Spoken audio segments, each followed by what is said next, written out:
Hey, good afternoon, everybody. Welcome to the meeting of the afternoon of September 21st, 2021. Let's begin with a Pledge of Allegiance. If you're able to stand, please rise. Thank you.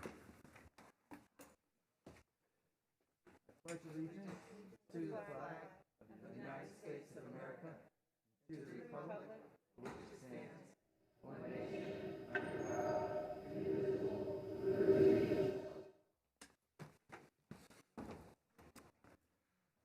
All right, today's invocation will be provided by Craig Ferguson, the president of Thompson Creek Neighborhood Association, and Councilmember Arenas will tell us more. Thank you, and good afternoon, everyone. So excited to introduce Craig Ferguson, who's walking up to our podium, and he'll be leading our invocation today. Craig was born in New York, but that hasn't stopped him from calling home San Jose his home and District 8 his home for over 30 years. So basically, he's a San Josean now. He's dedicated community leader who has been a president of the Thompson Creek Neighborhood Association in District 8 since 2017. I'm going to tell you a little bit about his community leadership. It started with the Thompson Creek Neighborhood Association, but it didn't start there. Craig is a retired VTA employee, and he was also a union member for AFSCME and ATU union. And we know that he used his voice to advocate on behalf of his peers for higher wages. He's also an advocate for racial justice, as he believes in the importance of fighting for our most undeserved communities and people of color. And this particular association always has a special place in my heart for their kindness, hard work, and effort towards the inclusion of our unhoused community with neighbors in the area in a way that I haven't seen maybe in other places in San Jose. They have embraced the unhoused community. They share meals. They make sure that their needs are met. And due to Craig and the Thompson Creek Neighborhood Association advocacy, and thank you, Mayor, for also your SOAR program, the homeless encampment at Thompson Creek is providing porta potties and hand washing stations for our unhoused community. So with that, I'd like Craig to share his wisdom. I know that typically we have some faith-based leaders, and Craig is actually putting into action a lot of what our faith-based leaders share in their messages in terms of supporting our community and loving one another by his civic engagement and representation.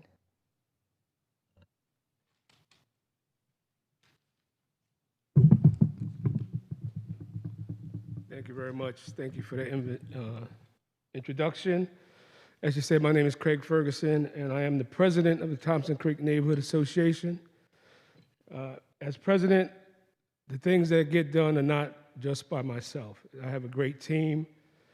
Myrna Sanchez, Sammy Baez, Maria Motoiso, Elaine Tarico, and Sherry Dennis. And speaking of the unhoused in Thompson Creek Neighborhood Association, as the council member stated, yes, we have gotten, and mainly due to Elaine, the vice president, we have gotten the unhoused to monitor and maintain the creek. So they do the cleanup, they self-clean themselves, they monitor themselves. If there's some disturbances going on, so they basically run it themselves. We did help with food for them. Elaine takes very good care of them. Unfortunately, she moved out of the area, so she's no longer with us, but she deserves more credit than most of us.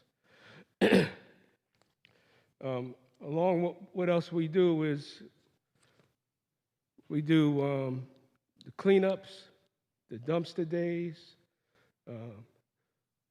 We're out there for everyone. So, and if anyone is a member of the neighborhood association, it's a difficult position because everyone wants someone else to do something for them. But what we do is we do the things that need to get done. Something I wrote this morning, and it has to do with poverty, a little bit of poverty and color blindness. So, which both are a myth. Color blindness and poverty blindness are both a myth. When you say to someone that you don't see their color or you don't see their impoverishedness, what you're really saying is that you don't see them. Because there's no way to help or to correct a problem that you don't witness. You have to acknowledge the problem, if there is a problem, before you can address the problem.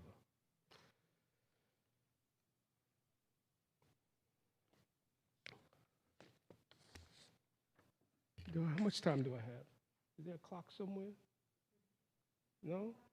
I could be here all day if y'all want me to. So sorry, I didn't know my mic That's wasn't okay. on. No.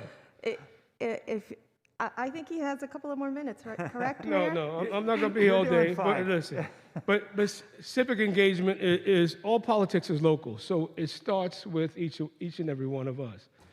If you're worried about national or state politics, you need to look in your own backyards. Start with yourself, with your neighbors, get to know one another. As the council member said, I'm from New York City.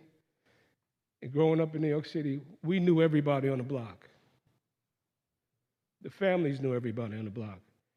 Unfortunately, it's not the case now out here. And I'm not saying all neighborhoods, but the way we get things done, don't wait till a problem becomes a problem.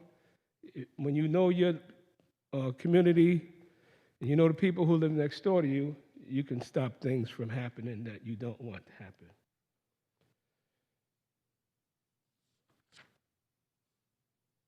Being a member of the black community, black and brown community in San Jose, in California, in America, what is it that we ask? We want the same thing everyone else wants. Just because the color of the skin or the amount of money or lack thereof in your pocket is the difference, it doesn't preclude you from wanting, as was said in the by the mayor just a minute ago, unity for everyone, right? That's what everybody wants. Thank you, folks. I'm going to let you guys finish with the rest of your day, and thank you for having me. Thank you, Craig. Thank you for the work in the community of your neighbors and your neighborhood association. We appreciate it. All right, we're on to ceremonial items. Let's start with Councilmember Foley. We're going to recognize the week of September 20th as Fall Prevention Awareness Week.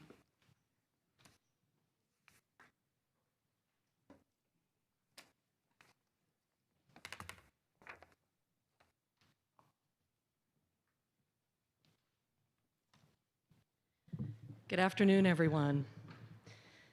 I'm Councilmember Pam Foley, and I represent District 9, the Cambrian area. Today, I'm honored to proclaim the week of September 20th as Falls Prevention Awareness Week. This is the nationwide effort to raise awareness that falls are a preventable community health problem and to help older adults live without the fear of falling, which, with much thanks to the National Council on Aging for the wide range resources and information they offer on this topic. I'm the liaison to the Senior Commission, and I feel this topic is extremely important to raise awareness. While potentially sounding benign in nature, falls can be fatal depending on the type of fall and the pre-existing medical conditions of the patient. In fact, it is estimated that 1 in 4 people 65 and older will fall each year, making this the leading cause of both fatal and non-fatal injuries among older adults in the United States. To paint an even clearer picture of the prevalence of this public health concern, about 36 million older adults fall each year, resulting in more than 32,000 deaths. That's 88 older adults every day.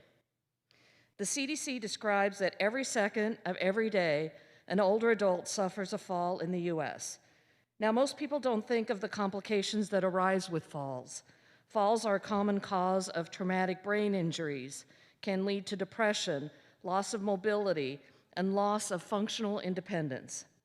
Hip fractures are one of the most common injuries resulting from falls, and complications often result during surgery in an attempt to recover, which sometimes are fatal. This is devastating. It can also take a large financial toll on those affected, especially with healthcare costs on the rise and the growth of our older population. In 1 year alone, medical costs for falls amount to about $50 billion nationwide. Falls prevention efforts actually strike a personal chord with me. My dad actually fell down, hit his head, and died by falling and hitting his head a few years ago, and he was only 69, just shy of his 70th birthday.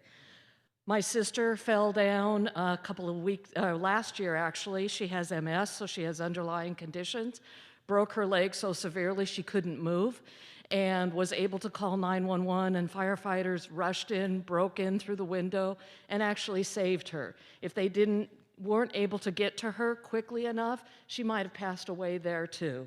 So I'm very grateful and appreciate that we should be aware of how easy it is for seniors and others to fall. Which brings me to our focus of this year's Falls Prevention Awareness Week, the role of firefighters and EMS in falls prevention. Our local firefighters attend to fall victims on a daily basis. When responding to other emergency calls or calls for service such as lift assists, our firefighters try to mitigate the cause of the fall. They ensure stairs and trip hazards are obvious, avoidable, and removed in some cases. They place carpets to cover up any smooth, slippery surfaces, and they educate citizens on using their walking assistance, such as a cane or a walker, encouraging them that they must accept their physical limitations and take steps to ensure their safety. These things, among other valuable things, are how firefighters are involved.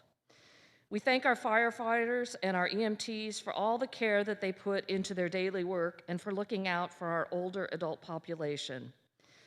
With this proclamation, we are calling on and encouraging older adults, caregivers, advocates, and first responders to collaborate and take practical steps to protect those at risk of falling. This includes DOT and our sidewalks. It is crucial that our older adults are working their loved ones and the local fire department to prevent falls, or to be as prepared as possible in the event a fall does happen. This includes identifying and removing fall hazards from the home. If you're an older adult and you have yet to, please utilize the National Council on Aging Falls free checkup tool. This is a digital screener that helps you answer a few questions, and it'll tell you where you may be risk to fall in your home or in your environment around you. If you're a caregiver, loved one, or advocate listening in today, please encourage the use of this assessment as a conversation starter and maybe even the first stepping stone to further action to keep the older adult in your life as safe as possible.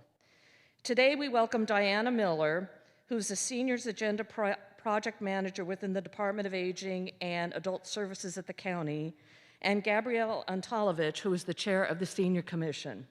Diana will accept this proclamation and say a few words about falls prevention awareness and the county's task force. Okay, thank you. Thank you, Mayor and Councilmember Foley and the other council people today. On behalf of the Falls Prevention Task Force of Santa Clara County, I thank you for recognizing Falls Prevention Week and the role the city of San Jose plays year-round for falls prevention, from the fire department's medical attention to providing evidence-based falls prevention exercise program at the senior centers to DOT's ensuring safe and accessible sidewalks. All contribute to an falls-free, age-friendly city. The Falls Prevention Task Force includes Public Health, Santa Clara County Fire, Department of Aging and Adult Services, senior centers, occupational therapists, pharmacists, home modification experts, San Jose State, and all 3 trauma centers, Stanford, Valley Medical Center, and Regional Medical Center. We appreciate the leadership role the City of San Jose's PRNS staff has played as we work toward more evidence-based programming and more prevention. As we highlight the role of emergency response from fire and EMT, I would hope that all of us has a life file for emergencies, which makes first responders' jobs much easier. These are available from the county, and inside is the form where you can put all your emergency information. It goes on your refrigerator. So thank you for recognizing Falls Prevention Week.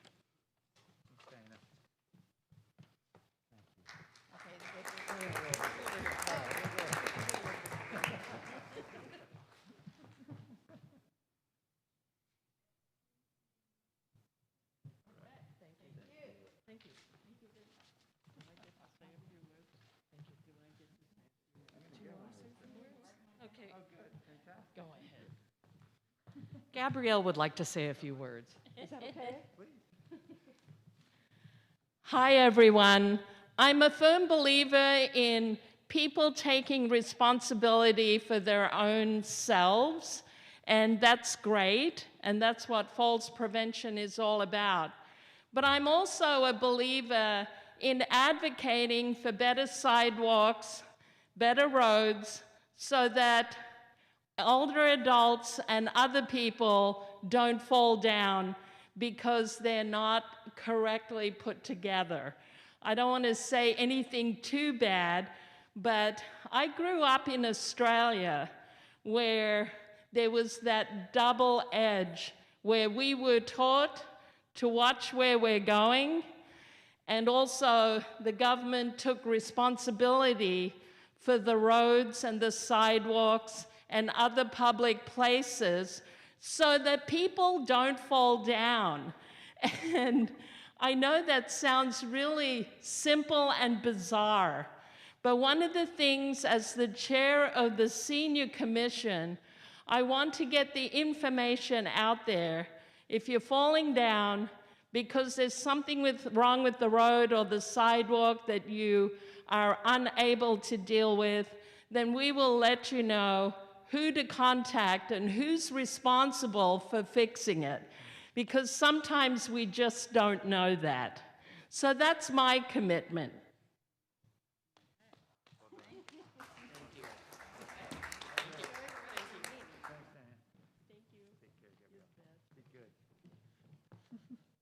All right, Councilmember Perales, I believe we are remembering Suicide Prevention Month.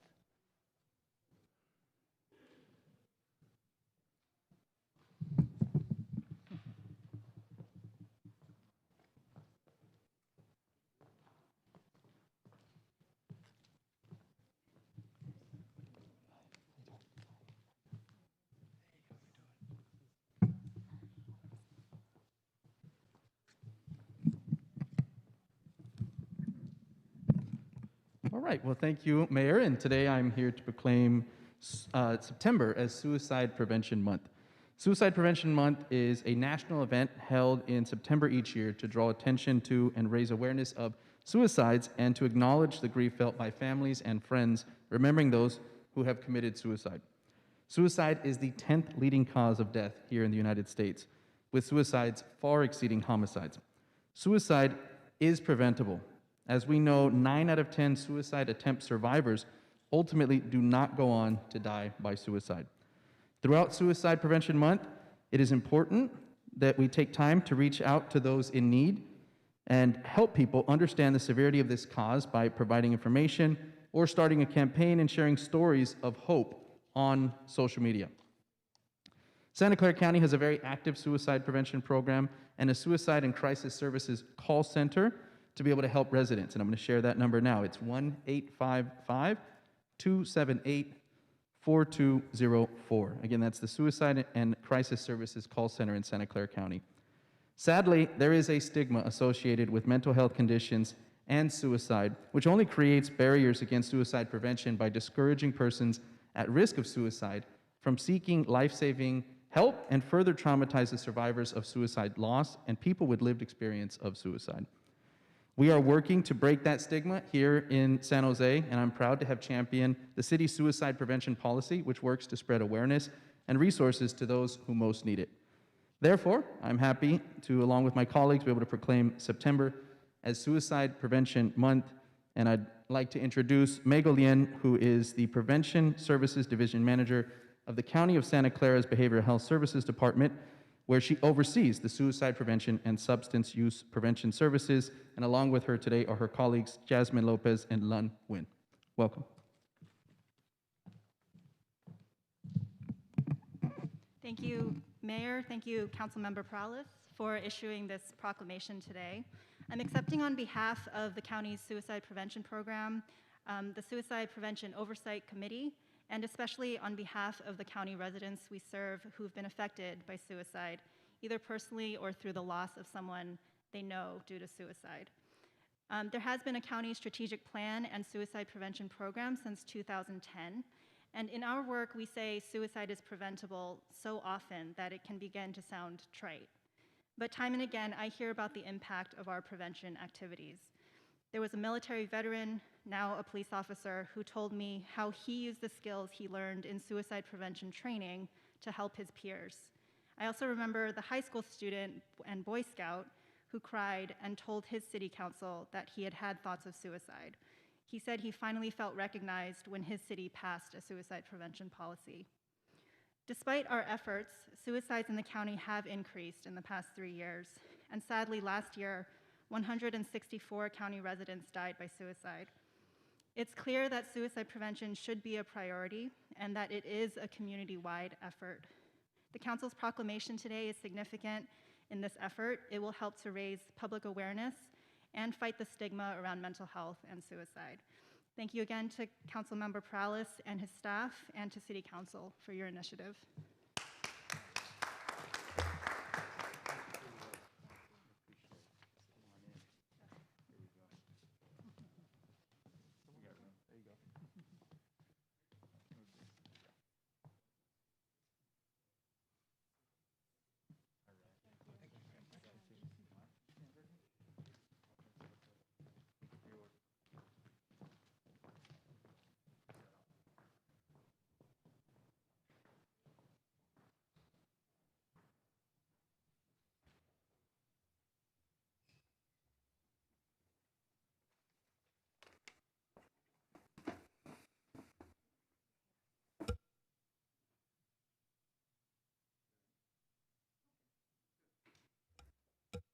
And Councilmember Arenas will recognize and proclaim National Literacy Month.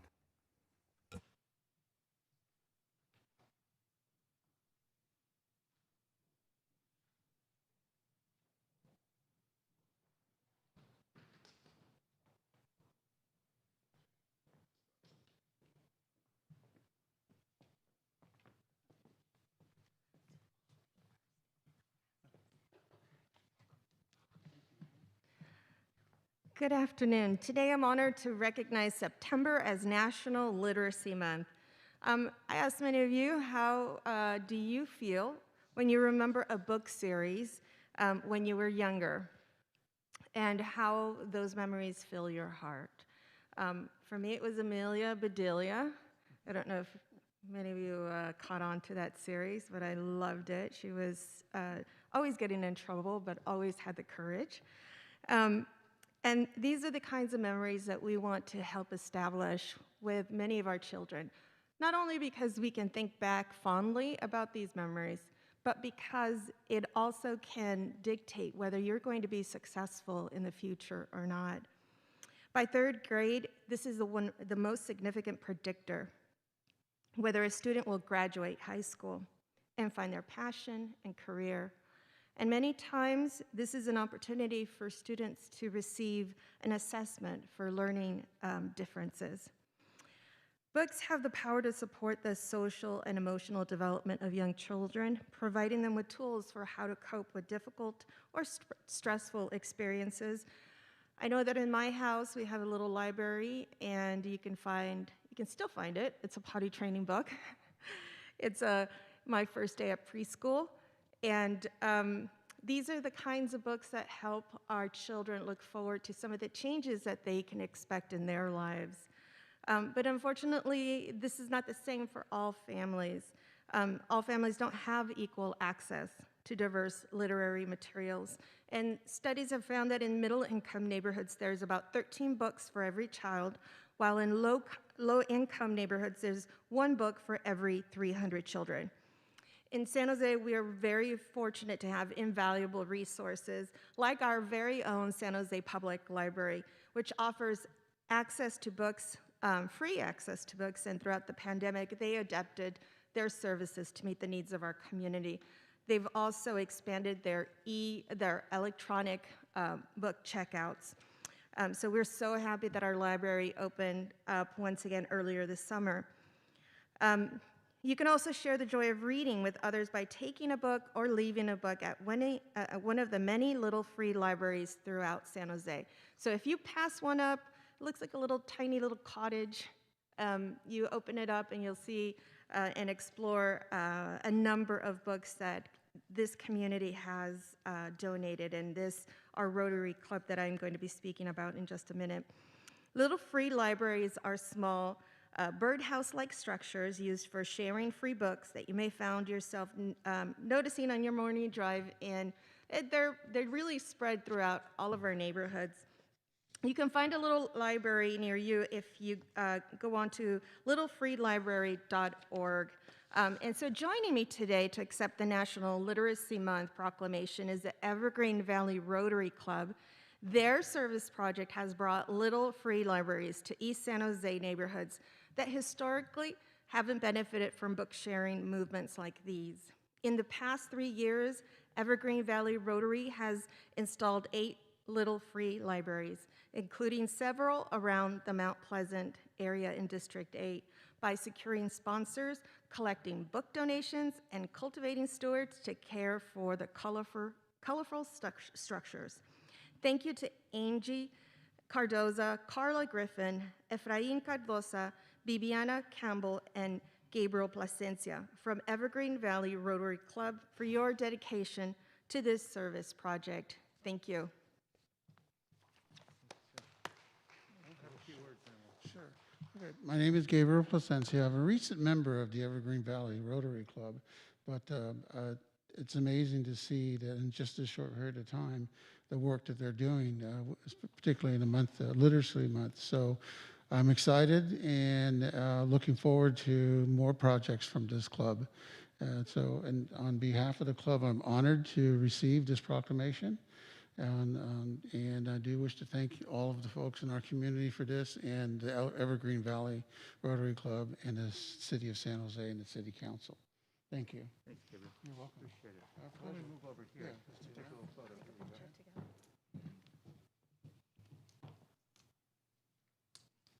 Great, thank you. All right. Can you take another one? Oh, sure. I was fidgeting with my badge, sorry. Great. Thank you. Thank you.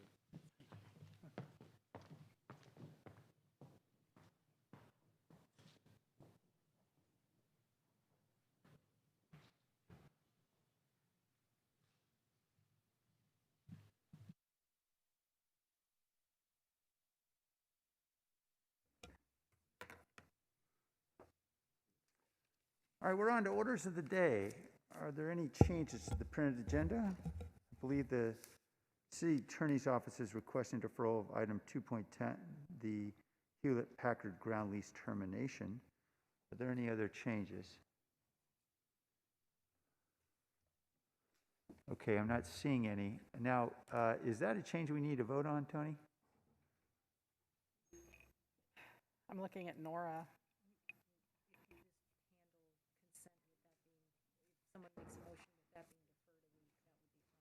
Okay, we should vote on that then. Yeah. Okay, is there a motion to include that deferral of item 2.10? So moved. Second. Let's vote.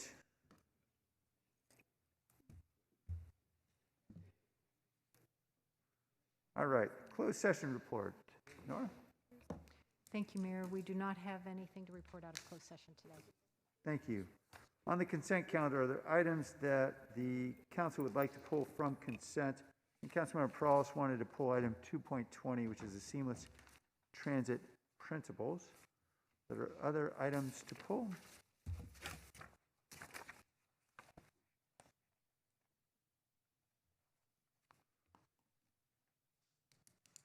Okay, I'm not seeing any hands. So let's go, Councilmember Perales, let's go to 2.20.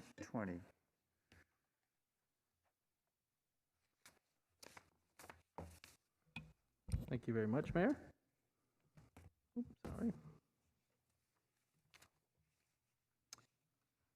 All right, so I just really appreciate this item moving forward, recognizing that we have an opportunity here, I think, to adopt these principles and be able to make a statement here in the city of San Jose. And I don't know if I wanted to first see if there was any members of the public, apologize, that were interested. Sure, we have several members of the community. Yeah, I apologize. Go there. Okay, Yeah, Tony, thank why don't you. we go to the public first? Is this just for 220? This is on or item all? 2.20, only the seamless transit principles. So we'll entertain public comment on seamless transit principles. Okay. Tessa Woodmansey?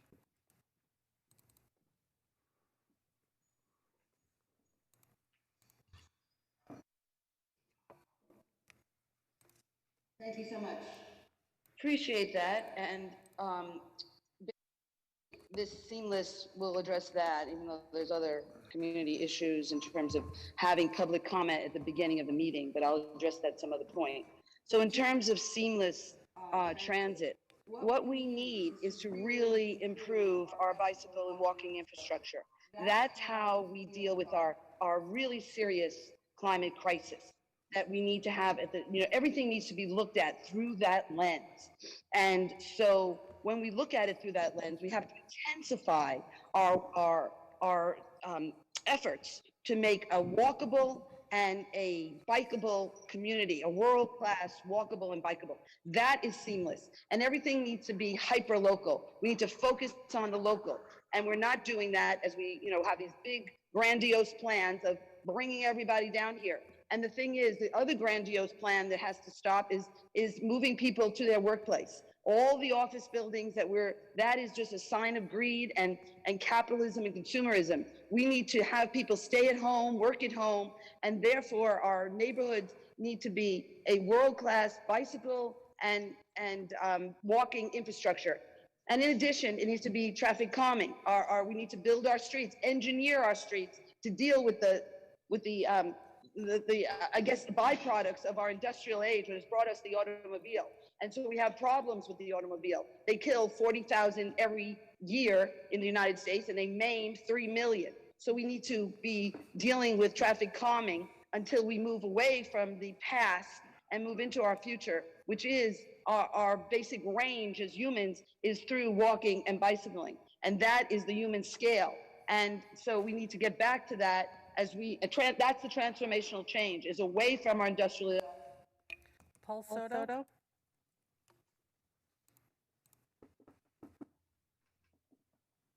Paul? Yes, thank you, Tony. Good afternoon, Council. Paul Soto from the Horseshoe. I appreciate the principles. I read the memo. I read the definitions, the way that it's defined each principle, and the language is pretty. I give that. It's very, very pretty language, very vague, not a whole lot of specifics. But my question is around jurisdiction.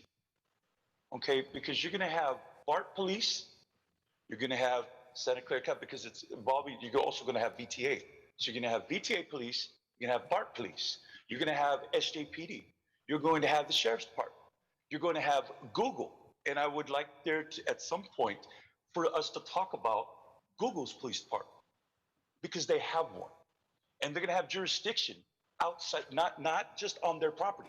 There's going to be a jurisdiction that Google is going to have in terms of being able to carry a gun in this city and to arrest someone. I think since we're talking about transportation and the streets and the infrastructure that's being built, I think that those conversations should be centered now, so that we can start getting, acclimated and used to who is going to be in our city. How many people are going to be carrying guns on the streets? I don't care if they got a uniform and a badge. How many guns are going to be on the street? If something happens within a particular jurisdiction, who does it? Who's going to show up? Is it going to be VTA? Is it going to be BART? Is it going to be Sheriff's Department? Is it going to be the South State PD? Is it going to be the Google Police? These are very critical questions that I think it's I think kind of irresponsible not to start centering those jurisdictional issues within the context of transportation. Thank you. Tony Romero? Good afternoon, council members. My name is Tony Romero. I am a community organizer with Luna, and I am here to urge you to consider adopting the seamless transit principles. Our community members depend on transit, and we want more convenient, coordinated, and affordable access to transit. Our community has needs for job opportunities, for education, for family, and health. They are not being met by the system as it is today. The city stands to benefit greatly from a well-coordinated transit system that enables the city to accommodate growth with less traffic congestions and greater environmental sustainability in a way that provides mobility for everyone. So again, I urge you to consider adopting the seamless transit principles. Thank you. Marco? Good afternoon, council members. My name is Marco Echedia. I'm currently a student at San Jose State University, and I also serve on the board of directors for Associated Students. I also stand before this board today to implore them to adopt these seamless transit policies. Not only BART has approved it, but also multiple other city governments like Fremont and Millbrae. And as the community of San Jose, including the student community, all stand to benefit from adopting these policies. A lot of them, we are a commuter-based university, and seeing as we are one of the largest universities in our community, I think it stands to benefit all that we provide students with better access to not only getting to school, but to getting to their employment or job opportunities.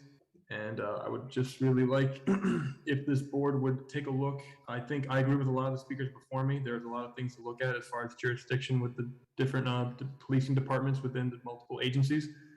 But we also stand to benefit from easier transition from transfers to going anywhere past institutions. A lot of regional standard fare studies have also been providing a lot of evidence that this should be adopted. And yeah, I just think it stands to benefit a lot of the community. Thank you for your time. I yield. Blair?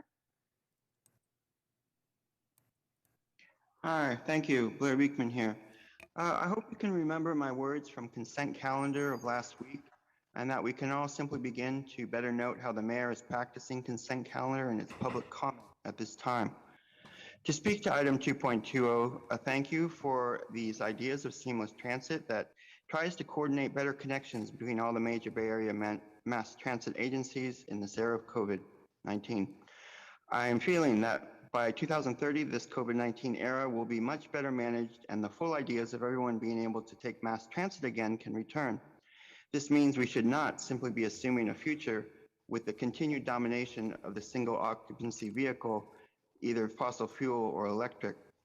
From all of this, it may be safe to assume that for the next few years, people of low income or people who have to work will mainly be the people who will ride and use mass transit.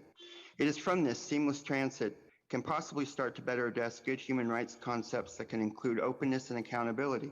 For instance, we can begin to more openly better describe the possible future of new technology that can be used in the future of air filtration systems that can include ultraviolet light and even aerosol vaccines on the future of buses and mass transit.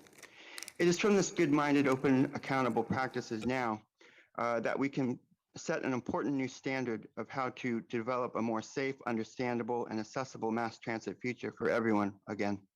Thank you. Christine? Thank you. This is Christine Fitzgerald with Silicon Valley Independent Living Center and Voices for Public Transportation. I would like to urge the council to adopt the seamless transportation resolution, as this will increase transportation options for so many people, both those who work full and part-time, those of low income and severely low income, and those with disabilities. This process would also make it possible to reduce fares across the board for so many who rely on public transit, whether it be bus, BART, Caltrain, does not matter. And I would also encourage that it include a fast pass for not only the fixed route, but also the paratransit systems as well. As again, this will make it possible for somebody to commute from one place to another to either go to work, to school, or to have fun just like anyone else. Thanks so much. Seamless Bay Area.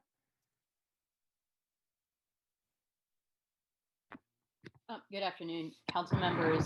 Adina Levin with Seamless Bay Area. Wanted to really thank the San Jose City Council for considering approval of the seamless transit principles. As a regional crossroads and as a regional destination, San Jose really has a tremendous amount to gain from a seamlessly integrated, convenient, affordable public transportation system that has increased ridership. The Diridon study showed a number of years ago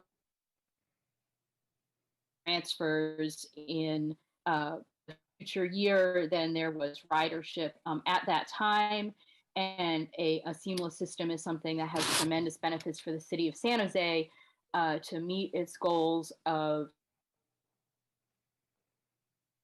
equity.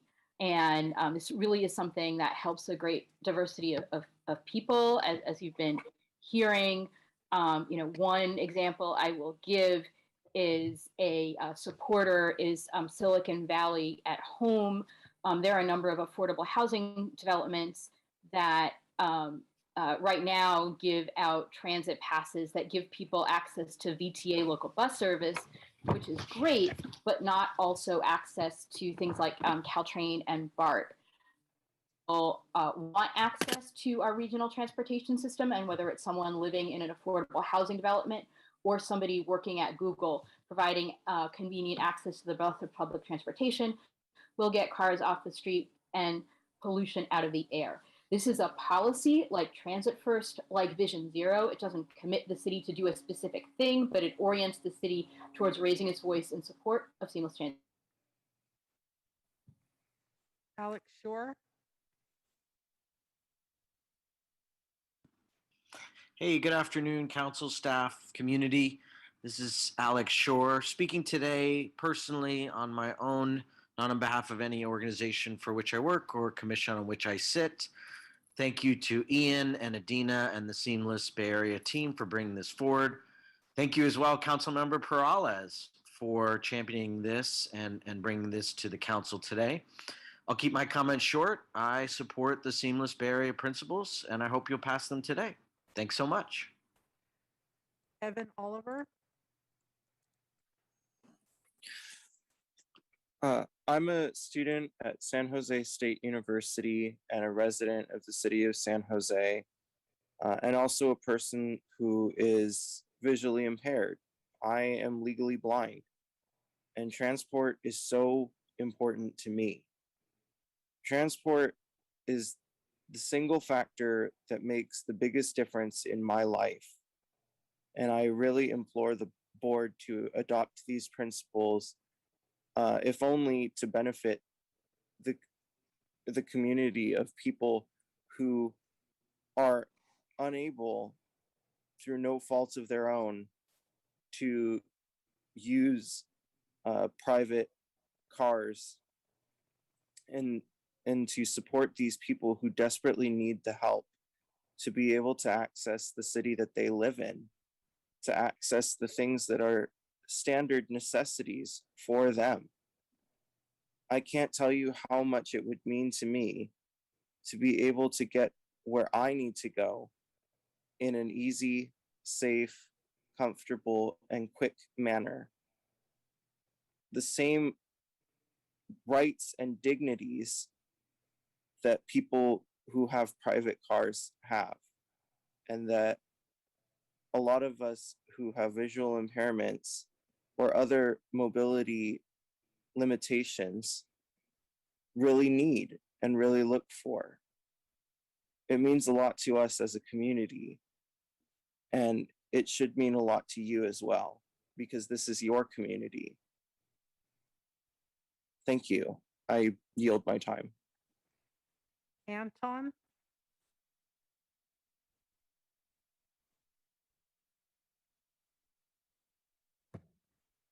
Anton Lauren.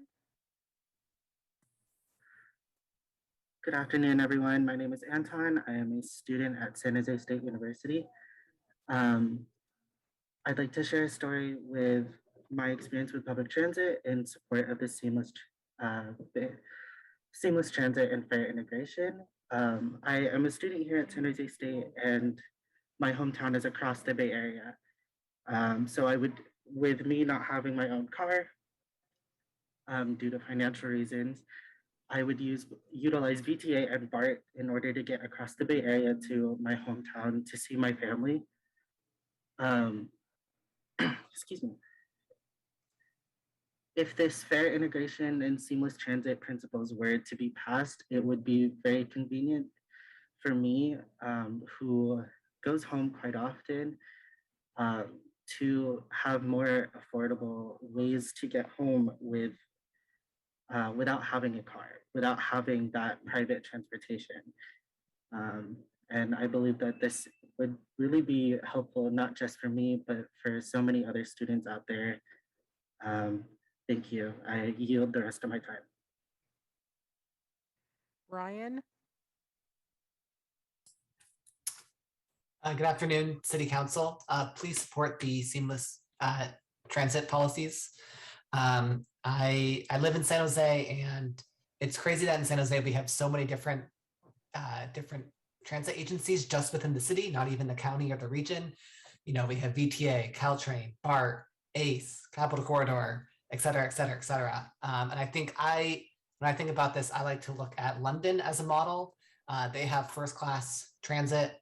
It's very easy for newcomers, but you wouldn't know this, but behind the scenes, there's many different bus operators. There's many different rail operators, but for the user's perspective, whether it's paying a fare or looking at a schedule, it doesn't make a difference. It's all one system from the user's perspective. And so I think that that is a good model to emulate in the Bay Area with our various agencies. I'll also just add, it would be great to have a list of the next speakers for Zoom, because you don't really know when you're coming up. You don't know if it'll be in a minute or an hour. It would be very helpful to have a list of the next speakers. But again, please support seamless transit. Thank you. Final speaker is Brian.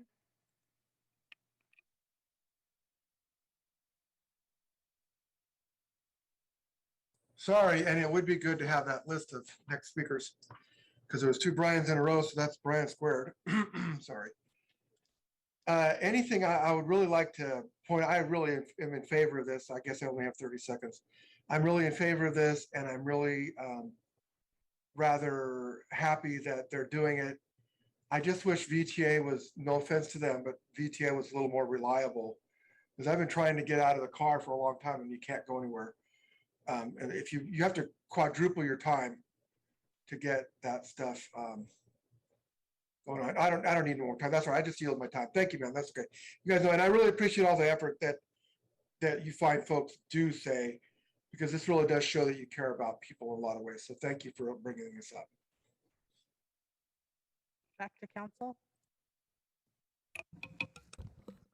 Thank you, Tony. All right, back to Council Member Rouse. Yeah, thank you, Mayor. And sorry, I initially skipped over our public speakers, and thank you to all of the public speakers that turned out today in support, especially Adina and the crew at Seamless Bay Area, who have been working with me and my team for the last couple of years. I believe most of us are familiar with the concepts of Seamless Bay Area, but for those that are not, the vision is in creating a synergistic effort between the 27 transit agencies serving the Bay Area to be unified as a world-class public transportation system that empowers people to move around the region quickly, easily, and cost-effectively. Many other metropolitan areas, such as New York, Washington, D.C., have seamless networks among their various transit agencies. In contrast, the disjointed nature of our region's systems creates a huge disadvantage for those who are interested in either visiting, doing business, or living here in San Jose, and specifically transit dependent. As I shared during the rules meeting a couple weeks ago from a user experience, just imagine how discouraging it might be to navigate through all of our complex transit systems just to get to a destination, including the different fare systems that are there, difficult transfers, wayfinding, etc. This frustration is evident from a petition that has over 1,800 signatures garnered for support thus far. And what I'm asking today is that we approve a resolution to adopt these seamless transit principles, which are 7 concepts that I think we as a city are all generally supportive. Neighboring cities have adopted these principles, and some of those cities are Mountain View, Fremont, Redwood City, East Palo Alto, San Mateo, as well as the Santa Clara County Cities Association. And with that said, I would like to move approval of my memo. Thanks. Second. Thank you. Councilmember Mahan? Thanks, Mayor. Thanks, Councilmember Perales. Just wanted to add, I really strongly agree with these principles, and just speaking for a moment from personal experience, I've relied on public transit for much of my life to get around, to get to school and high school, to get to jobs in college. For the 15 years after college, when lived and worked in different cities and didn't own a car because transit worked really well and was truly seamless in some of the cities I had the privilege of living in. And I did want to draw attention to Principle 6, which I think is worth reflecting on for a moment: plan communities and transportation together. And I think as we think about land use decisions and the general plan review discussions we'll be having soon, I think it's really critical that we think about where we put housing, where we put jobs, and how we grow as a community so that growth can be a positive for both the people we're making room for to join our community, future generations, new immigrants and employees and others, as well as those who already live here, and that we figure out how to plan transit and land use together in such a way that growth makes room and enhances our collective quality of life. And I really believe in the vision in our existing general plan that allows for walkable transit, rich urban villages, and a really high quality of life. And I've seen that work in other cities. I believe San Jose can have that. But I just think it's really critical that we really adhere to that 6th principle of planning our communities and transit together. And I'll also just add that I hope, I didn't explicitly see it called out, but I personally really hope we'll embrace innovation in the space as well. I think we have to figure out how to leverage new technologies, new opportunities to move more people more cost effectively, stretch our public dollars further, find opportunities for public-private partnerships, and just figure out how to keep innovating in this critical space. So thanks again for the resolution. Very supportive and glad to see us putting our support behind it. Thank you. Thank you. Councilmember Cohen? Yeah, thank you. You know, one of the big shortcomings in the Bay Area is our disjointed transportation system. So it is important that we take collective efforts between our city and all the cities in our region and all the transportation agencies to try to figure out how to build what we're going to call a seamless transit system. As we've been looking into this in our office, we've discovered that about 250,000 workers commute into our county every day, at least in normal times. And we know that transportation makes up about half the total greenhouse gas emissions in our county. So this number of commuters is really an important contributor to greenhouse gas emissions. So obviously making sure there are as few limitations as possible for commuters to become transit users is important. There are about 70,000 people coming into Santa Clara County from Alameda County, creating about 2,000 tons of greenhouse gas emissions every day. About 59,000 commuters coming into Santa Clara County from San Mateo County. From both counties, about 7 out of 10 of these commuters commute alone in cars. So getting people out of their cars and into public transit is really important. We obviously have heard from people and know that the fact that it's really hard to transfer from one system to another easily and quickly is the big impediment to keeping people in their cars and out of public transit. So as we need to make it really quick and easy for people to go from one system to another, be able to move easily as they go from Caltrain to light rail or from BART to light rail to bus systems. They have to be able to move easily from one system to another. And the last other thing that we should consider as part of this is that last mile from whatever system they're on to get to their job. So we should be thinking about systems here in the county to get people to their place of work from wherever they're getting off of the public transit system. So working with our employers to provide that last mile transportation. So this is important work that's going to take a lot of effort by a lot of people, but I think it's really, really important for future sustainability and for the growth of our county and for our region. So Thank you for bringing it forward, and I happily support it. Thank you. Councilmember Esparza. Thank you, Mayor. I just had a question for Councilmember Peralez. I think this is really important, but I just wanted to clarify a potential question that members of the public might have. So, Councilmember Peralez, this measure is looking at improving synergy between separate transit agencies, correct? Can you talk a little bit more about that in case there's a misunderstanding? Yeah, that's correct. It's not talking about doing away with any individual transit agencies. It's about the jointed collaboration between the transit agencies that we don't necessarily have today. And these principles are talking about what would those principles be if we were to actually collaborate together better.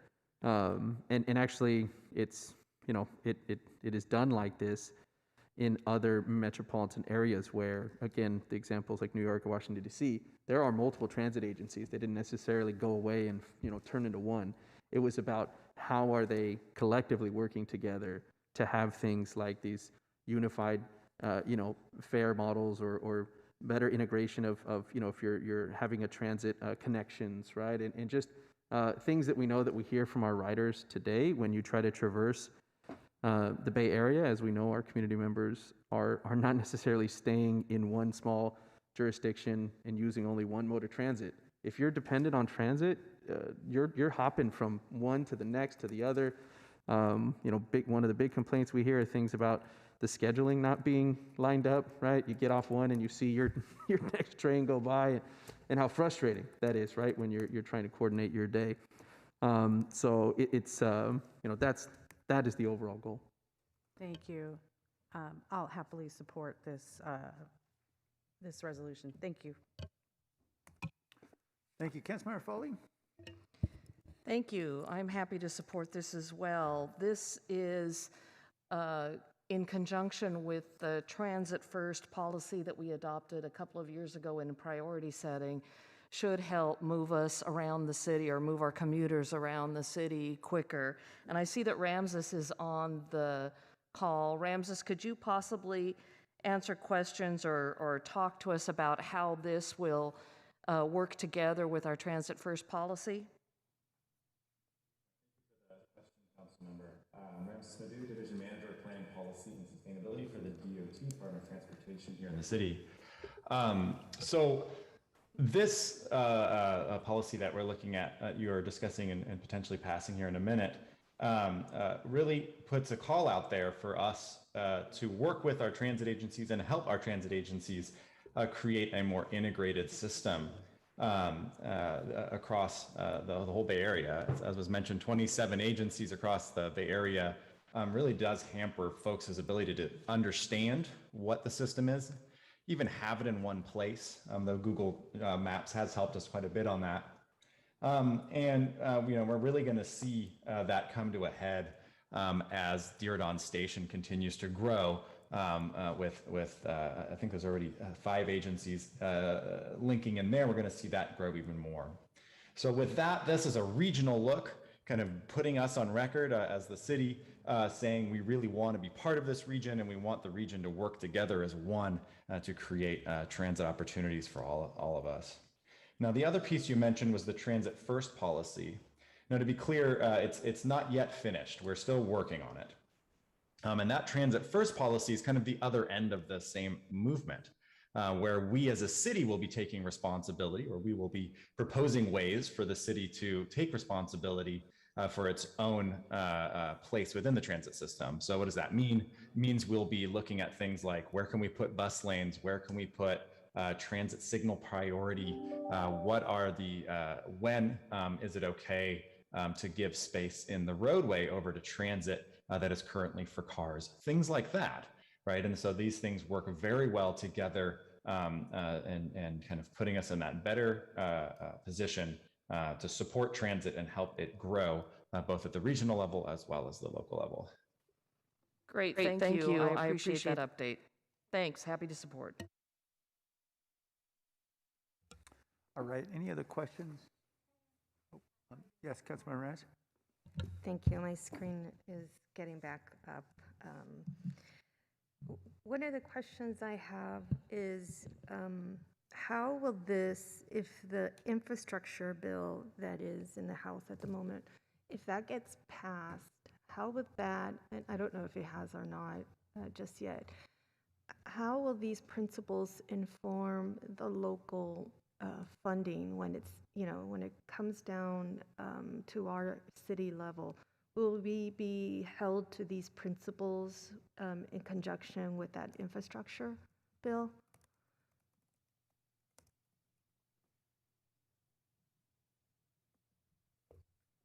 Maybe I could take that. Again, Ramses Madhu, Division Manager in Department of Transportation.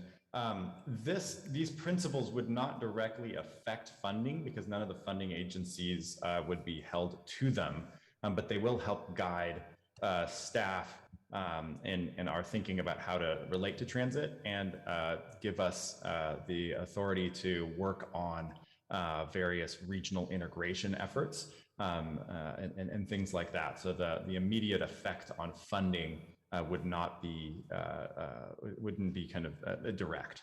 Right. No, I get that, and I get that this is more symbolic than anything.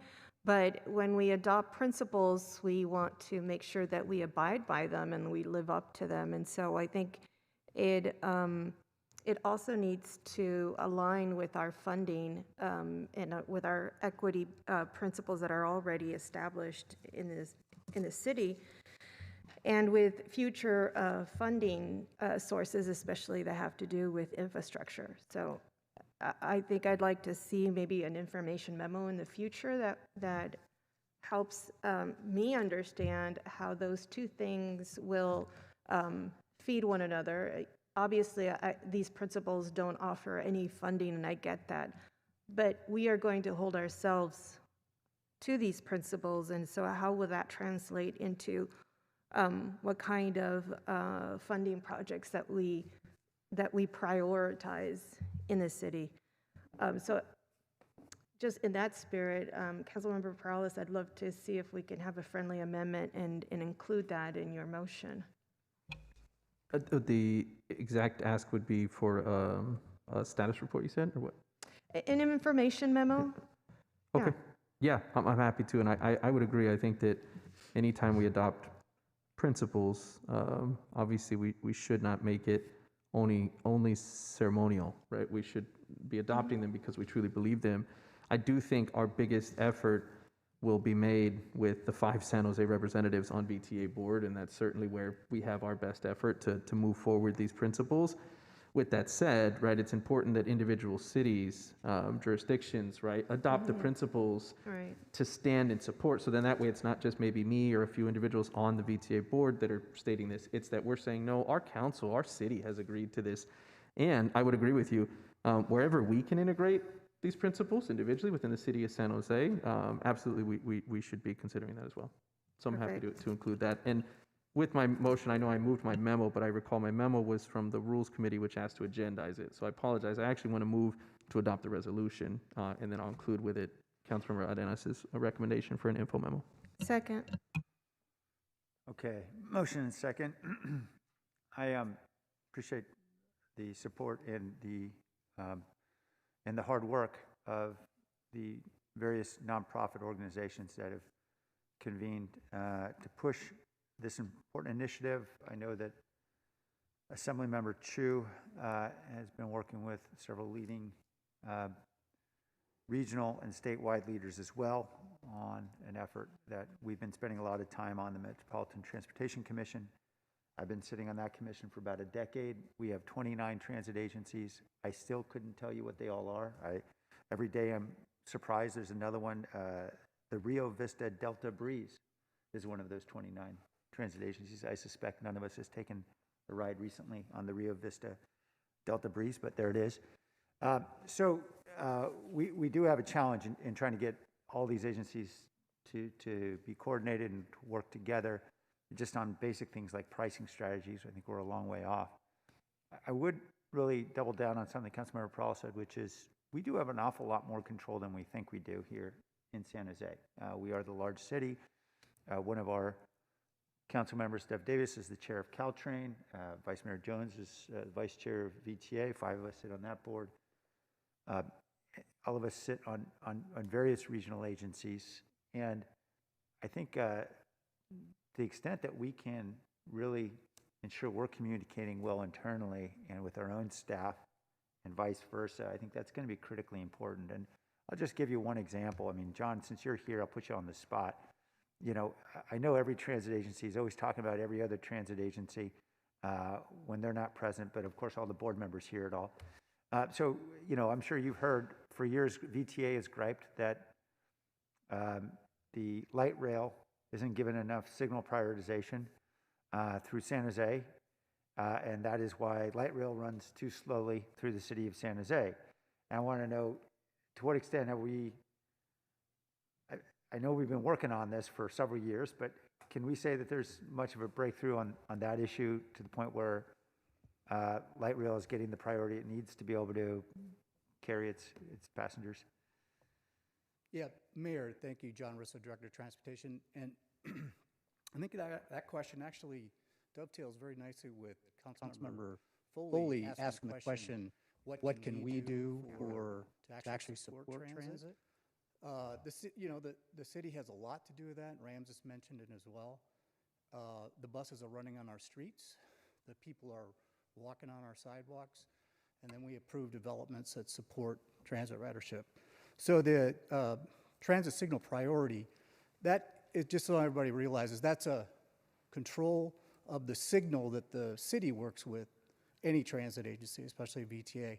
It gives them a special priority, a preference, usually just in time. So we have that actually on all of the intersections that light rail runs on, and especially on other rapid transit bus systems. We already have it.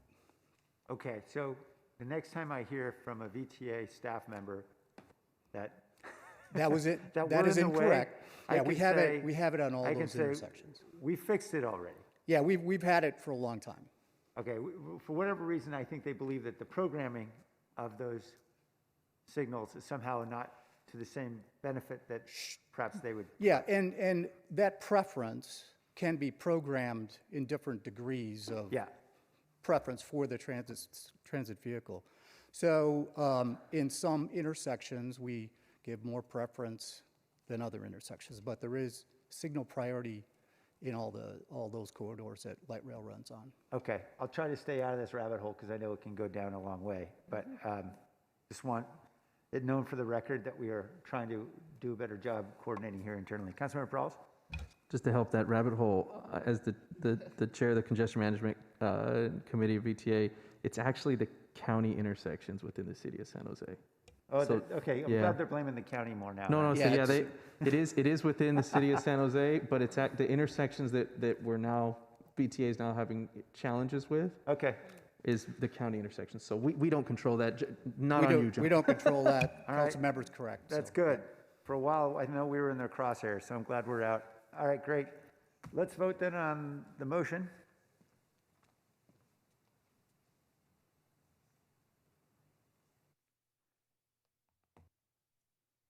Now we have the remainder of the consent calendar. Is there a motion? Yeah, we'll go to public in just a moment. Move to approve the consent calendar. I thought I heard Councilmember Carrasco. Okay. There's a motion to move the remainder of the consent calendar. Let's go to the public.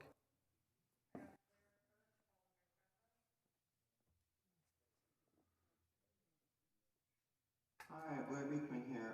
Thank you for returning to good practices and asking for public comment for the remainder of consent calendar items. Thank you very much. With a few items of technology and data collection on today's consent calendar. Can someone mute, please? Thank you. With items of technology and data collection on today's consent calendar, again, a thank you that since August, city government staff has been offering public agendas that is trying to make this sort of subject matter open, conversational, human, thoughtful, and intelligent. I hope they can keep up these good efforts with our public meeting agendas this fall. This current thinking seems the positive good ways to talk about our sustainable community future based on the ideas of open, well-intentioned democracy and how to openly talk about new AI practices and concerns this fall as well, and to help honestly work out of our current COVID and VTA blues. Thanks again for the good efforts of everyone at this time, and I hope we can keep up these good efforts this fall. Thank you. Tessa, followed by Paul.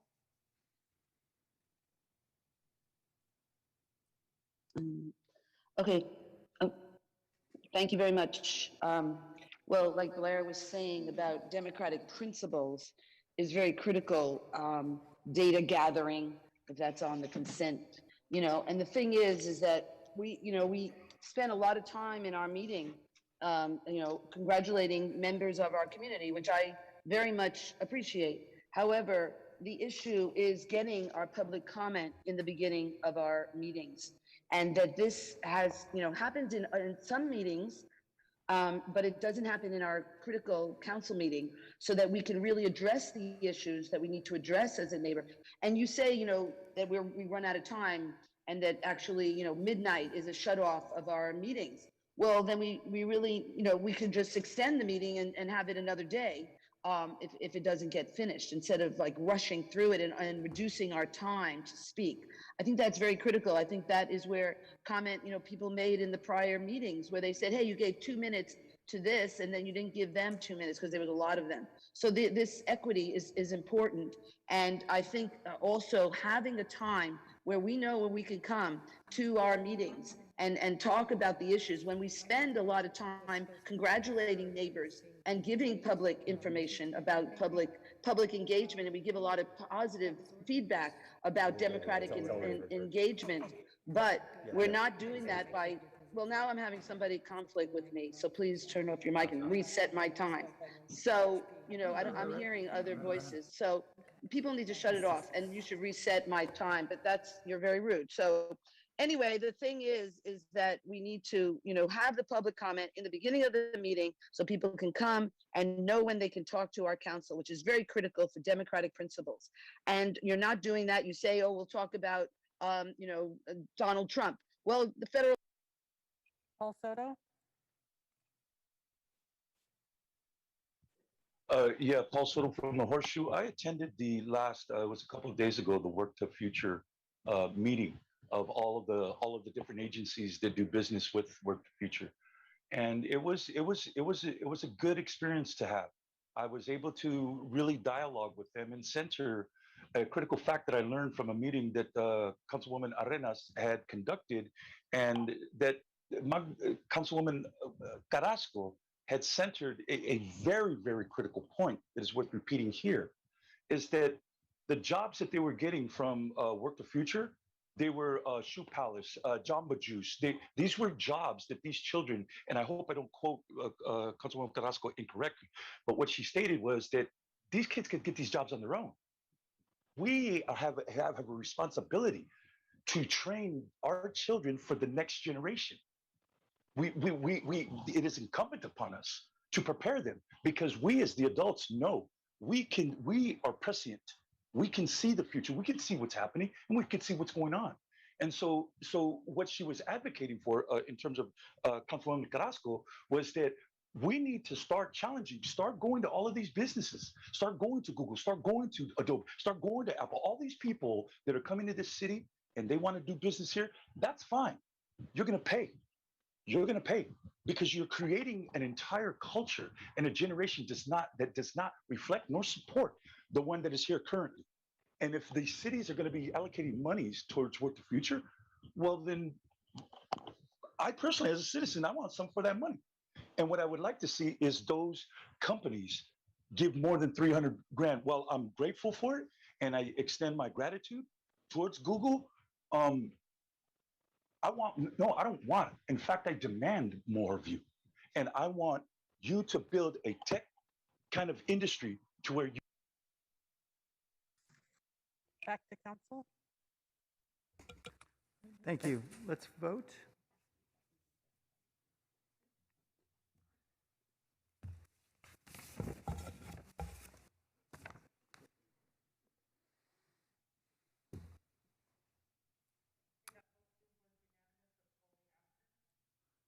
Thank you. And actually, Councilmember Davis is absent, is that right? Great, thank you. Oh, right, you said that before, thank you. But I'm here and I vote aye as well. Sorry, I was in the back. Didn't get here quick enough. Okay, item 3.1 is report of the city manager. Jennifer. Yes, thank you, Mayor. I have no report today. Thanks. Item 3.3 is the recovery task force membership. There's a presentation.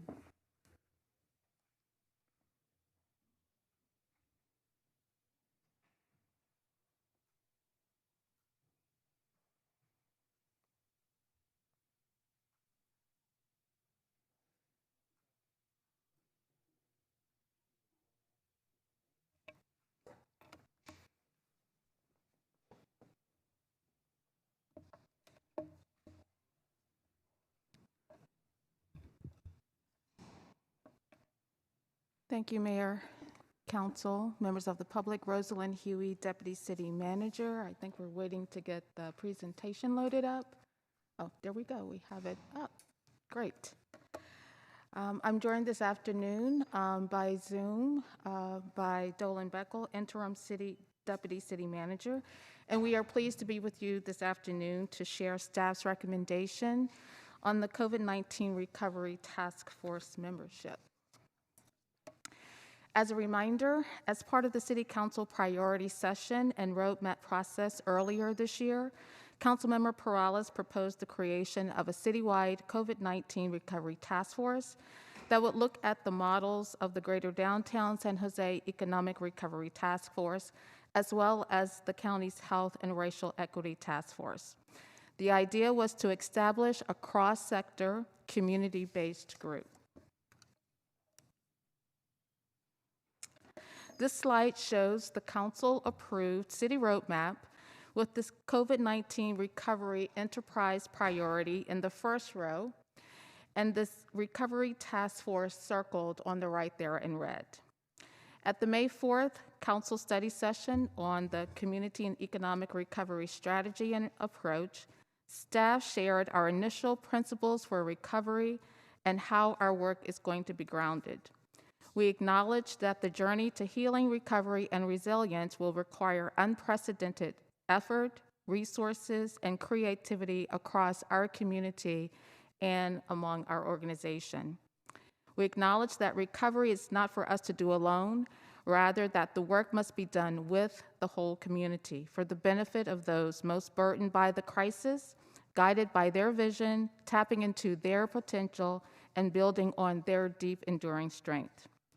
And now we must also acknowledge that with the emergence of the Delta variant, the city's response to the pandemic is not over, and that we are actually responding and moving forward with recovery in parallel. As it relates to the scope for the task force, we see this work as thinking about the future of our community, with two focus areas centered on families and small businesses. We envision the task force will want to address several topics and interests, including those you see on this slide, from health and housing to childcare and reemployment. In terms of the role and responsibilities, staff sees the task force advising and monitoring progress on the roadmap recovery initiatives, developing a community engagement and communication strategy with our residents, disseminating information to their members, constituencies, and clients, and developing new recommended actions for council consideration. Staff has initial ideas about the task force process, but we are looking to co-create with the task force members and empower them to do the work. We want to provide the space for task force members to discuss, debate, and decide. We anticipate that the task force will meet monthly, and these meetings will be open to the public. We think that the agenda items will include staff updates on the existing recovery roadmap initiatives, as well as guest speakers and presentations from groups or individuals already involved in recovery work, including those organizations who are looking to fund programs and projects. With the large number of task force members, we anticipate that committees or solution groups will be formed around topics or areas of interest, for example, health, youth, education, small business resources, and arts and culture. As we embark on an equitable recovery, we understand the importance of effective community engagement and reaching those who have been impacted the most by the pandemic. That is, those who have been most burdened, to help develop solutions and provide input on those initiatives already underway. Many people in our neighborhoods, especially in East San Jose, have suffered and experienced trauma. And we believe the task force members will have a strong commitment to work alongside the communities most impacted, and staff will be looking to the task force members to connect us to the individuals with these lived experiences. So this slide shows staff recommendation on the proposed membership of the task force. With council's direction, it represents a broad representation of local community-based stakeholders. This group, currently the list that you see here is at 44 organizations. And I do want to acknowledge the memorandum from Councilmember Perales today recommending 7 additional organizations representing labor organizations and the arts community. So after council approval today of the task force membership, staff will contact each organization asking that each group select a primary and alternate representative to serve on the group.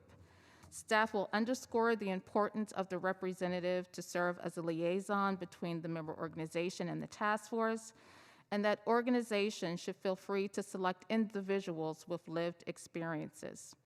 Staff will provide an information memo to the City Council when the task force membership is finalized, and we anticipate that the first task force meeting will be held by early November.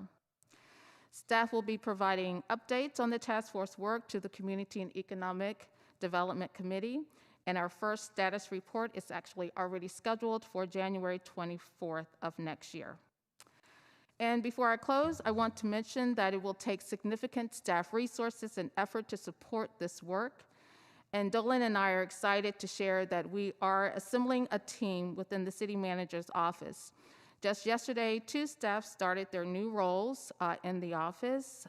They are Aurelia Bailey and Carlos Velasquez, who are seasoned city professionals and have served in various capacities in community development, as well as within the city's Emergency Operations Center. I believe both Aurelia and Carlos are on the Zoom call this afternoon, and I want to give them a warm welcome and a shout out as well. And with that, Mayor, that concludes my presentation. Thank you, Rosalind. Councilmember Perales, I assume you want to go to the public first? Let's go to the public. Tony? Tess, I have 8 hands up so far. Tessa, followed by Maria.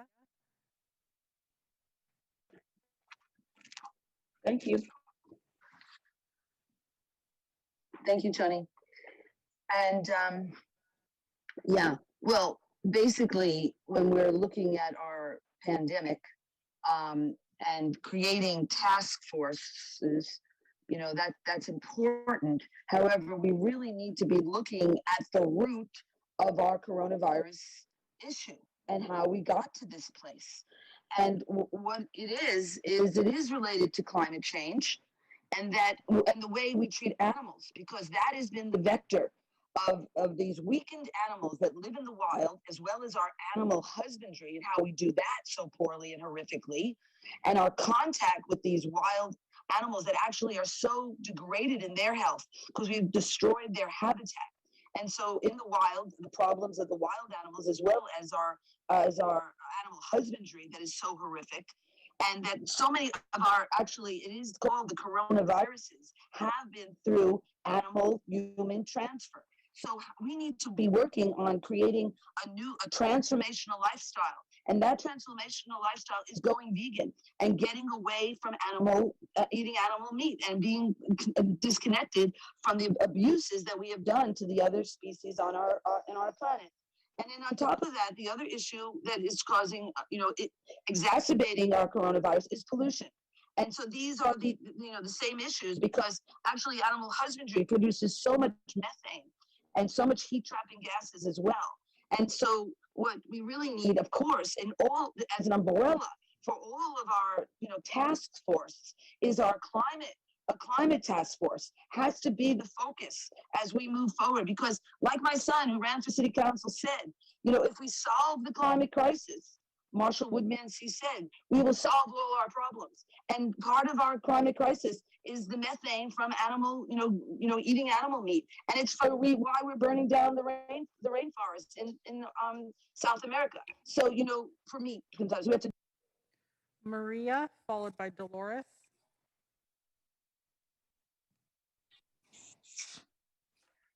Buenas tardes, alcalde Sam Licardo y concejales. Me llamo María de Rueda, soy trabajadora de hoteles y soy miembro del Concilio de Trabajadores Esenciales. Les quiero dar las gracias por iniciar este comité de recuperación y por invitar a participar a los trabajadores de hoteles y sindicatos del área. Nosotros como trabajadores que nos arriesgamos día a día para proveer servicios esenciales, debemos de siempre estar al centro y la prioridad de estas conversaciones y decisiones.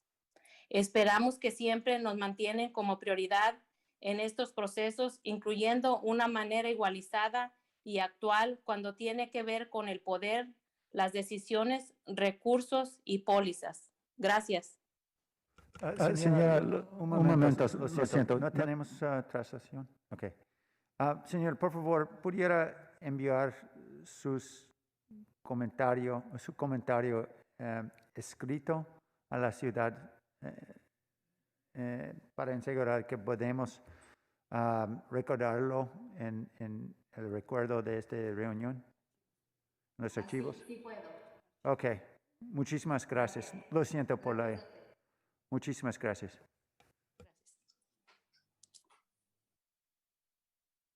Dolores, followed by Elmer.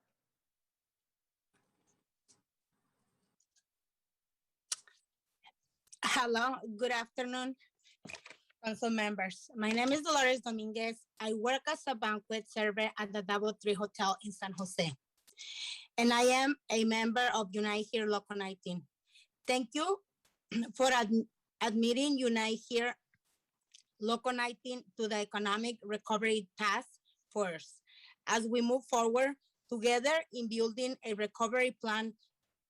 It is critical that an agenda focused in on improving the lives of workers and business in San Jose, including the most vulnerable and impacted communities.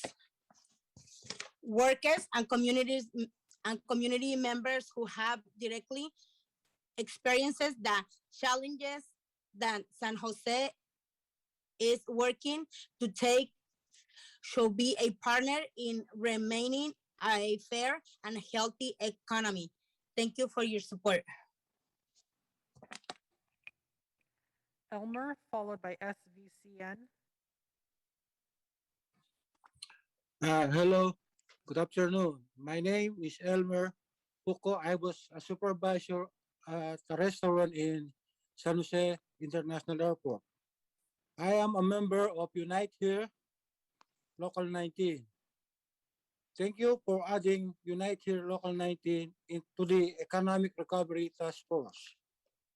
Essential workers have kept the economy moving over the past 18 months, and essential workers will continue to keep us safe and serve the public as the economy reopens.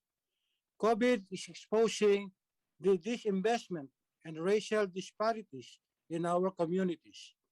Poverty, jobs, institutional racism, and lack of affordable housing that makes our community more vulnerable. Workers and community members who have been directly affected by the COVID crisis in San Jose should be a driving force in shaping the recovery agenda. Thank you for your support. SVCN, followed by Blair. Thank you, City Clerk Tabor, and thank you, Mayor Liccardo, and distinguished members of the City Council. My name is Nick Quada, and I'm the Policy Director for Silicon Valley Council of Nonprofits. I wanted to speak today to express our support for the creation of this task force. Recovery from this pandemic will require the know-how of our nonprofits, as well as centering individuals with lived experiences. We have previously submitted to you our equity investment agenda for recovery principles and proposals outlining several areas the city should consider in pursuit of making whole those communities that have been devastated by the pandemic and policies that, quite frankly, have hindered them for generations before. We applaud these steps and look forward to a fruitful discussion with city staff. Thank you. Blair, followed by Paul. Hi, thank you. Blair Beekman here. Thank you, City Clerk Tony Tabor, for how you're introducing people for this item. Yeah, this sounds like a really interesting work. A thank you that you've mentioned the SAG committee in the memo as a way that you can work the future of this committee. The SAG committee offered really good examples of how to work in large groups and make it a very open, accessible public process. So good luck with that. I hope you can learn to include the voices of, say, the Reimagine Task Force and perhaps the city charter persons as well. They can make for really good reference points. You're working on digital equity ideas. A reminder that the ideas of open public policies for the future of technology, I think should be, it can offer a lot of help in as always, with guidelines and good examples for direction of how we can have our sustainable future ideas. And good luck how you can include open public policy practices that are positive and hopeful and nice woman. And it's like a mother who sits alone waiting for her son to come home is the good open public policy ideas, and it's just a nice guy. So good luck in working on that. I don't know quite what else to say about this item. Just thank you that you're possibly considering bringing in education, people from education to the process. It is interestingly also offered to bring in possibly the economic community a bit as well, and that would make an interesting balance.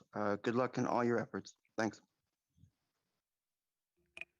Paul, followed by Brian. Yes, Paul Soto from the Horseshoe. I'm sorry that I don't remember the gentleman's name, but the speaker before Blair had referenced the generational piece here, and I think that we really need to mind that a little bit more and really start beginning to articulate the language around what he just said. And what I mean by that is that pre-COVID, we were already on a straight line to gentrification. Okay, what I like to call eugenics, but we'll use your terms, gentrification. So that line was already going. We were already experiencing the birth pangs, the beginning, the contractions of that process. Okay, then COVID hit. So now we have two parallel tracks that are going down the same road. All COVID did is accelerate a process that was already set in place. And when that process began, 1938, when that redlining map was made, until we talk and use that as our reference point, we are not truly practicing equity. I would challenge Rosalind's definition of equity. I think that the only thing that this city is traumatized, that the Chicanos, which that word isn't used anymore, but the Chicanos and the Mexicanos, the only thing that we have been traumatized by is the absolute indifference, the apathy, and the complete disregard of who we are, what we have contributed, and what we continue to contribute to this city. This city would be on its knees if Mexicans didn't go to work for one day. One day, this city would flip out. And I don't think that the importance of that and the humility that this city needs to start exercising and know that, you know what, it is and has been dependent on Mexican labor since. Brian, followed by Krista. Yeah, I think the equity commission be really good. I'd like to see them look into the home situation. There is a technology, I'm sure some of you are aware of it. It's the 3D printer for making homes. And you get between 800 to 1,100 square foot. And they cost about $5,000 to $6,000 to complete, totally complete. Not counting hooking up the electricity, but it makes and it does it in like 2 days. And I don't know why that technology isn't being exploited to the absolute max. Speaking of equity, like Mr. Soto pointed out, I was driving around and I drove out by the airport and saw all those people living out there in the broken down, doing the very best they could. No fault of their own. I'll just say that right up front. I don't think they should be. But it seems like all that land could be used. You know, I mean, I know I'm thinking outside of the box. I think we need to get rid of the box and all of that thinking that, you know, you have to really, there's the tools out there to do this. If there's the political will to do it. It seems to me developing a tiny home thing is a really good idea. But when you're paying, I think it's $75,000 a piece, that limits what you can do. And I know there's not in my backyard, there's a lot of issues involved in it. It's just, we need to think not even in the box. We sort of need to think like Roosevelt did when Pearl Harbor was hit and where, who was it? Doolittle went on that raid that spurred our country towards victory. And I would think that if 25 planes can take off the deck of a carrier, you know, 200 feet short, maybe we could think about doing this too. Just a thought. Thank you. Krista, followed by Nora. Hello, my name is Krista Delatorre, and I'm here on behalf of the South Bay Labor Council. Thank you for adding Unite Here Local 19, the South Bay Labor Council, UFCW Local 5, SEIU, USWW, and the Building Trades to the Economic Recovery Task Force. Any discussion about economic recovery should be centered around working people. And as we work together to build a recovery plan, it is imperative that our agenda of improving the lives of workers and businesses here in San Jose centers our most vulnerable and impacted constituencies. Over the last 18 months, essential workers have kept our economy afloat. And as our economy reopens, essential workers will continue to support our community's safety, well-being, and economic success in unrivaled ways. COVID continues to reveal the disinvestment and racial disparities that our essential workers face. And COVID continues to expose poverty jobs that exist here in San Jose, institutional racism, and the lack of affordable housing that make our communities more vulnerable than ever. Our recovery agenda should focus on workers and other community members who have lived these challenges and the many others we are attempting to address through this task force. Not only that, but workers and community members should be our partners in these efforts as we seek to reimagine a fair and healthy economy here in San Jose. Thank you for your time and support. I yield my time. Nora, you're our final speaker.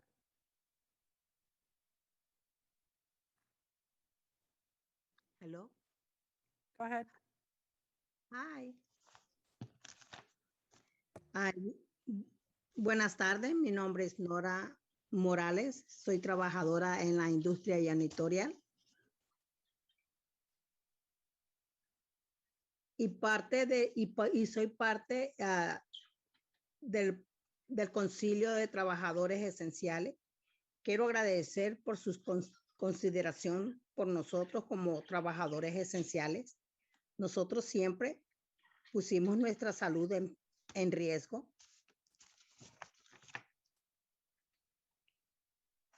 Y tratando de considerar a cada uno del concilio, quiero agradecer su consideración por nosotros como trabajadores esenciales. Siempre sabemos de que unidos vamos a levantar la economía del país, de la ciudad y también de la comunidad. Nosotros sabemos de que unidos podemos levantar y salir adelante en muchas áreas de trabajo que son muy esenciales para la comunidad. Poder proveer los servicios necesarios para la comunidad. Por eso es importante y crítico más que todo en el tiempo de pandemia. Hemos estado siempre apoyándonos unos a otros para poder seguir adelante y sacar adelante también nuestra economía, que eso es parte esencial de todos. Y pues seguimos adelante y apoyándonos. Por eso agradezco mucho el apoyo de la proposición del concejal Perales. Muchas gracias. Mi nombre es Nora Morales. Back to council. Thank you. Councilmember Pearls? Yeah, thank you very much, Mayor. Excuse me while I get my laptop back open.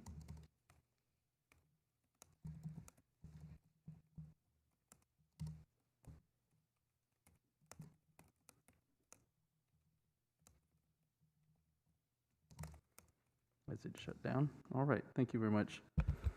So thank you to our speakers for coming out, and as well to our staff for the presentation and the work that you've put into it.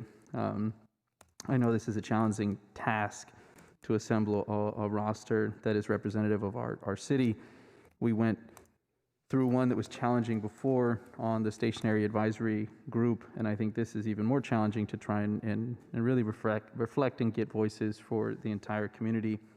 A little bit easier challenge we had in the Greater Downtown Task Force, as we had a smaller geographic footprint. But I am glad that we are going to be convening this task force soon, which I was proud to propose, and proud that my colleagues prioritized it back in February. This is modeled after the Greater Downtown San Jose Economic Recovery Task Force that I had convened last year, and the Health and Racial Equity Task Force that Councilmember Carrasco had convened last year as well. During the past year, we had to move and react quickly. And one of the biggest complaints that I heard from community members was how they wanted to be a part of and be included in those conversations and in the decision making. And so in preparing for recovery, we now have a better opportunity to actually involve our community. And I honestly feel that convening community is one of the best roles and responsibilities that we have here in local government. I do want to say it, I think the list that staff has proposed with their supplemental as well is a great starting point, and indeed has many of the groups that would advocate very well for our community. And I want to say thank you personally, Rosalind, for the inclusion that you had on the supplemental of the South Bay Labor Council, Unite Here, and Team San Jose. Local labor organizations are going to be key in ensuring that our service workers' voices are heard. And I think that as our city continues to resume large events at the Convention Center, Center for Performing Arts, California Theater, etc., Team San Jose specifically, as our Convention and Visitors Bureau operator, will be key in our overall economic recovery. I did publish a blue memo earlier this morning, attempting to build upon staff's supplemental memo. I think we actually could use more of our building and construction trades and more so our service industry's voices. Both groups were working through the pandemic on the front lines and have a lot to share. Another group I think we can highlight a little more is from our arts community, which we know were unfortunately the very first to close up and ultimately some of the last to open. Yet they have been instrumental in keeping our city active, energetic, alive, and vibrant through the pandemic in their own ways, and their voice will be key throughout our recovery process. And with that said, and I recognize it gets to a rather lengthy list in a large group, but I would like to move my memo that does include both staff memorandums as well. Second. That's it. Thank you, Mayor. Thank you. Councilmember Carrasco. Thank you, Mayor. I want to thank all the folks that called in support of the task force, and more importantly, in support of the membership of the task force. And thank you, Councilmember Perales. We know that when we are able to convene a diverse group, we get the best product possible. And to that end, I hate to keep adding more individuals to the group. I'd like to offer a friendly amendment and include Local 270. This is a large, mostly immigrant, community-based union with many of the families that were impacted by COVID during the last year's pandemic. And they were instrumental in making sure that a lot of our folks, not just their members, but individuals in the community were vaccinated. They took a very active role. I think the last count that I got was about 3,000 individuals that were vaccinated through their direct efforts. And so I'd like to be able to include their voices. I know that South Bay is here, and so is other building trades members, but I think that Local 270 does offer a very unique voice. I'm happy to include them. Thank you. And the seconder? Yes. Thank you. Vice Mayor? Thank you, Mayor. And I think I'm going to pile on a little bit as well, Councilmember Perales. There's one group that we identified that sometimes it's overlooked, and they would be able to bring a lot of value to this process, and that's the Muslim community. And so I'd like to make a friendly amendment request to include the Evergreen Islamic Center. I know some of you are very familiar with them and their work, and I think that would bring some more balance to the process. So that's my friendly amendment. Yeah, I'm happy to as well. And I also promised Rosalind that we'll keep the number below 100. So. I don't think we're going to be able to do that by the end of this meeting, actually. Councilmember Rice? Thank you, Mayor. And I really appreciate you offering up the Evergreen Islamic Center. They're wonderful folks, and unfortunately, they have been very much impacted in our Bay Area and in our nation, really. So thank you, Vice Mayor. There is also another group that I'd like to talk about, and this is something that I've been talking about since our priority setting sessions. And so it reminded me when I was looking at the recovery map that women are typically the ones who, during any instability, economic instability, financial instability in our country, they're the first ones to lose their jobs, to reduce their hours, to step into the child care or child rearing mode, with the exception of World War II when the men left, and so then they had to go into factory jobs, and guess what? There was child care for all. But there hasn't been that kind of investment, and I don't know that we need another world war for that. We just need to make sure that we prioritize correctly. I don't know if we are holding a minimum of, in terms of who identifies as women or or any other gender. But Councilmember Perales, I'm wondering how many of these folks will we require to be men or women or or in another category, simply because I'm thinking that there's a lot of folks here in this list that I think would represent women.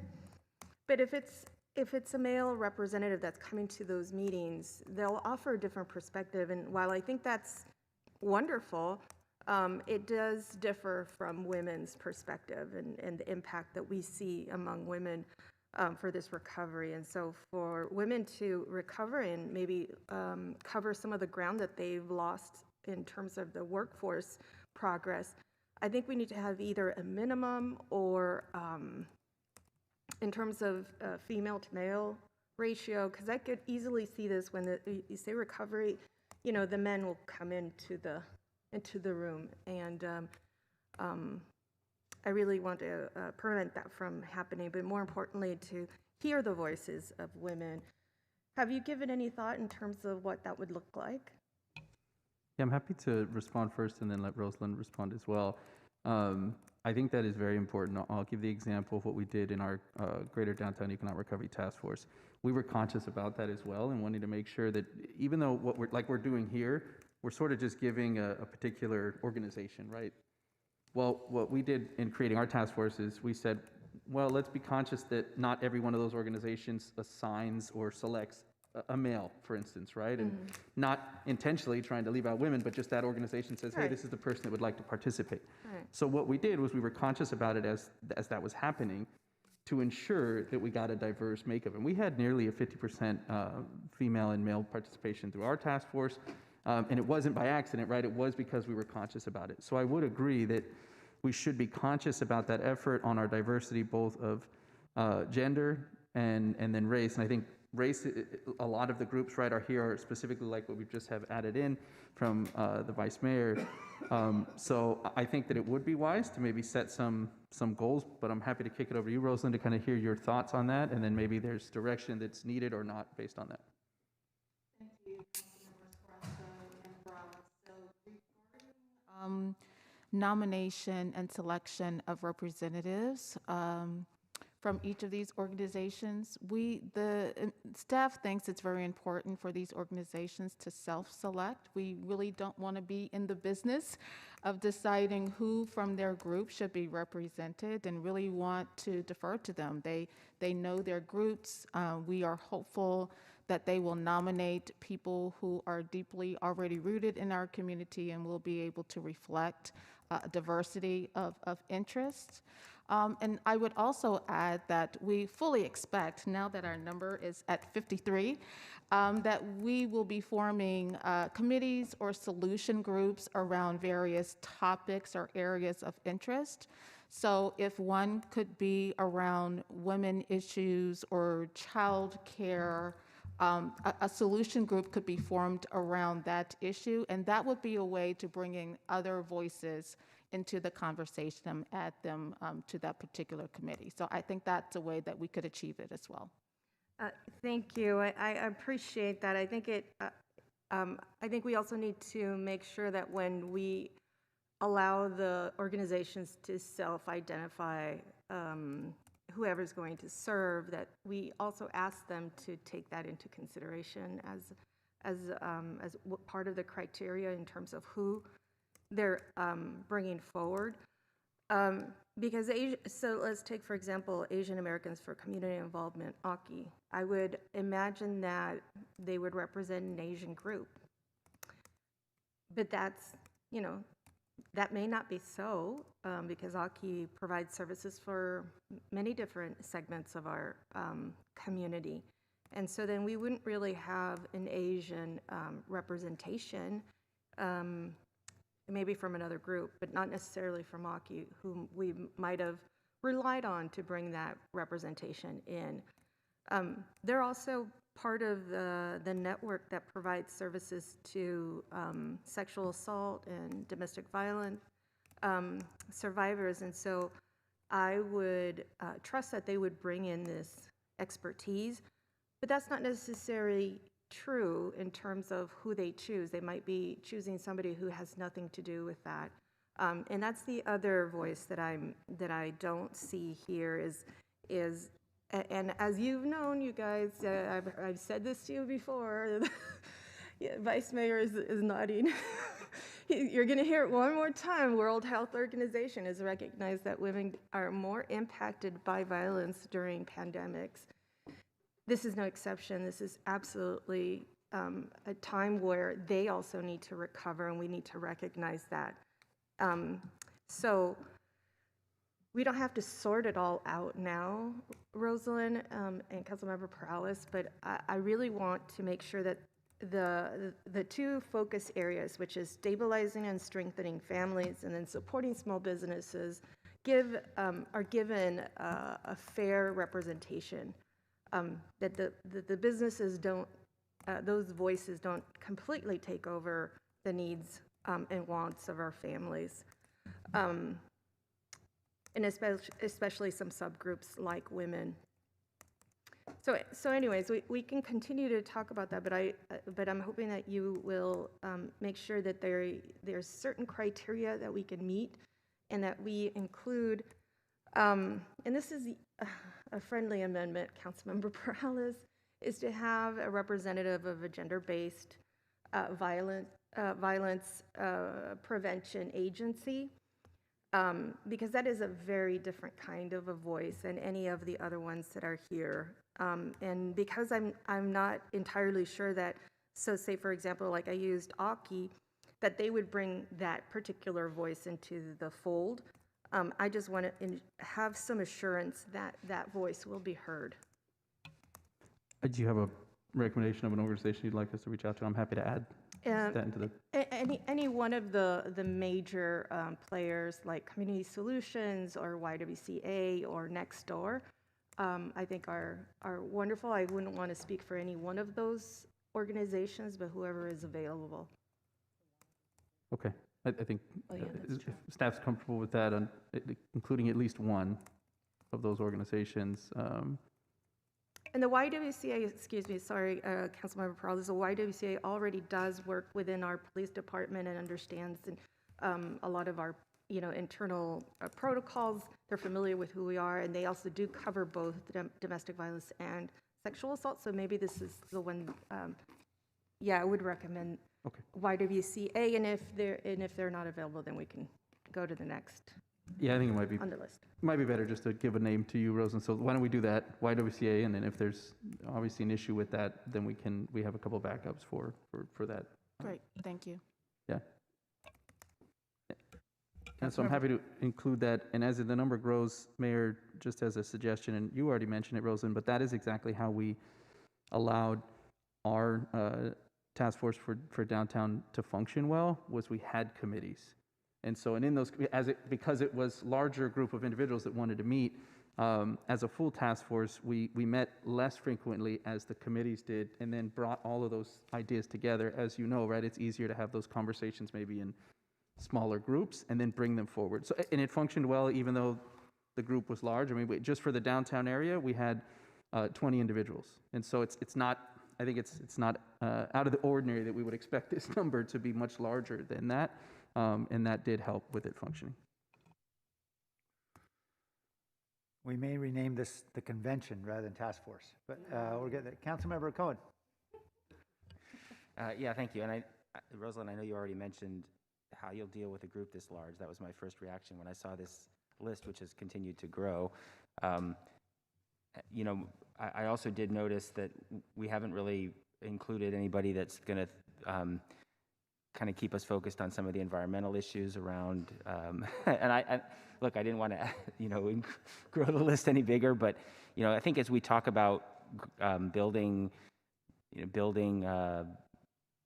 back our economy and our community, you know, these days we have a lot of these issues that sort of need to be grounded in how we make sure that we're mindful of the environment around us. And so I feel like that there's a few organizations in our community that have some input in that area, and I don't necessarily want to I didn't want to specify a specific group. I think that there's many out there that might be able to offer us some perspective and be part of the conversation.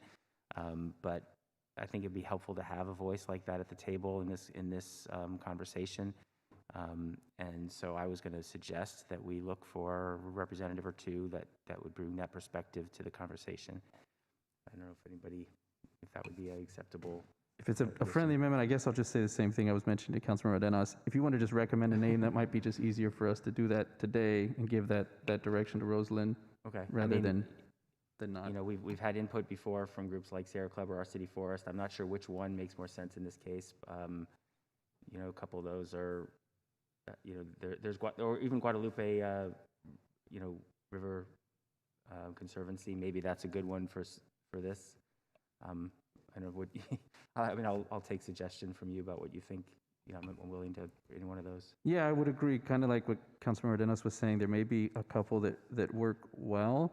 I would say on a citywide perspective, the Guadalupe River Park Conservancy could be a good voice, but they are focused on a particular area. So I might say a group like the Sierra Club would be a little bit more, have a broader focus. So I'm happy if you're comfortable with that we include them on the list. Councilmember, I would just also add a group such as Greenbelt Alliance. You might want to consider a group like that as well, that it does have a citywide focus. Yeah, happy to take that recommendation as well. I think that the idea, right, Councilmember Cohen, is to have a voice there. Mm-hmm. So, yeah, I'm comfortable with that as a suggestion. Yeah. All right, Councilmember Esparza.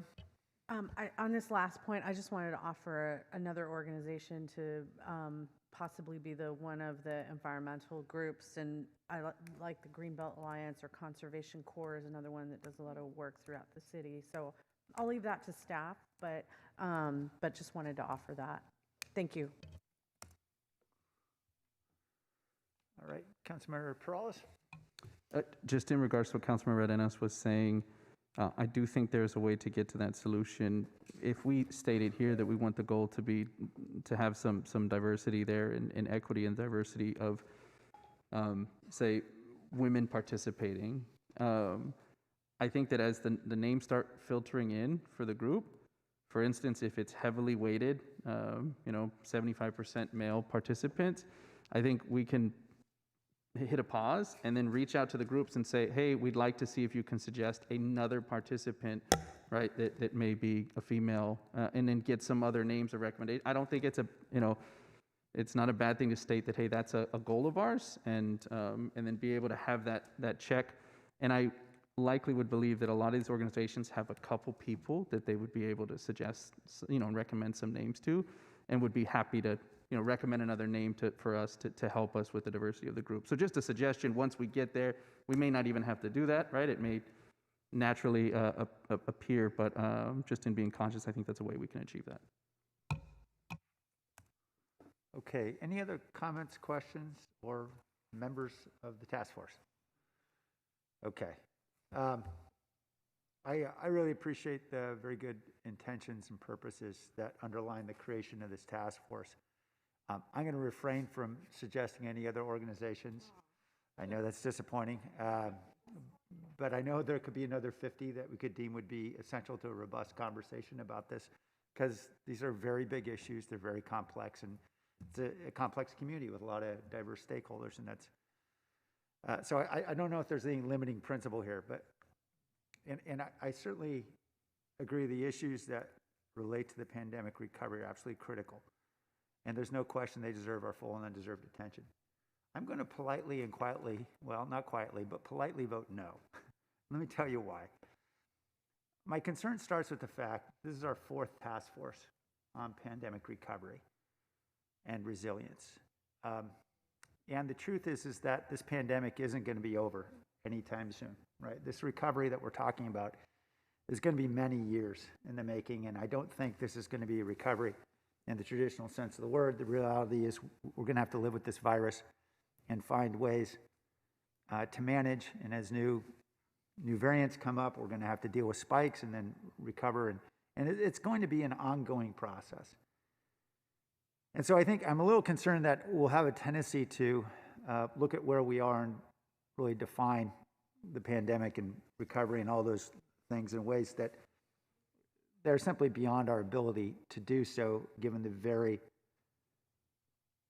unstable and uncertain and fast-changing nature, the dynamic nature of this pandemic.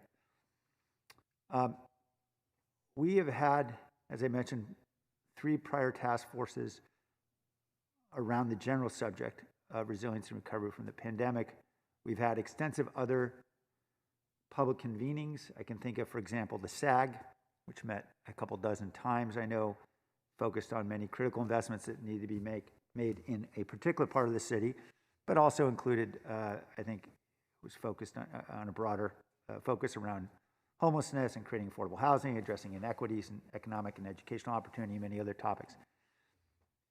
And we have ongoing sitting commissions, like our Housing Commission, for example, and 2 temporary commissions that are underway now. And those are all consuming an enormous amount of staff time and energy to support these commissions, to provide them with information, to be taking in recommendations, to provide feedback and response.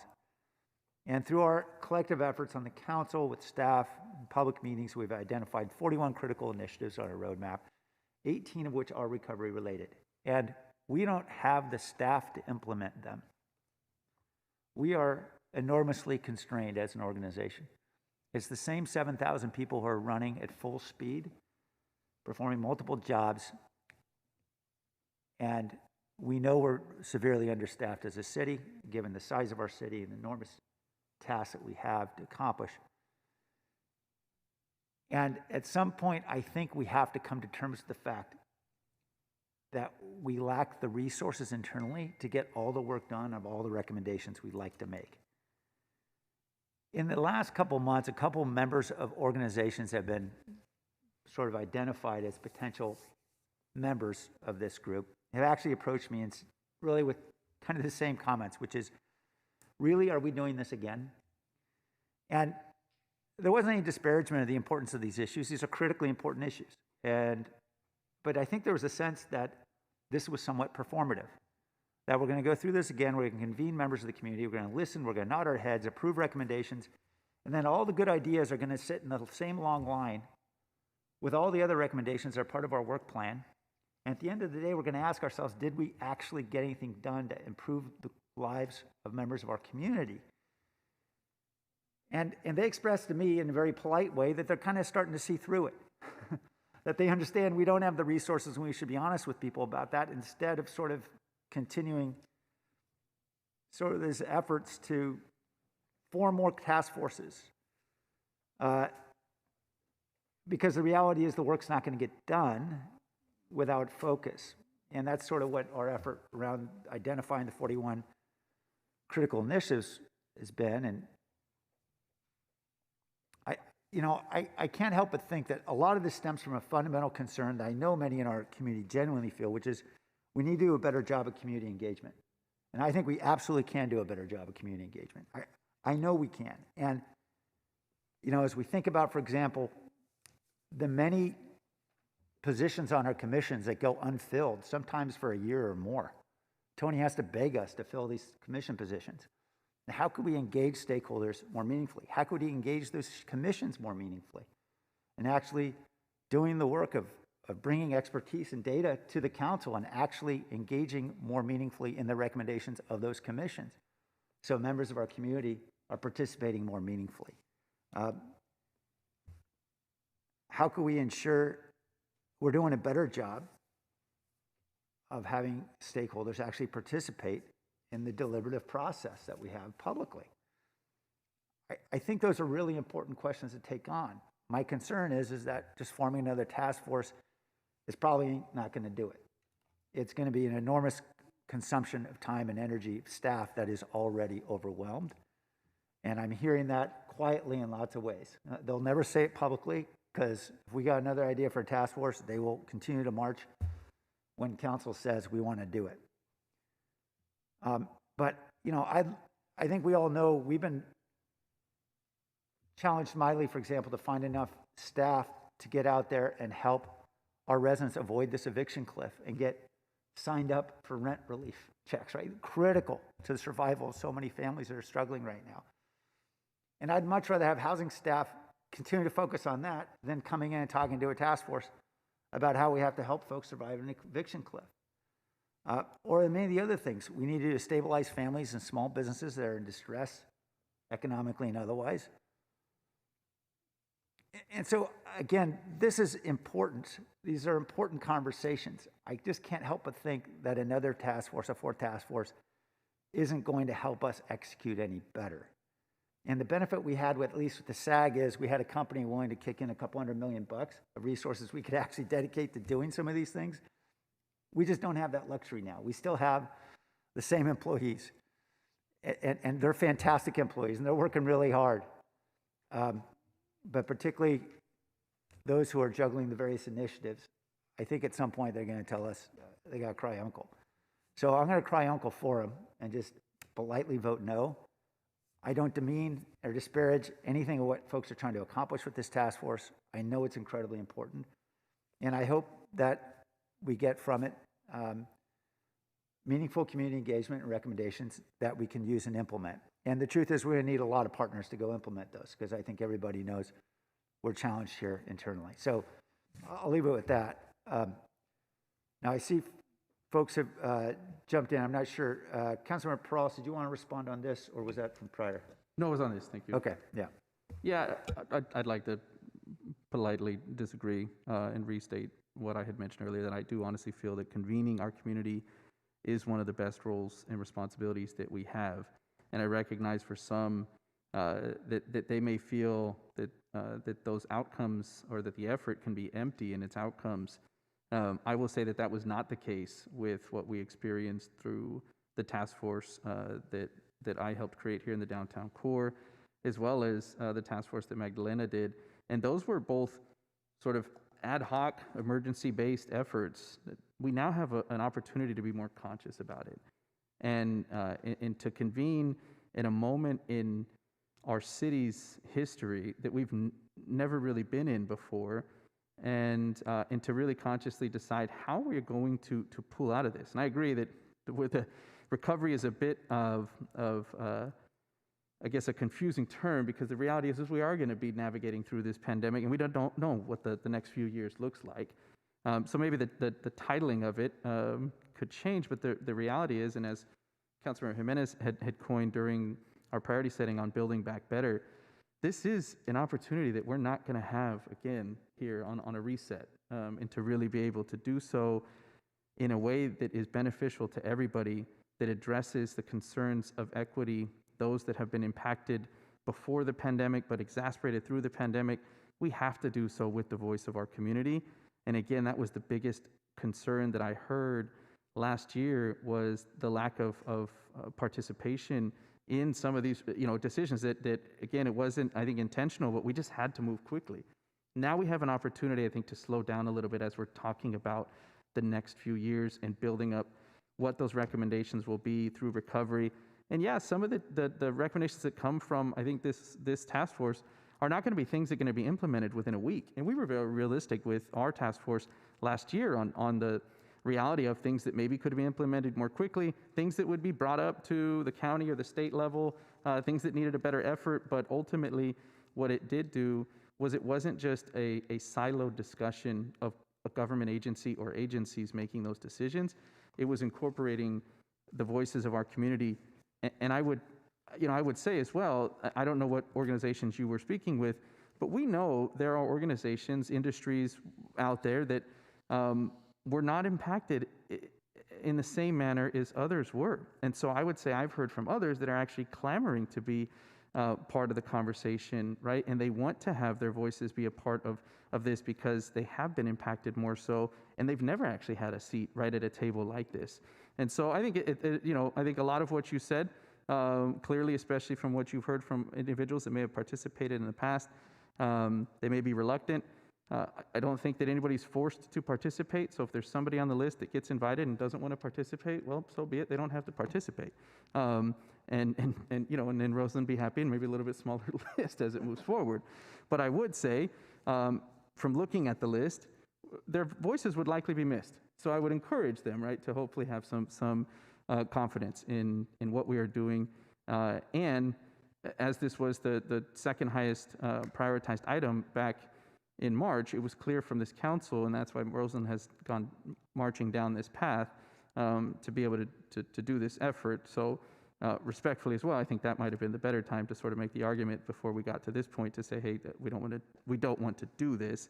But we're here now, and I think everybody's entitled to not support it or vote no.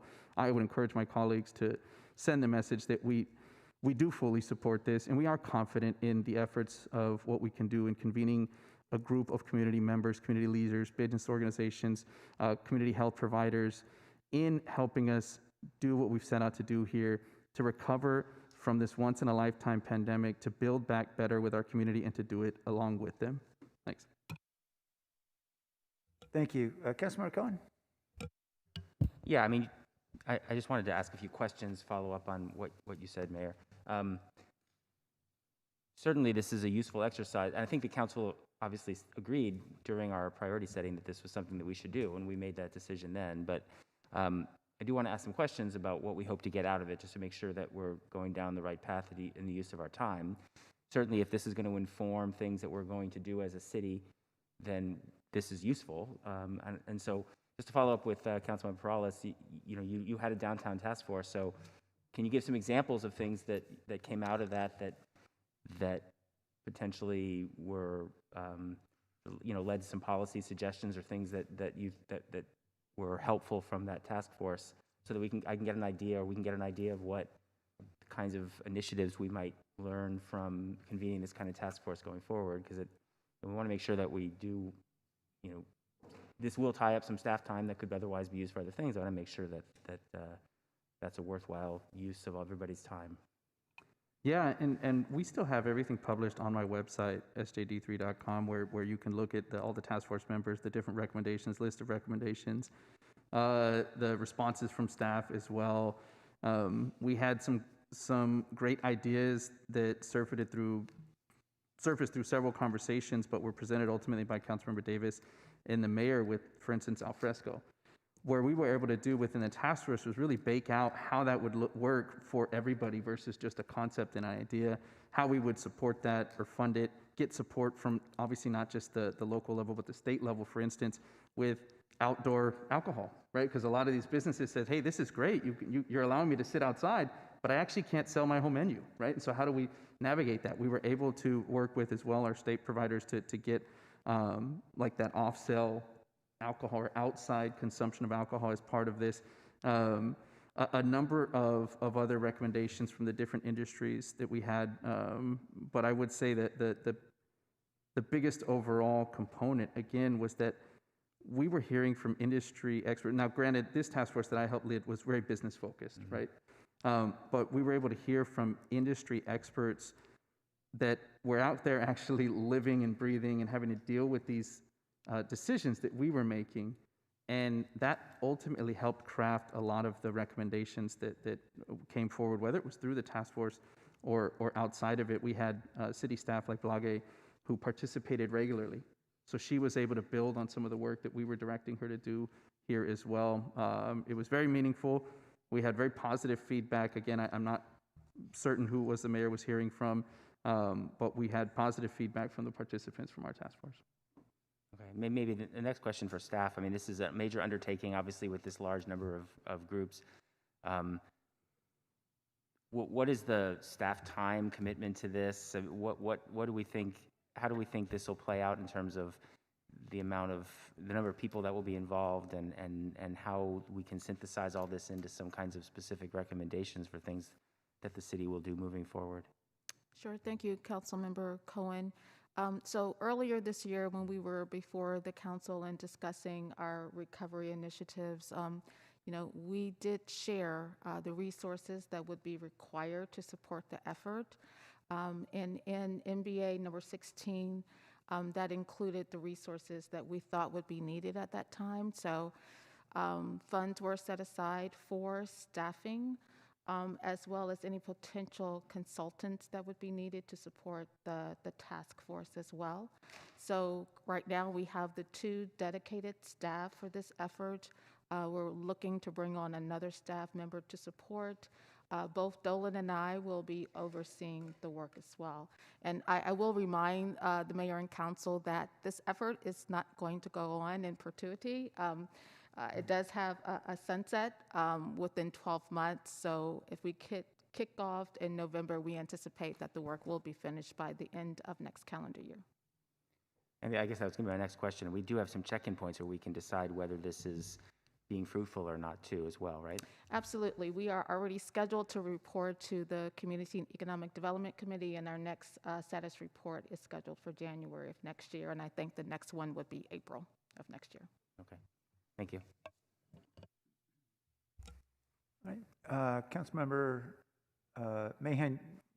Yeah, I actually had the exact same question. Okay. I mean, I'll just quickly add, I mean, I appreciate you giving voice to a concern that I also feel. I think the intention here is wonderful. I think there could be value in it. I think community engagement, bringing people together, is always valuable. But I'll just say for the record, I mean, my biggest concern in my first year on council has been the extent to which we're able to focus on outcomes and drive toward real impact in the community. And I know that the more that we put on staff's plate, the more meetings, the more conversations, the more reports, the more dashboards, whatever it is, right? We all ask for things, and it has an impact on our ability to be out in the community actually doing the work that needs to be done. So I'm just feeling torn. I know the intention's great. I worry about more task force, more meetings, more staff time, more reports. So I feel uneasy. I'm kind of willing to tentatively support it. I did have the question, and Rosamond, I don't know if you're able to add any more detail I wanted to ask the same question as Councilor Cohen on just staff impact and kind of trade-offs. And I don't know if you're able to share any more with us. I know we discussed a bit during the road mapping process, but a lot has changed since then. Thank you, Councilmember. So the one thing that I would say about this effort is that we did go through the roadmap exercise through that process. And so this was as identified as something that staff would be working on. And so the resources have been dedicated to move the work forward. Yeah. And those new resources, is there a trade-off you can identify at this point for your team? They're not trade-offs. There is funding that was made available to support the recovery work. So I wouldn't necessarily call it a trade-off, but funding that was allocated for the recovery work. Okay, great.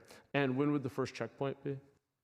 The first checkpoint is January at the Community and Economic Development Committee. Okay, great. Thank you. All right, Councilmember Reyes? Mayor, I had my hand up and the light went out, but I had Okay. my hand up. Councilmember Esparza? Okay, thank you. I wanted to comment. I think the mayor brings up some really good points, and it's a refrain we hear often in San Jose at how lean we are as a city, and I wanted to share a couple of thoughts regarding that. And one is, I think, for example, in the hate crimes task force, it's a huge topic, and we have some very disparate sort of work products that need to be done under that. And so, as an example, San Jose State has stepped in to help kind of manage the work groups underneath that, so that the work groups can do the work, come back on time, separate from the overall task force, and then the entire work product gets compiled by San Jose State and then brought back to the full task force, right? And so there are ways to do that, and so I just wanted to kind of offer that if that becomes too much for our own staff, that we can use partners, and we have the funds to do that, and that's an opportunity to engage those partners to see this process through. I do think that this is important enough. It's big enough. We have a lot of money, frankly, tied to the American Rescue Plan and other related funding sources. It's COVID. Responding to and recovering from COVID is a huge lift for this city. And so I do think that this work warrants a structure for the community to provide feedback and guidance to us as a city. And lastly, the point I wanted to raise as I was kind of hearing all the questions and comments, and very thoughtful questions and comments, was sort of my experience in the past year and a half with COVID, representing a district that has been hit hard health-wise, economically. We've been hit hard by related violence that has gone up in my district during COVID. And at every point, I have been asked, and I'm glad, by our city staff for input and partnership on how we get from here to here to respond to whatever it is we're trying to deal with, right? Our own people are looking for this kind of guidance and partnership so that we can make the decisions or develop the partnerships to set up very quickly, let's say a rental assistance center or a small business assistance center, or whatever that may be. We need to have those partnerships already there and be able to pick up the phone and talk to folks and have a common understanding of what it is that we're trying to deal with. And my hope, is that this task force can do this, because I think that this is too much for any one entity, including us, to do all by ourselves. We can't do this by ourselves. And so I'm going to vote yes, and I do appreciate the mayor's input. I think it was very thoughtful, and he brought up some good points, but I think this work is too important, and if there are issues that come up, then we need to just find a way to figure out how to deal with them instead of not doing it at all. Thank you. Thank you. Councilmember Arenas? Thank you. So I was thinking about what is being discussed, and part of our responsibility to recovery, although we talk about recovery and there's still many families who are in the midst of this pandemic and wouldn't say they're part of a recovery because they're just barely surviving, and so much less recovering. There's other major cities that have done workforce and recovery task force, social and economic studies to figure out how their cities can move forward, because the pandemic wasn't the only thing that happened this last year. And we have to recognize that there is also a social factor. There's a social movement that's involved here, and that's inequity. And that this country has not ever, our systems have never repaired, have never corrected themselves. And we can't just say because this is too difficult or too overwhelming that we are not going to take this opportunity to do that. The way that we recover will matter. It'll matter to the people that are still not part of a recovery. They're still part of a surviving phase of their lives. They're trying to stay healthy and keep themselves alive and put food on the table and a roof over their heads. And so when we want to, just like earlier, we supported the seamless transit principles. We've done resolutions like that in the past as well. We've done that for equity, but it can't be just something that we support and it sounds great and let's put that on our website, but then we're going to behave and act the same way that we've always done, which is quickly, and we're going to make decisions based on programs that are cost recovery. We've already have gaps that we know that the pandemic just emphasized. We had those gaps in education, in technology, and in our own city services, because we make decisions based on, can we afford to provide that service there? Not, does that community need that service there? And so who and how will we have a collective conversation about these structures, economic and social, if we don't do it now? It's unfathomable to me that we wouldn't take advantage of this opportunity to do a reset and to do right by everybody, and not just provide one-time programs, but to really change systems for the generations to come, because the kids who are being left behind, the people who are being left behind, are of color. So this is not just a task force to recover. This is a making it right task force. So I will be voting yes, of course. Thank you. Jennifer? Yes, this is on our city roadmap, as Rosalind described earlier. I don't think the size of this task force was contemplated when we were thinking about the resources needed. So with all due respect, I would like to have some opportunity to revisit our resources dedicated to this. Obviously, we're using our American Rescue funds for this, but we need to come back and use more of that funds for this to make sure that Rosalind and Dolan are adequately supported, since there's so many other things going on. So because we want to do this well, if we're going to take this on, we're going to want to do this very well. So I'd like to ask for that consideration. Mayor, I have a point of clarification. Does that need to be included in the motion? Do we need to give that direction? Well, or can the city manager just do that? Could I make a suggestion? We're going to be back in November to talk about how we're using our federal money. Maybe that'd be a good time for us to revisit this. Sounds good. Thank you. That's what I'd like to do is in November. Thank you, Mayor. Okay, great. Thank you. All right, any other comments? All right, let's vote.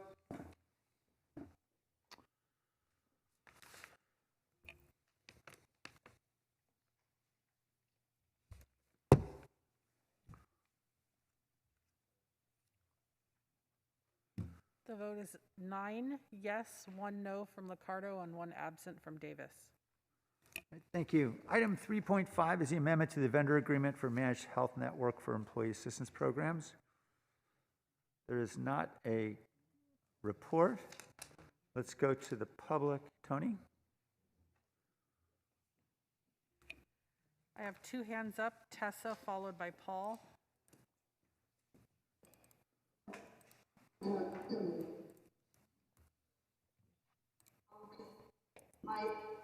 My comment is that I couldn't understand what Mayor Licardo said. He kind of said it very quickly. If you could repeat that, I'd appreciate it, Mayor Licardo. Item 3.5, Tessa, is amendment to the vendor agreement with Managed Health Network for Employee Assistance Programs and Critical Incident Stress Management Benefits.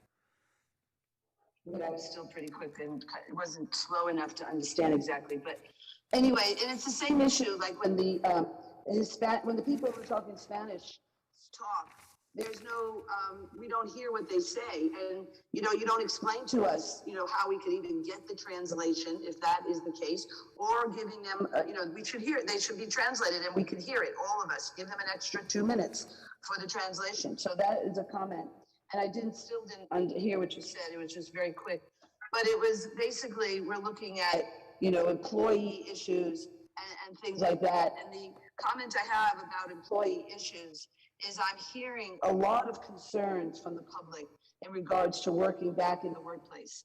And we're seeing it also with our children, what's happening in our schools, that there's COVID rampant. And so, what's happening in our workplaces and in terms of, whatever you're working on in terms of benefits or whatever, the real benefit is to have people work at home. And we're not allowing that. And, and I'm seeing it when all of you people, as representatives, go back in the field, you're not wearing masks. And I guess you could look at, the mayor of San Francisco, when she called it, policing, fun policing. So you're not being examples. And the main issue is that we are, externalizing the cost of bringing people back into the workplace. Not only that you're exposing them to COVID more readily than having them work at home, but the externalities of driving to our workplace and things like that, and even having the workplace open, and all the. Paul followed by Andrew.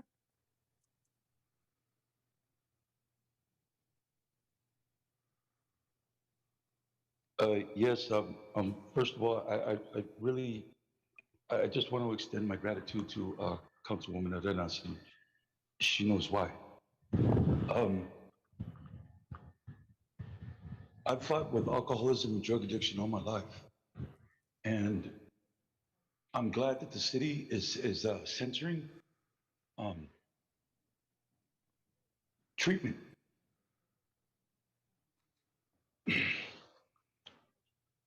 Because it's a medical issue. It's not a moral failure. It's not a question of character. It's not it's classified as a disease because it has a certain trajectory, and there's 3 elements to it. Is that number 1, it has identifiable symptoms. Number 2 is that it's a progressive disease. That means it gets worse over time. And number 3 is that it's fatal. Those are the 3 components that define by the American Medical Association something as a disease. And that's what this is. And so I appreciate the language that's being used because it should be used that way. And I would also like to challenge the council that, my brothers and sisters in Columbus Park and along the Guadalupe are on par and are just as deserving of that language with respect to what it is that they and I have suffered most of my life. Well, not most, all. And again, I just wanted to say that I agree with this, and I would just hope that the same consideration that you're extending to your employees, you extend it to my homeboys and homegirls on the Guadalupe. Andrew followed by Blair. Hello, my name is Andrew Boone, And I absolutely agree that we need to invest more into substance abuse treatment. However, prevention is a lot more effective than treatment. And what the city should not be doing is continuing to promote the consumption of alcohol. So just by having so many liquor stores and so many grocery stores where any resident, any person over the age of 21 can go in and buy any amount of alcohol they want at any time that those stores are open, that's promoting alcoholism. Alcohol is a very dangerous drug. It's very addictive. This is well known by science. But yet the city seems to have a policy that's like, oh, we don't care how much alcohol people consume. Mayor Liccardo, this was one of your campaign promises when you ran for mayor in 2014, that you would close liquor stores, at least on the east side. That's a promise that remains unfulfilled. We need to be closing down or restricting the sale of alcohol in liquor stores in general. If you didn't notice, our neighboring cities that have fewer liquor stores have fewer of the problems associated with alcoholism. It's just a fact. So we need to reconsider our zoning and what we're promoting. We're promoting alcohol, we're promoting alcoholism, we're promoting car driving, therefore we're promoting drunk driving. And another point I want to make is that the city is underfunded and understaffed by choice. That's your choice, Mayor Liccardo. You've been in power for 15 years and refused to consider the objective fact that if you raise taxes on corporations a tiny amount, nothing bad is going to happen to those corporations. Oakland and San Francisco have much higher corporate tax rates than San Jose, and there are more companies there. So your logic, it does not make any sense. Tax corporations so we can fund solutions to our problems. Thank you. Blair, followed by caller 5140. Hi, Blair Beekman here for the issues that you're working on with this item. I hope, if applicable, they can be considered for maybe what is needed for current VTA worker comp and pay issues that they're going through and the negotiation process. If this work here can be of help to that, I thought I would mention it at this time. Thank you. Caller 5140. I mean, we got to be on the hook for everything for the city workers, including their drug and alcohol problems. I find that disgusting, especially coming from a city that rubs their hands together when they want to talk about pot taxes. Okay, you guys levy all these pot taxes. It's a total oligarchy how it was set up, so the city could rake it in. But wait a minute, why don't you take that money that you guys are taxing the marijuana smokers and put it towards your drug and alcohol problem? Don't put it towards mine. Don't tax me. Don't tax people who live a clean life or have a beer once in a while. You guys should be ashamed of yourself. Matter of fact, if everybody is so concerned about marijuana and cigarettes and alcohol, why don't we just make it dry county? Let's make it like Mississippi or something, right? That's what you guys want. You guys want a structure of Mississippi. That's what you want. In some kind of puritanical weird way.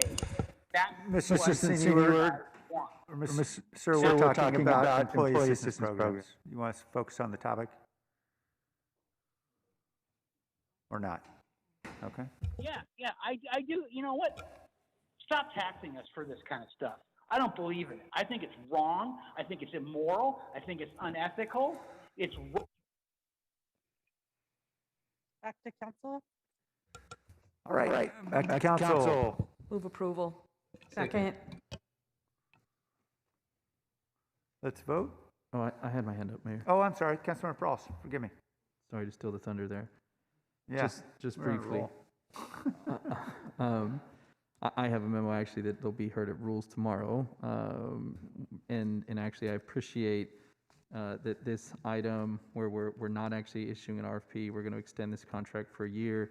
And if approved tomorrow, the direction that I'm providing, looking at proactive workplace safety, cultural evaluation, trauma response resiliency for our employees, our workforce here, I think could fit very well with the development of an RFP as we go out for it next year. And so just kind of foreshadowing that, it'll be a discussion tomorrow at rules and then potentially moving forward. But I appreciate that this actually fits well with that opportunity. So that's it. Thank you. Thank you. All right, let's vote now. Nope, Councilmember Foley. Just quickly, I think this is a really important issue and important benefit that we offer to our employees. We have been, the city, the state, the country, and our employees are under tremendous stress as it relates to COVID, and many of them are responding in different ways, some constructively, some destructively. So the ability of our staff to be able to have this resource that they can make contact with someone and talk through their issues or manage their health is extremely important. So I highly support this effort, and anything we can do to assist our employees, we need to do. Thank you. Councilmember Esparza, and while Councilmember Esparza is talking, I'm hoping maybe Jennifer Chambry or someone could come down to actually, I was going to ask a couple questions about this item. Thank you. Thank you. I actually had a question for the city manager, and that was, do we think that this is enough, and have we seen, and maybe Jennifer is the one, or the Chambry, do we think this is enough? And I saw that we're looking at other things like digital tools such as apps. And have we seen an increase because COVID, and I don't care like who you are in the city, like you've been putting in way more time than you were before COVID, right? I mean, it's just, everybody at every point has been working harder and longer, and there's a tremendous stress that is going along with the work and doing that in a global pandemic. And can you give us some more information, please? Sure, absolutely. Jennifer Chambry, Director of Employee Relations and Human Resources. So this benefit here is just one small piece of kind of our overall wellness benefit program for our employees. So we are doing a lot of work, as Councilmember Perales mentioned, in regards to the rules memo tomorrow, actually on trauma-informed care. We have a whole different group that's working on that, the National Council of Wellbeing with our employees. So this is just one piece of that wellness benefit for our employees. This is the counseling services, and definitely one thing that we want to look at as we take this 1 year is what else is out there? What else can we offer our employees? I don't have the data in front of me of what the utilization like before COVID and after. I can tell you when I've looked at it, I think probably before COVID, it was probably less than I would have expected or probably would have liked. I'd have wanted our employees to be utilizing it more. So we really need to look at it. Is there a way to have our employees utilize it more? I know there's right now, there are not a lot of counselors available. Sometimes it takes a while to get counselors. And that's an issue across the United States. Our medical providers are having that issue too. So is there a way to get people that benefit quicker, get counselors more readily accessible, like through an app or things like that? So we really need to look at kind of all options on the table. But I just want to reiterate, this is just kind of one piece of our overall kind of wellness program and what we're looking to offer our employees. Okay, thank you. Yeah, and I agree with Councilmember Foley. This is super, super important work. Thank you. Thank you. I just had a question, Jennifer. The report notes that there's very low utilization, and I agree these are really critically important services, particularly now. Can you give me a sense, do you have a handle on what sort of low utilization means in terms of roughly what percentage of employees or? I don't have those numbers in front of me. I can definitely get that for you. But I do know it is definitely lower than we would want. And we pay for the benefit whether or not people utilize it. And that's why we need to look at this, because we may be paying for something or spending a lot of money on something that we could buy an even better benefit for our employees that they may utilize more. And that's really why we want to take this year. And are we considering something that would be a pay-as-you-go kind of benefit so that we're only paying for the service if people are actually using it? That's possible too. There's not a lot of providers that will do that though, because it's hard for them to estimate how they're going to or not. It may be a combination of different things. It may be the app, which may be a cheaper benefit, and we take the remainder money and do something else with it, or maybe have an add-on benefit to it. There's a lot of different options out there, which is why, again, we're taking the time to explore that.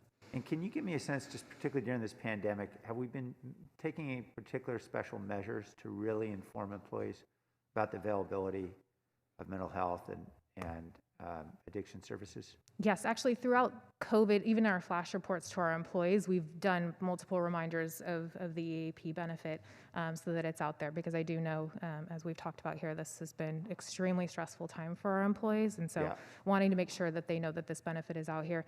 After the VTA shooting, we did a lot of communication regarding this. We did have some issues during that time where people were not able to get counselors, and so I personally met, and that was actually through our medical providers, I personally met with them to talk to them about that issue, but that can't happen. If employees need these counseling services, we need to do what we can to get it. So definitely have done a lot of communication regarding it.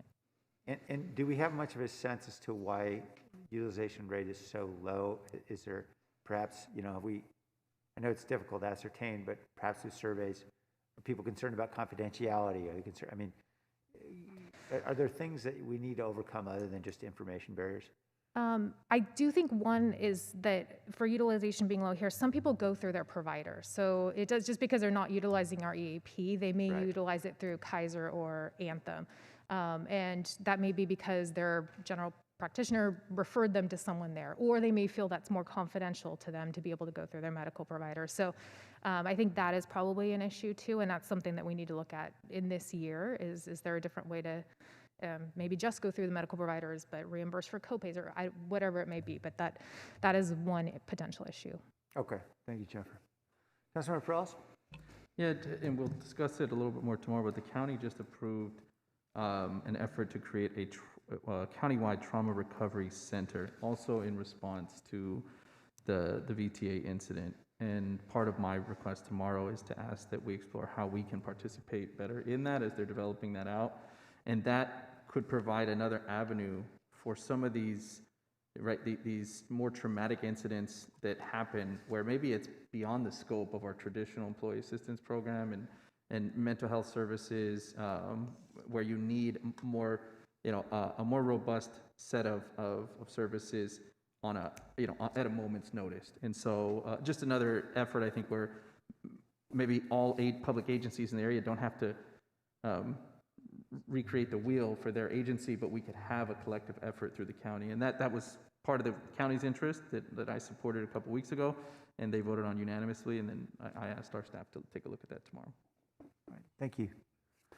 Other questions or comments? All right, let's vote.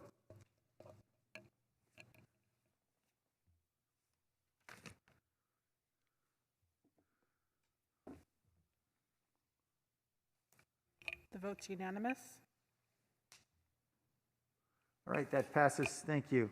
Item 4.1 is a pedestrian safety pilot at Monterey and Kirtner. I see John has patiently been waiting along with Chief Mata. Welcome, gentlemen. Do you have a presentation, John, or are you just going to take questions? We do not have a presentation, Mayor. Okay. Let's go to the public. Okay, I have speakers both on Zoom and in public. The people present would prefer to go after the Zoom speakers. Okay. So I'm going to start with Zoom. I have currently 4 hands up. Paul, followed by Tessa. Yes, Paul Soto from the Horseshoe. I'm glad that something's being done about this particular area. I went to a Vision Zero meeting, one of the first ones that was held, and it was because it was like on the borderline of District 6. Councilwoman Davis was in attendance, and so we started talking about the kinds of issues that have happened there. I've been going to that cemetery for 22 years. I go there at minimum twice a month, at minimum, and so I spend a lot of time around that area on a bike. And so you can feel the danger there. Those cars are running fast, very fast. The one thing, though, that I have seen that has been happening as of late is the complete dehumanization. These drivers are not stopping. Okay, and that has been very, very common within the past 5 years. This complete just sociopathic, I don't care about their life. They're a homeless guy anyway, so who cares? This is the infection the infection of the dehumanization process is that when you start talking about them and they, and you do the othering, and you start creating this language around those low-income people, those homeless people, what you're doing is you're setting into the minds of the public that these people, they're nothing, they're worthless, because look at how even the city doesn't respond to their needs. So that means, why should we? You see, this is a critical point that I would believe, I don't mean to speak for it, but I believe that Councilwoman Arenas is trying to center here, and which I've been doing for 3 years, every single meeting, every single get a chance at this mic. And so, while I appreciate, again, the fact that you were going to start focusing the attention here, I just don't want these data geeks going up in here and exploiting the poor by extracting grant fund money because the poor man was killed. So they write a grant for that, and then they get to play with their gadgets. That's what gets me, the exploitation of the poor. Tessa, followed by Barat.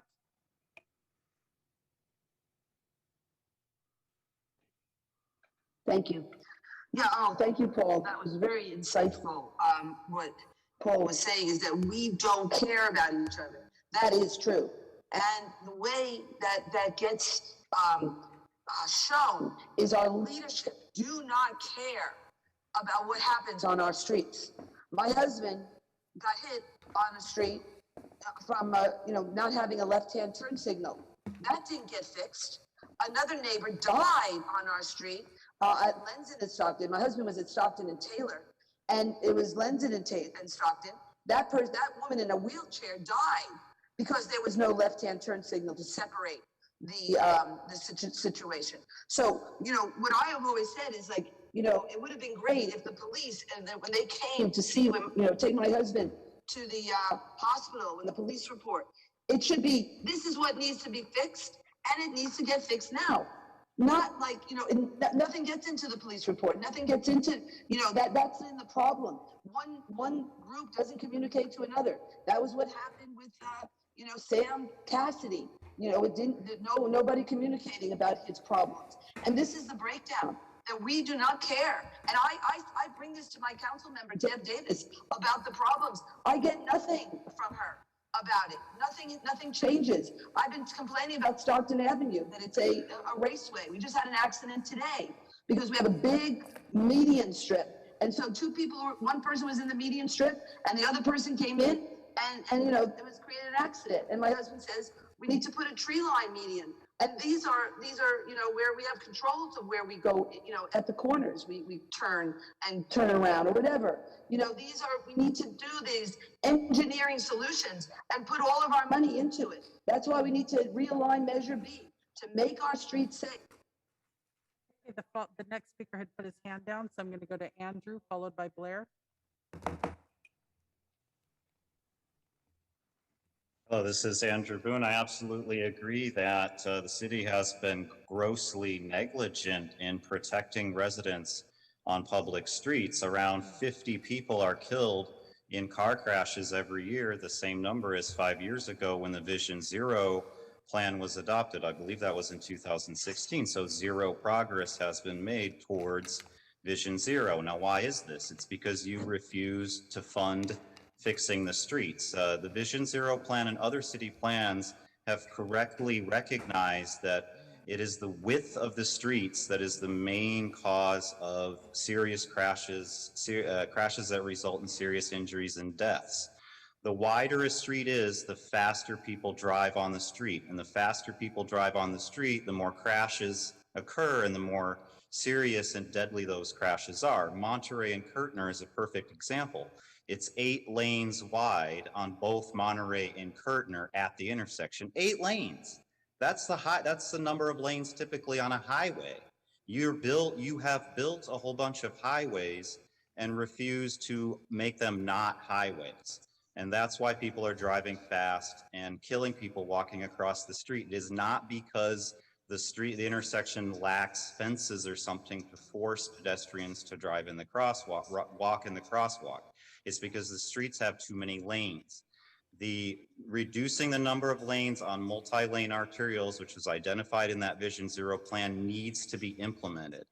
And absolutely, to do that, the big lie that Sam Liccardo and Dev Davis continue perpetuating, that we can't fund these things because we can't raise taxes on corporations. You need to stop saying that lie, because that's impeding the city from having any kind of healthy budget so that we can solve our problems. Tax corporations solve problems. Blair, followed by Barat. Hi, Blair Beekman here. To try to comment on some of the words of Paul Soto, I think he was trying to comment on something of the KSI statistics, killed or seriously injured statistics that have been modified and changed over the last few years to now include more homeless people in people who have been killed or seriously injured. On its surface, it's an awesome idea. It's ideas of equity, actually, and it's just our better practices. It's being more honest with ourselves. But I feel those numbers are being used and inflated and manipulated by certain people in certain ways to get what they want, which is kind of what Paul explained, that I think initially started with the community activism towards the future of good community safety ideas, but has since developed into kind of a battle between different factions within city government who are fighting each other over trying to mellow out this whole process and offer a decent process, an honest process, compared to those who are using these things in order to inflate numbers to get future funding. I hope we really calm down this issue and respect that we are developing new ways to gather statistics and note how we used to gather compared to how we gather now. In a few years, this should balance and even itself out. Meanwhile, a person's died on Monterey and Kirtner, and she needs help with community safety issues. And I think we can be addressing community safety issues. We have to do this in the future with the ideas of open public policy ideas that help address the future of Vision Zero and community safety concerns. This is a way to work arm in arm and hand together towards open democratic practices to answer our questions of community safety. I hope these words can be taken seriously in what it can really develop in terms of the future of our local communities. Barat. Hi, I'd like to speak about the pedestrian safety. It's really unfortunate and sad that people are getting injured or impacted in different ways due to multiple reasons. So definitely one of the things that I'd like to bring to everyone's attention is, any kind of pedestrian safety, road safety has to have a strong participation from the community. And that's really needed because the community, the residents there, they would have been living there for a long time. They know exactly how the traffic patterns are, what kind of behaviors are not ideal, and hence they could install various accident preventing devices, etc. One of the examples I'd like to provide is recently in North San Jose, where I currently live, there's an RV shelter park that's moved in, and I saw someone coming out of the RV shelter and then run a red light, and this is next to a children's park. So this is exactly a concern where lack of participation or involvement from the city to invite local residents is going to be a concern, and that is something that I like to strongly encourage the city to actually have local residents, community be involved right at the beginning, so they could have a seat at the decision-making process. And if that is not done, then we'll have more accidents, and that's not ideal at all. And it's sad that the city, with all the power and responsibility, is not really involving various residents to actually be part of the decision-making process. I would like to reiterate the city and all the council members to actually take this as a positive input to make sure any safe RV site or anything for the homeless being positioned in residence actually has a residence input, so that we could prevent safety incidents. Thank you. Okay, I have 3 public speakers in person. Please come down. Manny Ortega, Theodoro Garcia, and Satoro Garcia.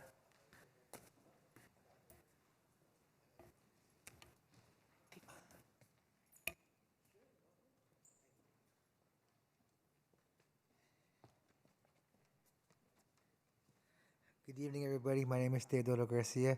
I'm a resident of San Jose. I'm a Black Beret, and I want to say that all you guys are incredible speakers. I mean, I'm actually learning, sitting up here watching all of you and learning y'all speak to the public. I mean, honestly, you guys are like amazing at it. So I'm glad y'all taking the charge in that. Number one, I want to sit there and speak on the Monterey curtain issue. I just want to sit there and say that I do feel like that some things have been neglected, like the cameras that we have that are right above that actually could have caught the driver that actually ran somebody over. That's a friend of mine. I think that really could have been error that could have been corrected very easily. I mean, because now the city's saying that this camera wasn't working. I mean, not to be upfront, not to be mean to you guys, but honestly, I don't actually believe that camera's not working.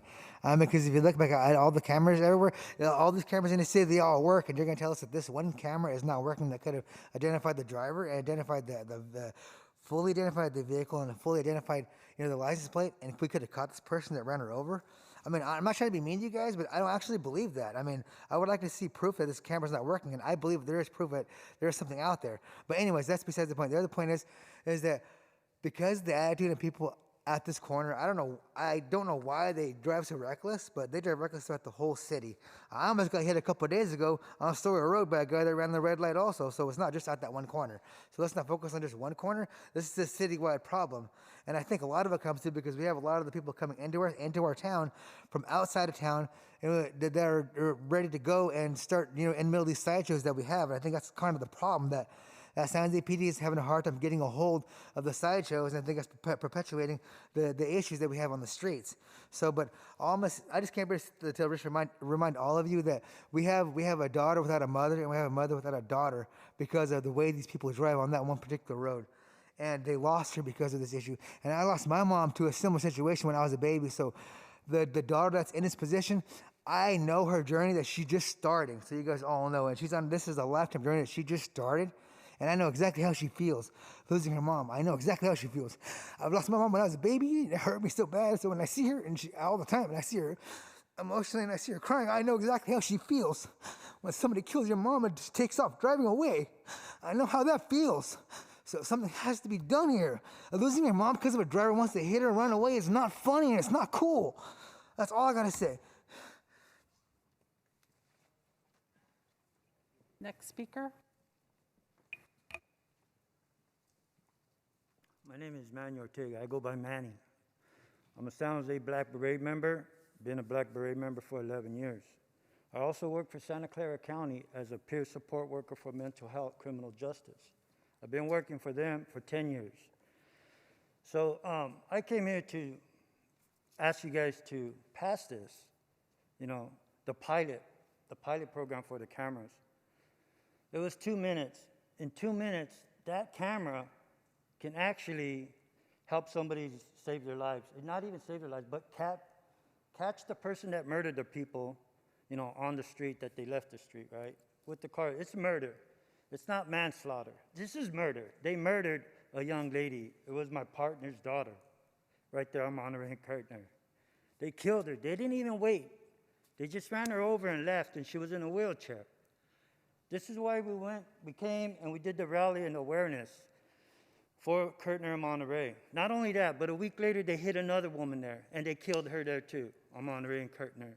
If you go down the street a little bit more on Center Road, they killed somebody there too.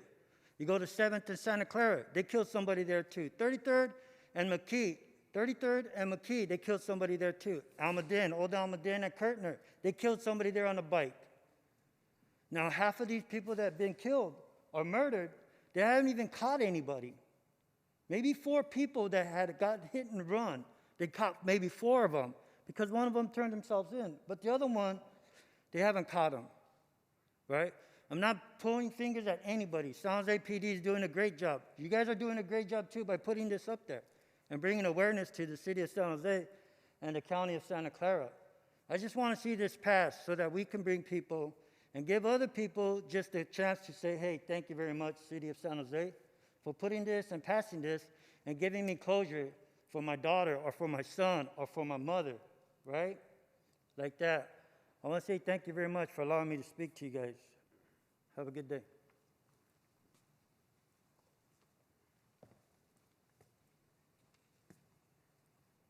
Hi, good afternoon, everybody. My name is Teodoro Garcia. I'm with the San Jose Black Berets. Thank you for listening.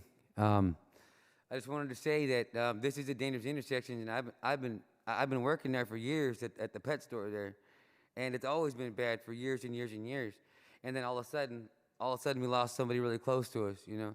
And I know her family, and I know Vanessa's daughter, and I know her mom, and like, you know, like my brother said, we lost her mom when we were little too, just like Vanessa lost her mom, exactly the same way, exactly, hit and run, he was gone, you know, and it's hard to watch a girl, start this journey, because me and my brother, we lost our mom when we were 15 months old, you know, and it's something you don't recover from, you know, you don't recover from that. Like when we lost our dad, I'm sorry, I lost my dad too, the same way, you know, you don't recover from that. I'm telling you, don't, you know, and she's not, you know, and her mother's not gonna recover from this. You don't recover, you know. And like her mom says, she still looks over at the intersection because she lives down the street, and she still looks for her daughter, still looks for her daughter, you know, and her daughter, you know, we were having a meeting the other day, our Black Bray meetings, and like I was telling her, I said, how you doing, I was speaking about your week, because we go along seeing how everybody's doing, and then I was trying to like get her to say something positive, like positive energy, how's your week, tell everybody how you're doing, and then she said that she lives to find her mother's killer. Yeah. So yeah, and thank you for your time. Thank you to the members of the community who came forward to speak about this important matter. Councilor Jimenez, if you don't mind, I know Councilor Esparza brought forward the memo. Why don't we go to Councilor Esparza first, and we'll come right back to you. Thank you, Mayor. And I have a video I'd like to show. It's very short. It's a minute 40. And the reason we're showing this video is Vanessa Arce's mother, Felipa Pineda, could not be here today. She wanted to. She's had a death in her family this week and just couldn't do it. And so our condolences are with her and her family. And so if you could show the video, please.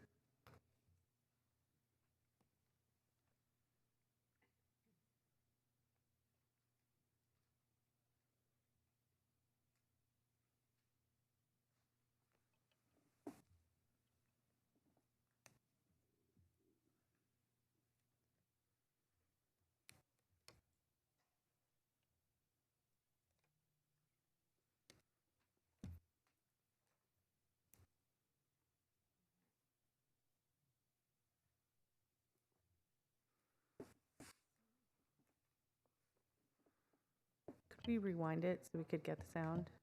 Thanks.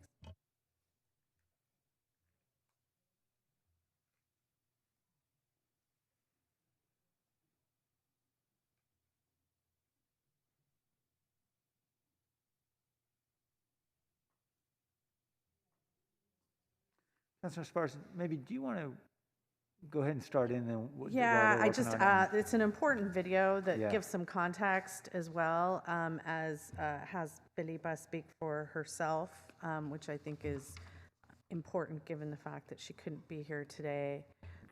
So is it ready to go? I saw it stopped, or no?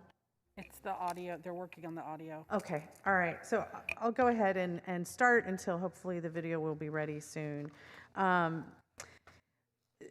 So I brought forward this memo okay, I see things happening on the screen. All right, I'll ignore the screen. So I brought forward this proposal to address the loss of life that we've seen at Kirtner and Monterey in particular. On the night of April 1st of this year, Vanessa Arce, mother of 5, was killed by a hit-and-run driver while crossing Monterey Road in her wheelchair. We have had 5 pedestrian deaths this year alone at Monterey and Kirtner.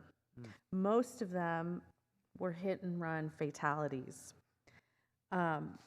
Also, most of the deaths have occurred at night, and the majority of the victims have also been homeless. So in the referral that you'll see in the memo and the attachment, I'd like to thank the Housing Department for, I see Reagan, for agreeing to do outreach in the evening, because we do have encampments nearby, and we needed to change up our operations to do outreach in the evening when folks are there. There's another item in the referral, which I'd like to thank DOT. In fact, back in June, I think John Ristow and I were communicating when he was physically out at that intersection, going out there, trying to take a look to see what was happening, what else could be done, because the crosswalks have been timed.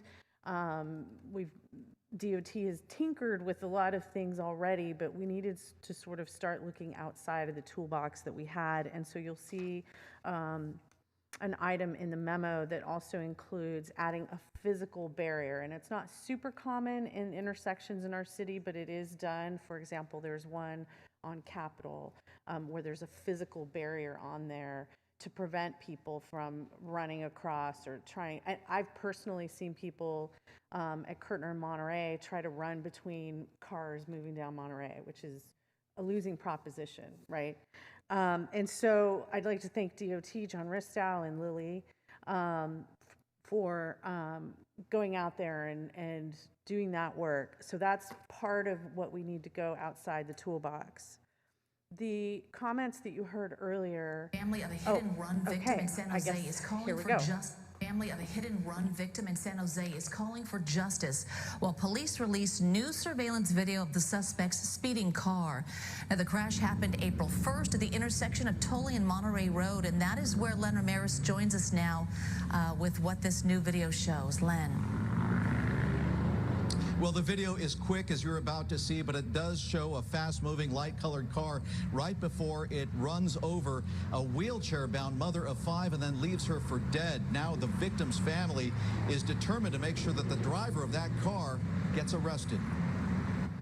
Video from a gas station camera shows the suspect's car streaking southbound on Monterey towards the Tully-Kirtner intersection. That's where it struck 37-year-old Vanessa Ann Arce, who was in the crosswalk, police say, and in a wheelchair. And took off.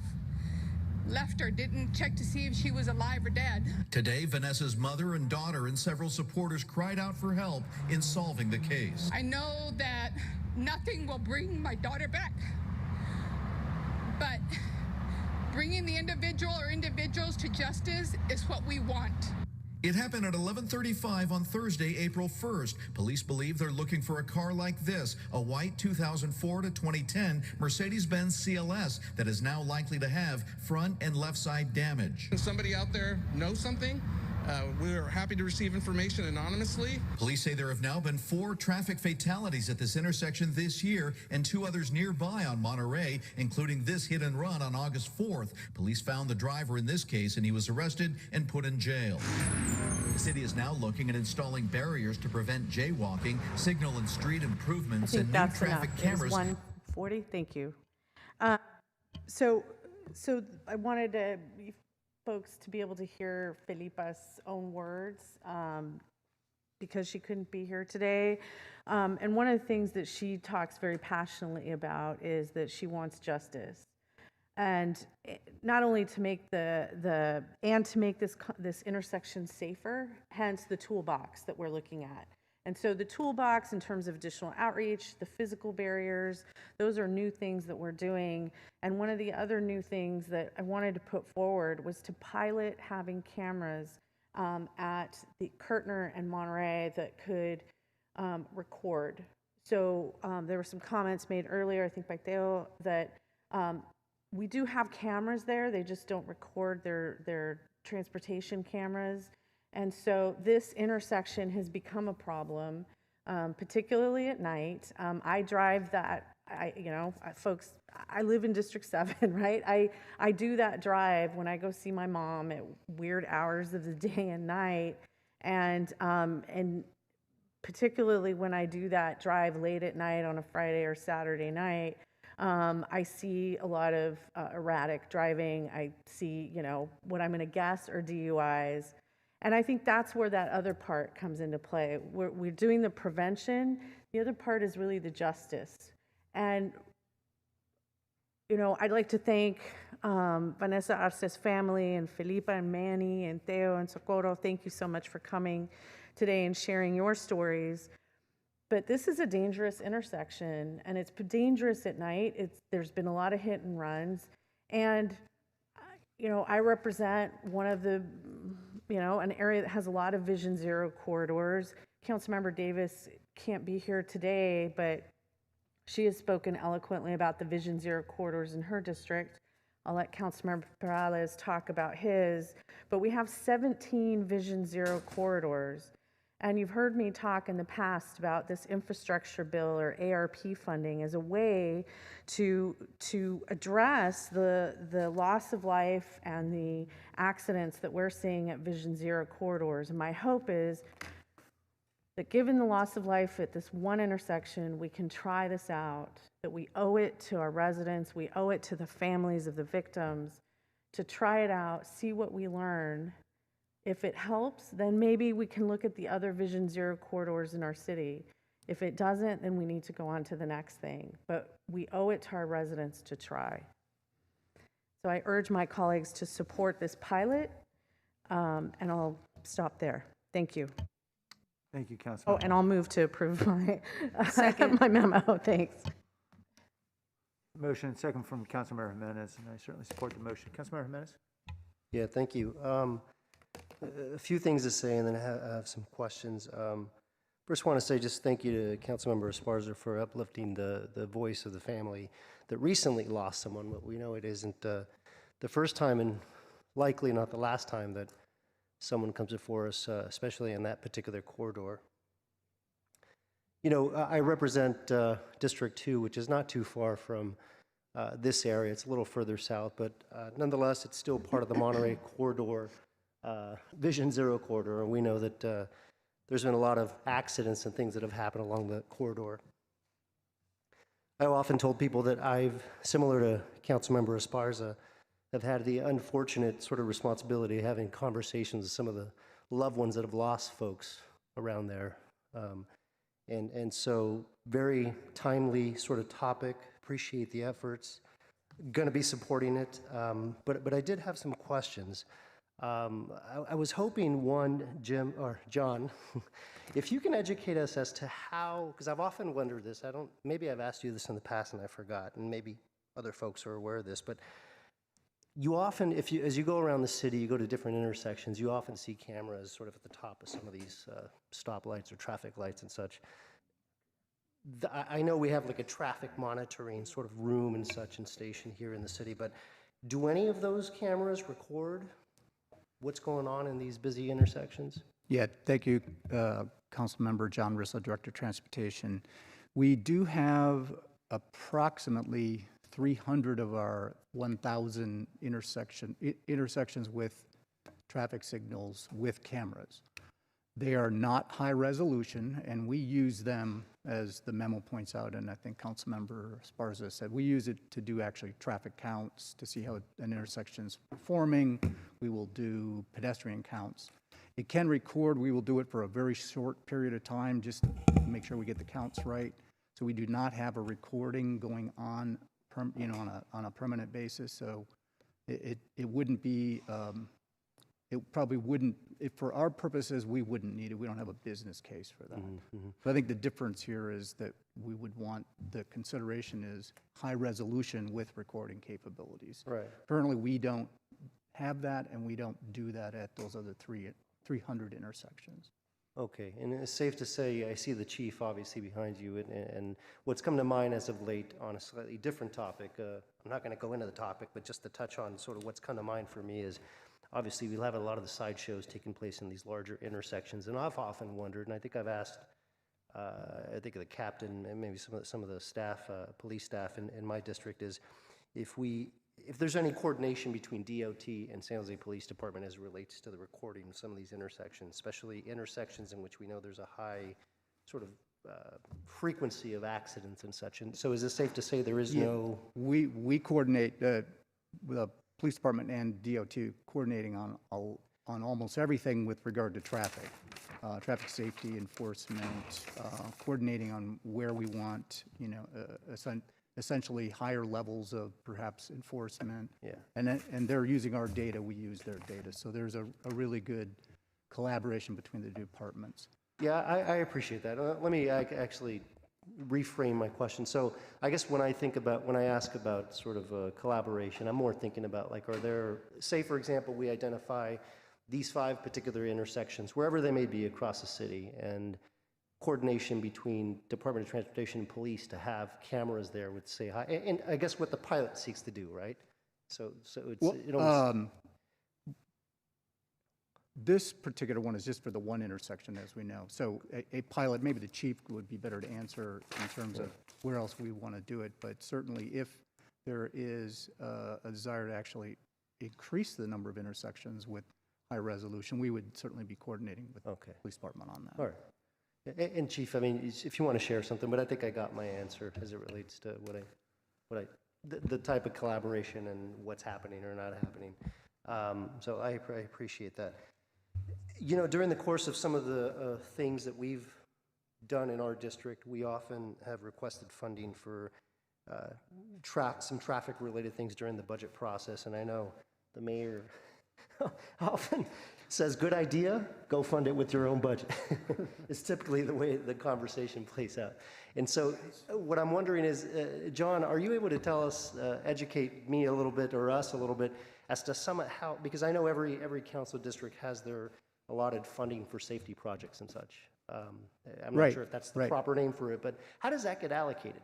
Well, that gets at you're correct. Each council district, in every allocation budget cycle, we put forward approximately $200,000 per district each year.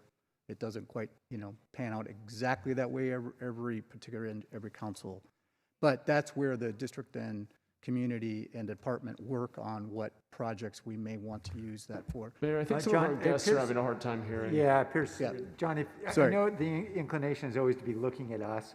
Sorry, let me talk you to that. So yes, so the answer to the question was the funding that goes into council district related traffic and transportation, pedestrian safety, and it's approximately $200,000 per year per district. That does not include the Vision Zero work that we do that are on larger corridors, that is 17 corridors that were mentioned earlier, this is one of those, and there are many all the way through the city. That is a different funding that the council has approved through the Vision Zero action plan and task force that is now underway. So we've got 2 years of funding already to do higher level of traffic safety improvements along some of those corridors. We've already done some on, such as Councilmember Esparza mentioned, Center Road.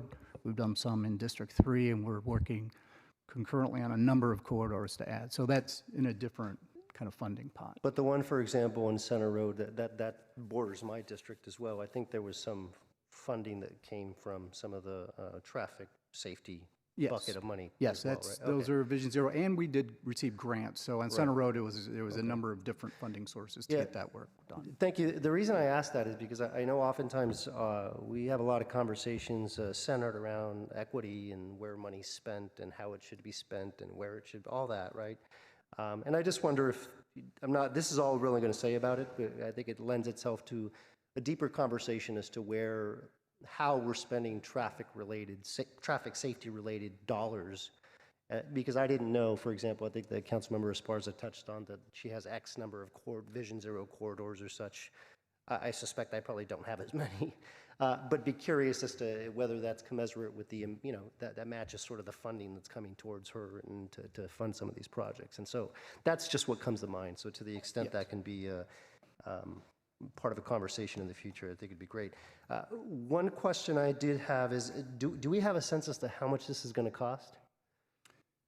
If you're referring to the barrier itself, the barrier is somewhere in $30,000 to $50,000, and we are using those district funds for that. So it's being covered out of that. So schedule for that, we hope to have that procured and installed maybe the first part of the year. So we're moving fast on that. Cool, and I'm glad to hear that. And the reason I'm inquiring about the money as well is that I know oftentimes the $200-something thousand allotted to my district, it's often not enough to fund all the requests we have, right? And so and I'm supportive of funding this through any money we can find, because I think it's a worthwhile effort, especially at that intersection. But I was going to ask if any money was coming from the district fund, which I think is good that some of it is. It is. Okay. That is correct. Cool. Thank you. Appreciate it. Thank you. Councilmember Prowse? Yeah, thank you very much, Mayor.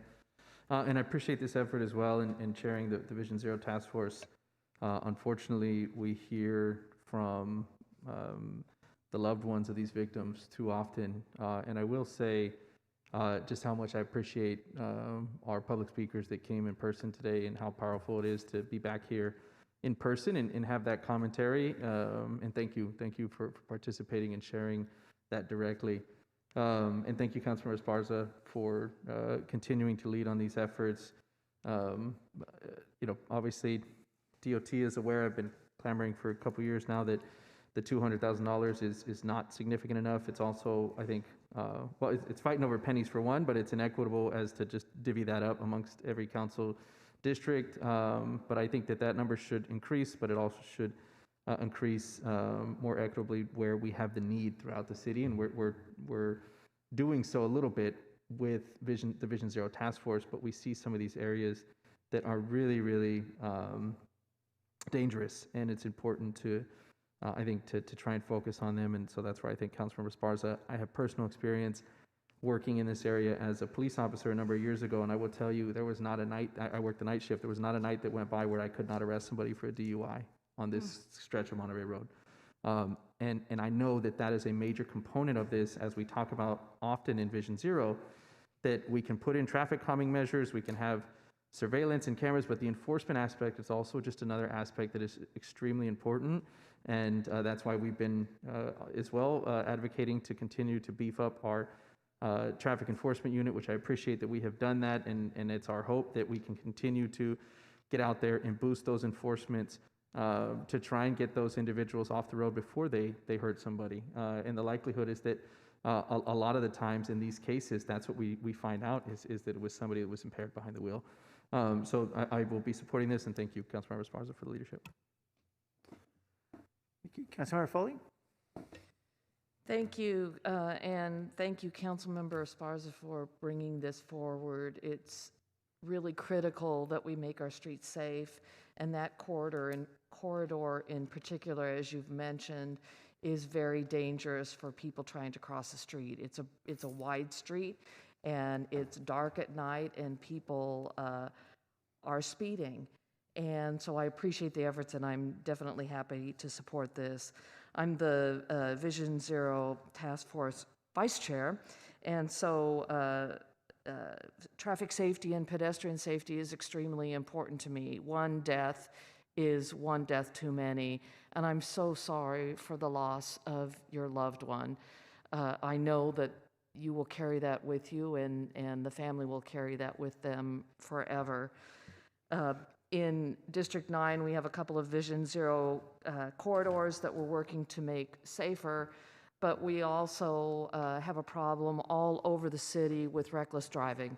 Speeders, driving under the influence, not paying attention to traffic signals, not watching for bikes, not watching for pedestrians on the street. So I'm wondering, I completely support this, but what can we do besides increasing enforcement to educate our population to slow down? What can we do as a society to encourage people to take personal responsibility and be safe on the roads? I'll share with you that I was involved in a hit and run in January, and I had, luckily, thank God, I wasn't injured at all, but my car spun around, and it was very serious, and the guy took off, and nothing happened. My car was damaged, but I wasn't, and that was the important thing.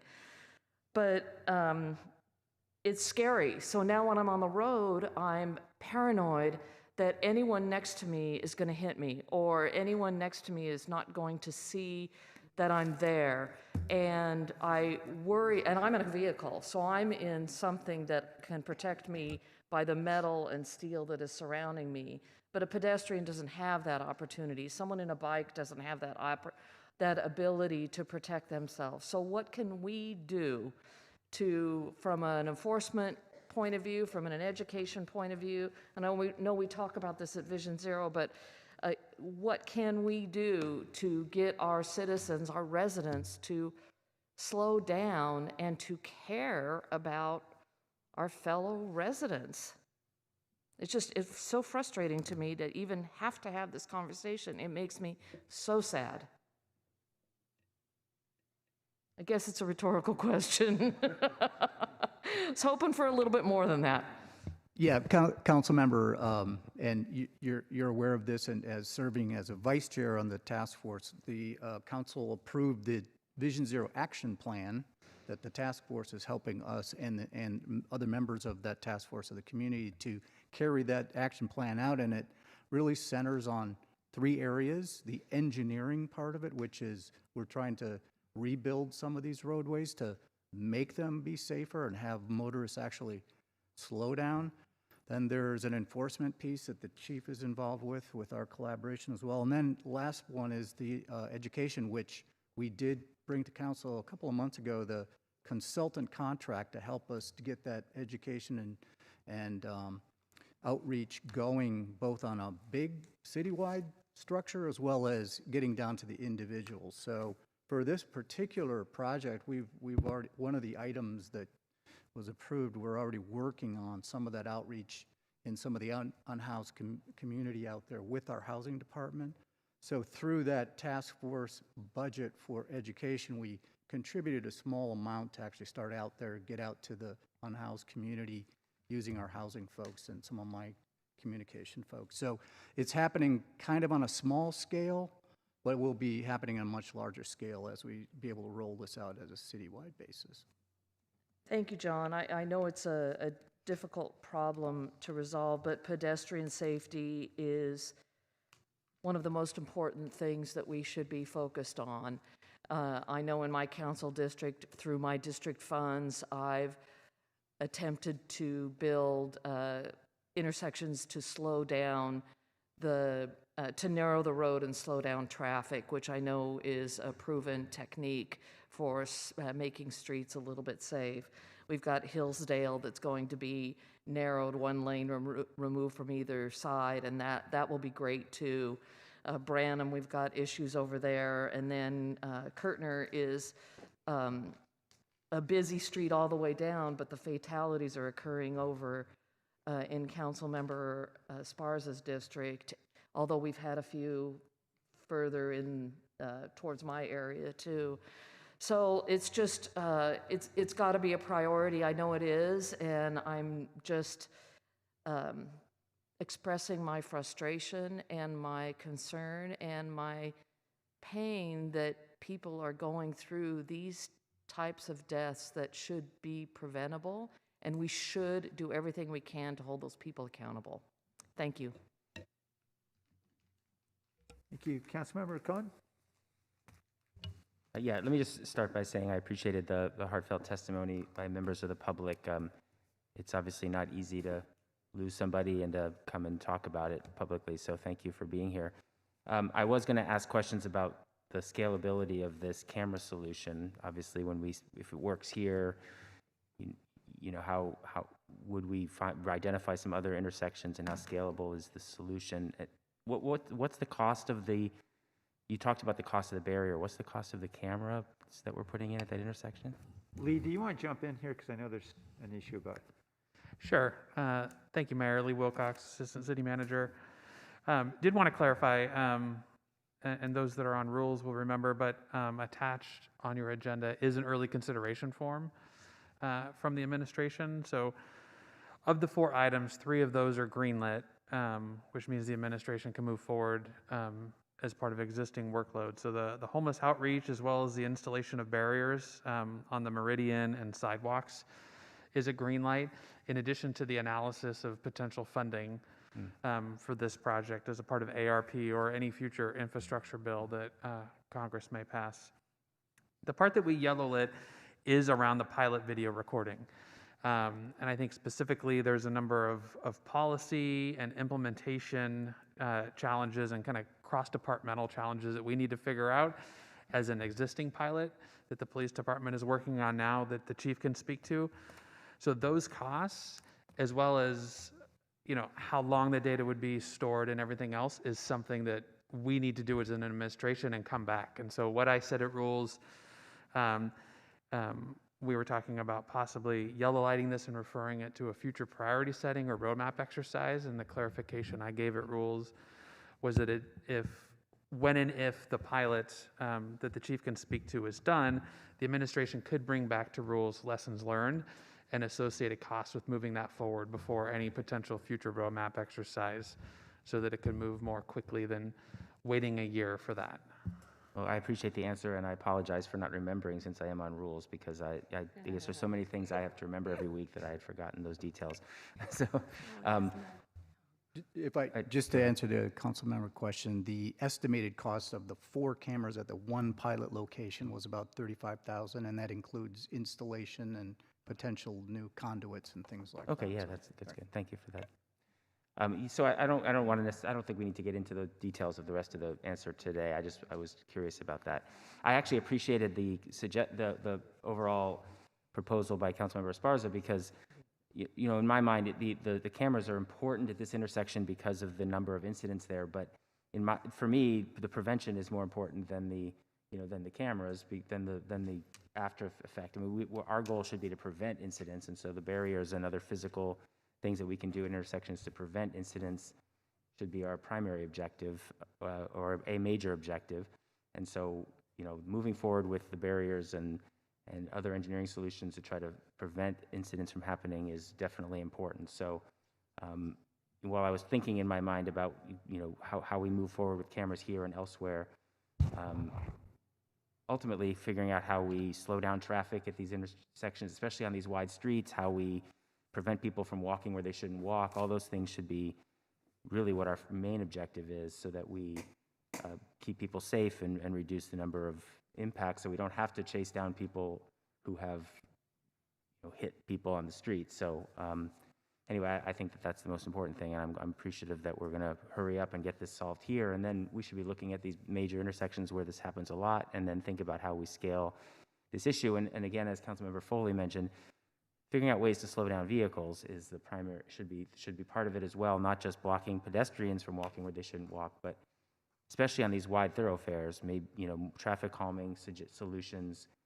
We're doing some of that on Hofstadter right now as we repave Hofstadter-Brokaw, widening the bike lanes, narrowing the traffic lanes. We should be doing that on all of our roads, narrowing traffic lanes so that people are driving slower, figuring out how to visually change the road so people can't drive as quickly or won't think about driving as quickly, discouraging people from thinking these roads as highways. All those solutions I think are important, and we're doing, I think, thoughtful things in DOT to approach those issues, so I appreciate that. Thank you. Councilmember Arenas. Thank you. I also want to thank the community members that came in and provided their perspective, and also an insight to the impact of loss in your lives. And so thank you for that vulnerability and for sharing your experience. I can't imagine how that must be. It's so different when you know that your parents are sick and the end is near, but when it comes so suddenly, it's jarring. And so I'm really sorry for your loss, and I know that Councilmember Esparza is doing everything she can to make sure that this doesn't continue to happen to other families, and so I'm absolutely supporting this. I supported it and I seconded it in rules. And while we were having this conversation about, because every one of us represents a different part of the city that has maybe similar issues, but not at the level maybe as Councilmember Esparza. I think he has the highest number in terms of crashes in the city, and I have 3 of the 17 Vision Zero corridors. I wonder, and I've brought this up before, John. I wonder what different kinds of measures that address the different kinds of crashes that happen in our city. And I think the last time we talked about Vision Zero, I highlighted that, and while my district doesn't have nearly the same amount as others, certainly not like District 7, it does have a higher fatality rate. And, you know, our streets are longer and curvier, and so people get to maybe higher speeds. And so when you talked about engagement and community citywide outreach, I know this is a problem that needs to be addressed physically and then also with education, but how will this work within the Vision Zero strategies? How do they take into account the different kinds of issues that are being, that every district is facing, but certainly differently? Thanks, Councilmember. Yeah, that's a really good question, and the Vision Zero Task Force is going to help lead that effort, and we do have a consultant that now is underway. And the way we're going to be looking at that is we're going to be looking at the users of a particular area. Is it a high senior area?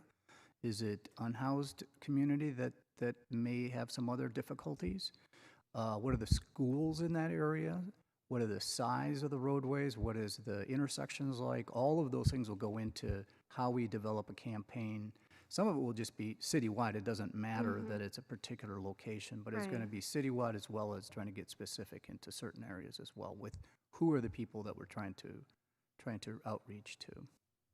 Great. So it sounds like every corridor will have a unique response in terms of what the issue is and based on who the user is. Correct? Right. I think so. We're going to be working that over this next year, trying to put together how we will have an effective campaign. That's number one. And then what that message is going to be. We've got a really good team in place to do that. And then leadership of the task force with Councilmember Prowlis and Foley, and a really great community involved in it as well. So, thank you. I really appreciate that. The other question is, how do we coordinate with the county? I have an area where it's Capitol Expressway, and that's all county. It's a long stretch of my district, and it's also a Vision Zero area.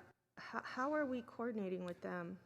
So another really good question. So of the 17 corridors that we've identified as Vision Zero corridors, actually 3 of those are actually county expressways. They happen to be wholly within the city, so we're good with including them and then coordinating with the county on any improvements that we can do within those corridors. The county is really involved in the task force, the Vision Zero task force. Not only the County Roads and Airports director himself is on it, as well as county health, the medical examiner, and I think we have one other county department. So they're very heavily involved in the task force and trying to find solutions to, and VTA as well, I should mention, and countywide, or countywide agencies. So a lot of coordination already going on within that task force, and then individually on specific improvements that we would do outside of the task force work as well. We coordinate with the county on anything and everything that we do that crosses a county expressway that's a city road. So I'm guessing that includes funding to maximize resources. Is that? Yeah. Have we ever we do team up with together? the county on particular improvements. Sometime, as an example, we're teaming up with the county and VTA on Bascom Avenue improvements. So they're not in place yet, but they're being designed right now. So the whole corridor along Bascom, it happens to be some county road, some city road. It has funding from VTA, so it's a big example of what we're going to be doing out there. You don't see it yet, but it's coming. Yeah, no, I appreciate that. It just makes me think ahead of what's going to happen in Capitol Expressway, which is a light rail, and will bring more foot traffic. Even though most of that is going to be elevated in my district, it still brings a lot more foot traffic. And so with foot traffic, of course, we expect people not to be driving. We expect people to be walking or taking the bus to that light rail station. And I can only assume that with more foot traffic will be more fatalities and more accidents or incidents. So if we could please take that into consideration in the Vision Zero strategies that, and I know that I heard it from you very clearly that you'll take into consideration the kind of use and the user. And I also hope that we can think about what's coming in terms of transportation infrastructure to the different districts. so that we can respond early and not after, right? So we know light rail's coming. It's going to come with, it's just going to take its time a little bit. But it's coming, and so I really hope that we can also work on something very similar. I really appreciate the proactive efforts that Councilmember Esparza is taking in her district, and I hope to see a lot of success from it in a reduction in crashes and in especially in pedestrian fatalities or incidents. And then, take the show on the road. That is the biggest pun. Okay. I didn't even plan that one. And really apply it everywhere in our city, because this is one of the most terrible ways to lose loved ones. And on Capitol Expressway, I have high schools and I have elementary schools crossing back and forth. So anyways, thank you, and I'll be absolutely supporting this motion on the floor. Thank you. Councilmember Jimenez. Thank you. Just a quick question to Lee. I know that the pilot video recording is yellow lighted. I was thinking back to the time that I was on the Smart Cities Committee. I know there were some privacy principles and other privacy-related work as it relates to data and stuff that the city's gathering. And couldn't this be melted into that work and just, because some of that collaboration is already happening to a certain extent, and sort of expedite this? Is it? Yeah, I don't think it's a matter of not integrating it. The piece that you're talking about, which is on the backlog as part of the roadmap, is something that's happening in the Office of Civic Innovation. So they're doing that. So we think from a foundational level, we will understand kind of data and our privacy policy much better. With that said, there are things that PD is working on in other departments, like the pilot program that the chief can speak to, where we really hope to have lessons learned and on how to implement to also inform the policy as well. And I know on the pilot, we've just run into technology challenges around video recording, storage, cost, and the management of that. So hopefully once we get through that, that'll give us an appropriate idea of what it'll take to do this, and we can kind of move forward and come back to council with that. Okay, and I'll just ask this very last question, and to the extent anyone can confirm or whether this happens, but is there any public space in the city in which the city currently records? Are we currently, are we utilizing some of this technology anywhere around? Sure, I'm thinking about this chamber, right? This is a public space, and are we recording? Sure, Councilmember, I can address that. Tony Mata, chief here at the police department. So the current pilot project that Lee Wilcox had mentioned is a pilot project that we have deployed. It has gone through the privacy policy here for the city, and it does record in open space areas or public areas. Part of the pilot and the outreach that we conducted was that it doesn't record any personal spaces or private spaces, so it only records in public spaces where there is no expectation of privacy. So that's something, again, that the privacy policy looks into, and when we roll out this, when this pilot is being rolled out, we can definitely be a partner and a resource to help out with those privacy principles.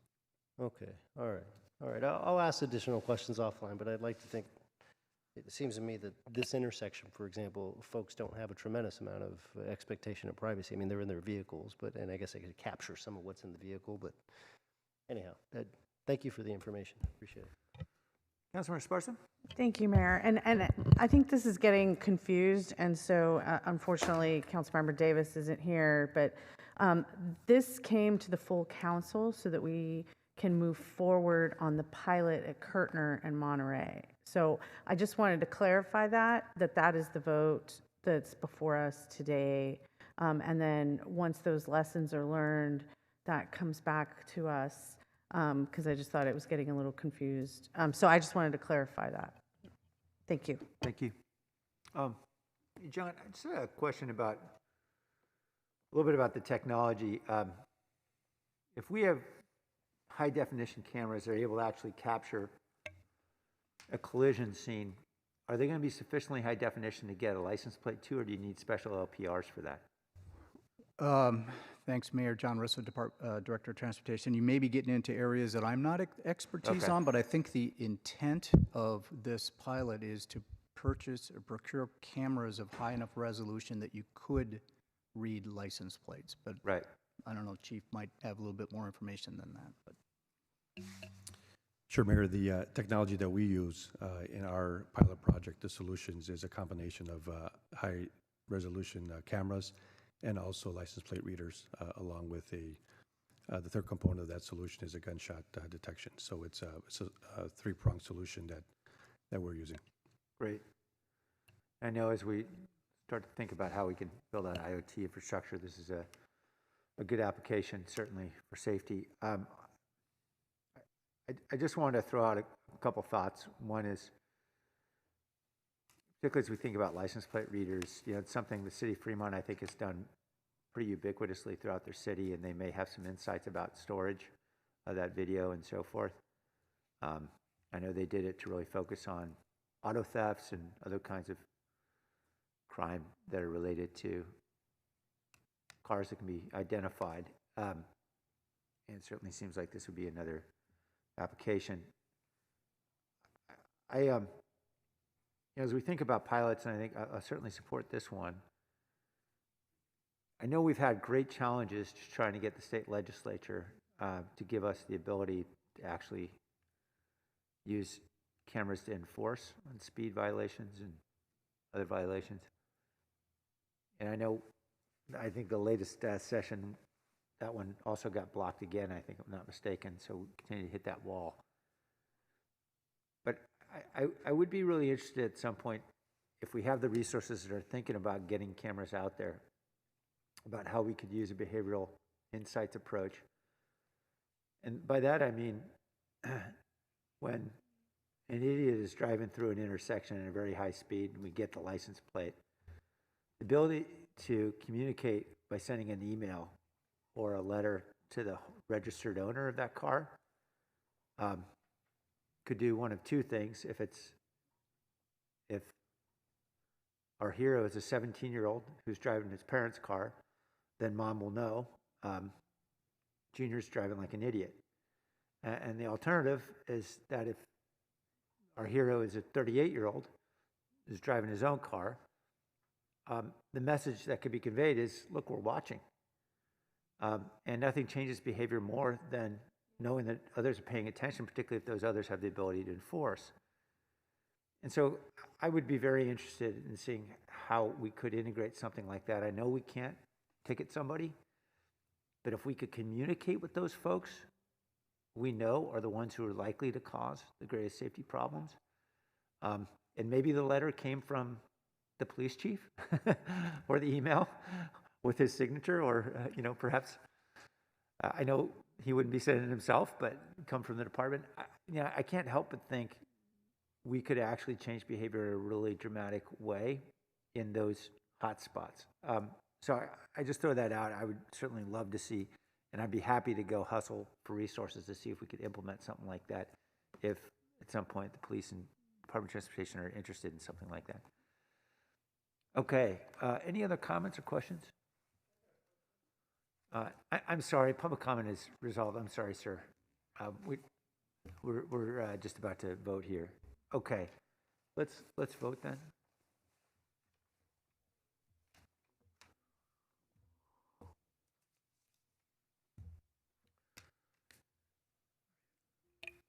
That vote was unanimous. All right, thank you. Item 8.1 is the fiscal year 2021 capper related to federal money coming to our housing department. Reagan and James are here to offer a presentation.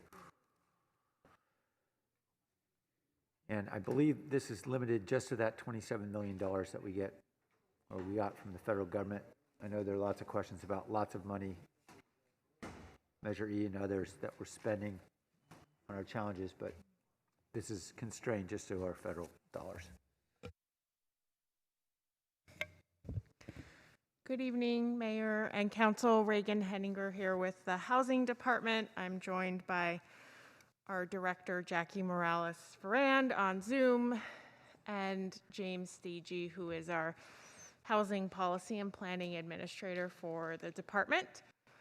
And this is our consolidated annual performance and evaluation report. It's a report required by HUD for our HUD entitlement funds.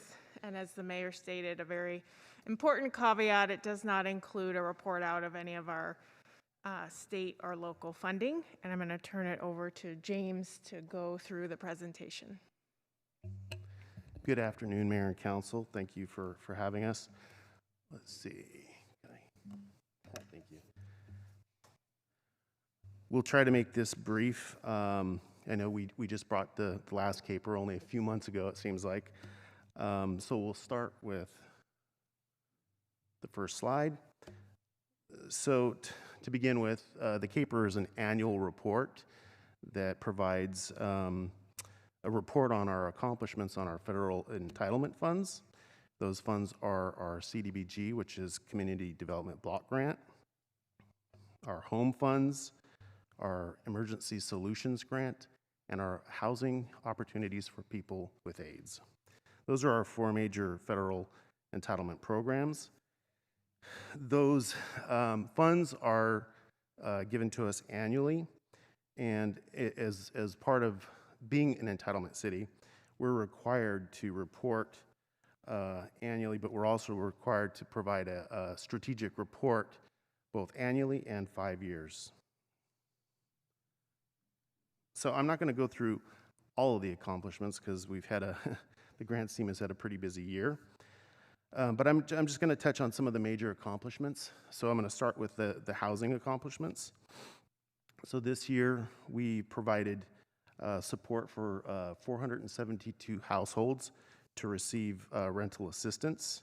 This was generally through our home program, which provided a series of waivers, allowing us to use these funds a little bit more flexibly than we ordinarily would have the ability to use them. That waiver actually ends September 30th. However, these individuals will continue to receive various support through our Eviction Help Center, and they'll be eligible under the Emergency Rental Assistance Program. Many of these agencies, the 5 agencies that administered this program, are also administering programs under the Emergency Assistance Program. Under our homeless response, as you can see here, we've assisted over 1,500 individuals with street outreach. This is about 300 more individuals than we served last year. This last couple of years, we put a lot of resources into homeless outreach. This includes street outreach to both PATH and Home First, 2 of our bigger agencies here in San Jose. They also include our SOAR program, which is Street Outreach and Assistance Resources program. And that program provides engagement programs, street-based case management, other local service provider and stakeholder coordination. So the third priority, and I assume you all read in the memo that we have the 4 key priorities, which is housing, homelessness, strengthening and stabilizing communities, as well as for housing. So the last that I'm going to cover today is our strengthening neighborhoods. And really the biggest bang for the buck that we get with that program, or have had for that program this year, is through public services, which is a range of direct services that we contract through many of our agencies. An example of that would be Somos Mayfair. This year, in addition to providing community engagement, they provided just a lot of other COVID-related resources, such as testing support, food delivery programs, as well as vaccine outreach and education. So that's just one example of what we've provided under the 1,152 individuals served through our public services. You'll also see that we provided 750 individuals or children with after-school and childcare programs. That was primarily through a scholarship program and after school programs managed by our PRNS department. So we're here today for the final hearing of the CAPER. The next step is to submit the report on September 28th, and then we'll be back here in late winter, early spring with a whole new set of priorities. So this is a public hearing, as we mentioned, and this is an opportunity for individuals to share their input on the report and make comments. Thank you, James. The public hearing is officially open. So let's go to the members of the community. Blair Beekman. Hi, thank you. Blair Beekman here. Thank you for this item. Try to stick to the subject matter of this item. I don't know the depth of the issue, but in the last year of the Trump administration, there was some HUD ideas that were coming through that were of interest that I think you ended up rejecting. I don't know how that is a part of this process you're talking about here. I just thought I'd mention it for some weird reason. Sorry about that. It may be irrelevant, but I thought I'd mention it. Another concept that I have mentioned a few times is the importance that's coming from the federal level, possibly from HUD, is how to pay for transitional housing for homeless, and how they can start to receive permanent housing through new, I think it possibly is either federal funding or HUD subsidy funding plans. And it's a plan that's been working that we'll be developing throughout the Bay Area that I've been trying to talk about to get yourselves in tune with and aware of. The work we're doing with subsidies for rental eviction ideas has been amazing. I just wish that it's as difficult as it is, and I understand how difficult it can be, that the concept of subsidy can learn to be a more open conversation with ourselves and on a community, and that it can be a responsible conversation, and that we learn to practice the future of subsidy in very responsible terms. And this isn't going to be a future handout for real estate industries. This is serving people in need, and people really need the help. And these sort of new transitional housing subsidies to permanent housing can make an incredible difference for our future that really needs to be vetted and understood. And good luck how you can do that. Thank you for your time. Hi, I have three more hands up. Paul, followed by Tessa. Yes, Paul Sutton from the Horseshoe. First of all, I'd like to thank Jackie for the report, and my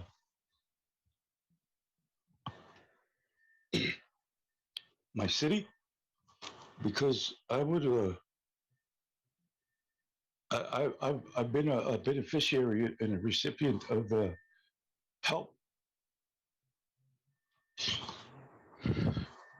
I was attending these meetings from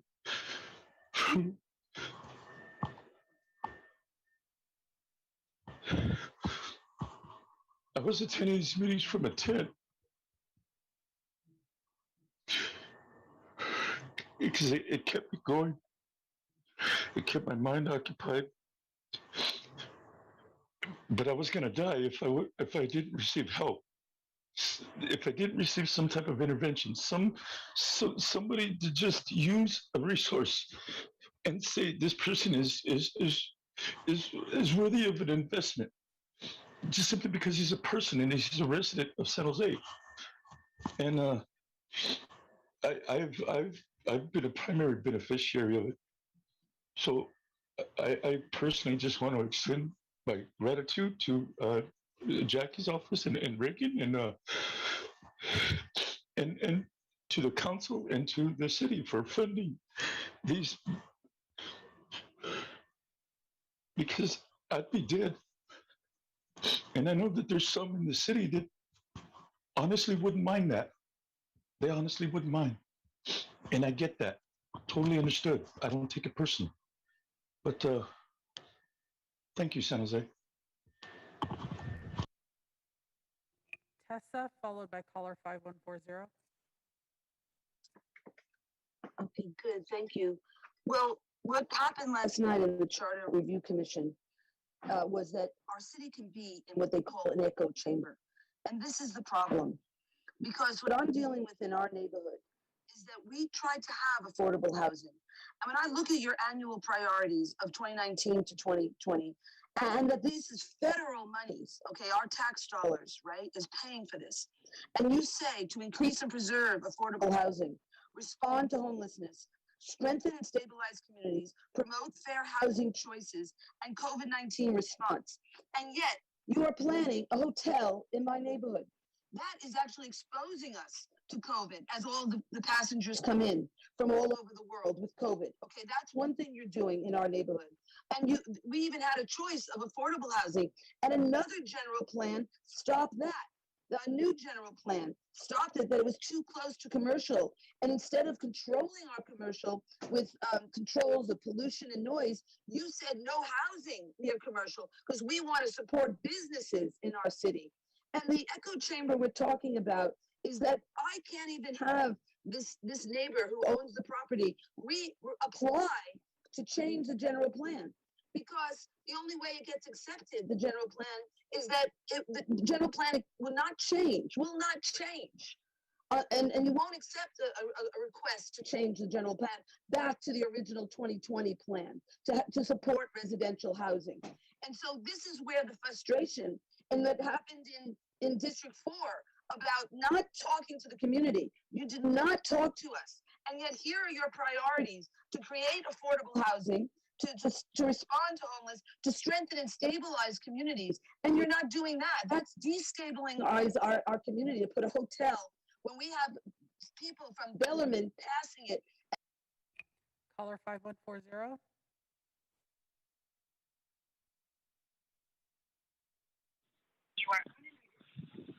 $27 million. That's all Uncle Joe and Willie Brown's girlfriend gave you guys. $27 million. You guys are gonna blow through that in about 5 seconds. The way you people spend money down there. I mean, I hear it costs $600,000 just to build one homeless home or whatever. I mean, the amount of money it costs to build all these things. $27 million for you highfalutin people down there at the real estate San Jose City Council real estate office. You guys are going to run out of money in 5 minutes. I can't wait to see where this $20 million doesn't go. Right? I hope Paul Soto gets some of it. I mean, you know, he could use it a little bit given his circumstances, but he probably won't. You're going to give it to the developers. You're going to give it to your friends. You're going to get kickbacks. You're going to get all kinds of great stuff from this $27 million, and it won't be enough. Pretty soon you'll be knocking on our doors for more money with your tin cup out.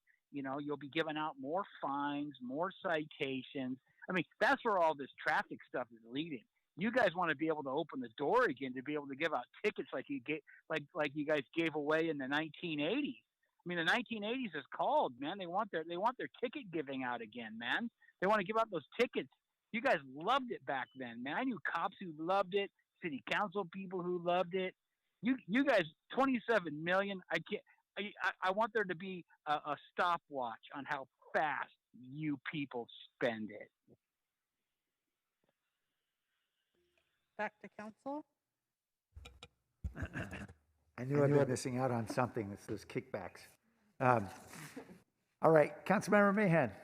Thanks, Mayor. I'll be really quick. And are you looking for a motion, by the way, on this, or is it just a hearing? I think we need a motion to. I don't know. What do we need?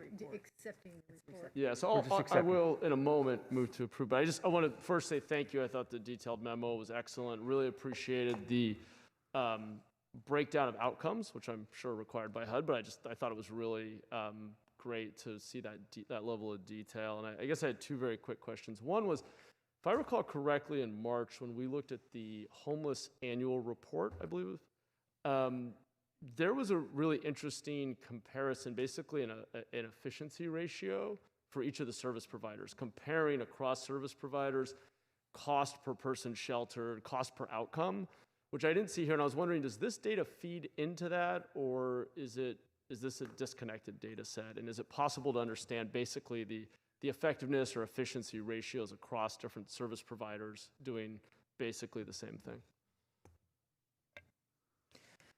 Thanks for the question. So the data from the CAPER does feed into the homeless annual report. So the homeless annual report takes a program and evaluates all of the funding sources. Some of it may be federal entitlement funds, and some of it could also include state or local funds. And so the homeless annual report's definitely a much more comprehensive evaluation on costs versus the CAPER, which is only costs from our HUD funding and the sources that James mentioned. So, right, I just wanted to make sure that was inclusive So of yeah, this spending. it does. So The homeless report that council sees usually in winter, spring, it does get taken data from the CAPER and from our federal funds.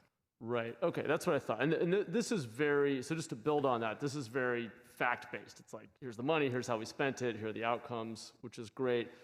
In the annual report that all this data does get included in along with other spending, and then that analysis of how effective different service providers are, for example, is that also the place where we would look for learnings on where things that are working aren't working? I mean, is that the time to dig into that? Because I don't want to waste more time here if that's the more appropriate Yeah, I place. think that's the best time, especially if your interest is in a homeless-related program.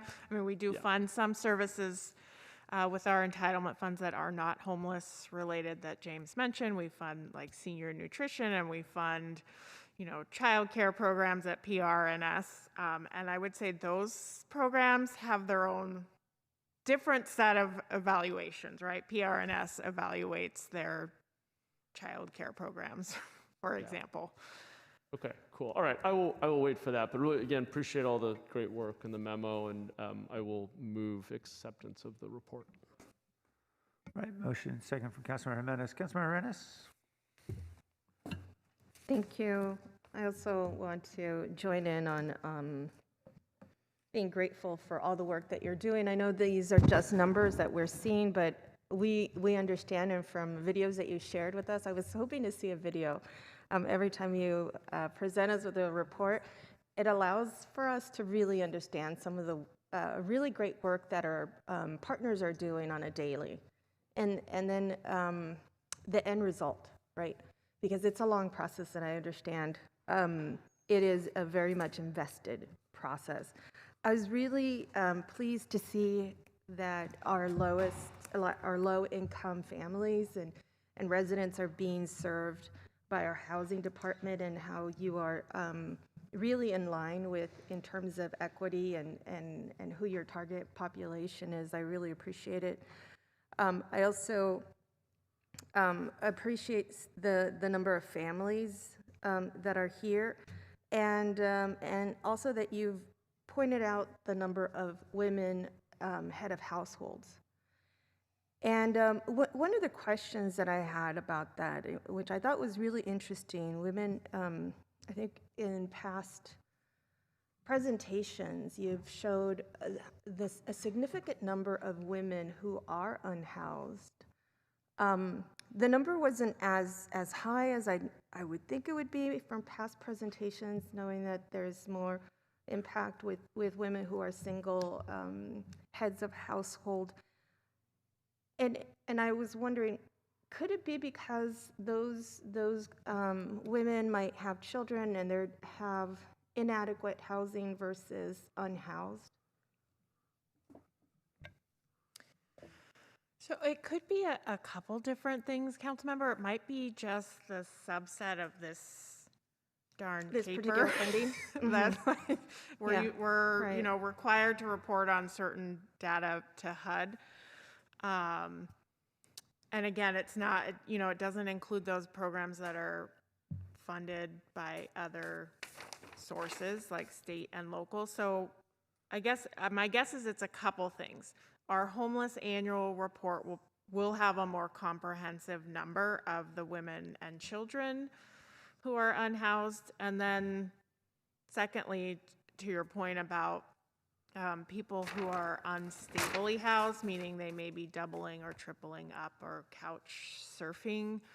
I would say in general it's a challenging number to capture just by the nature of those households being unstable, but we do work with the McKinney-Vento liaisons and the Santa Clara County Office of Education regularly to as best we can get that data. Mm-hmm. No, I really appreciate it. Does the federal government hold the definition as inadequate housing the same as unhoused? No, so there's two definitions. There's the McKinney-Vento definition of homeless, which does include households who are unstably housed. So they're couch surfing, or they're doubled and tripled up, or they're staying in a hotel or a motel.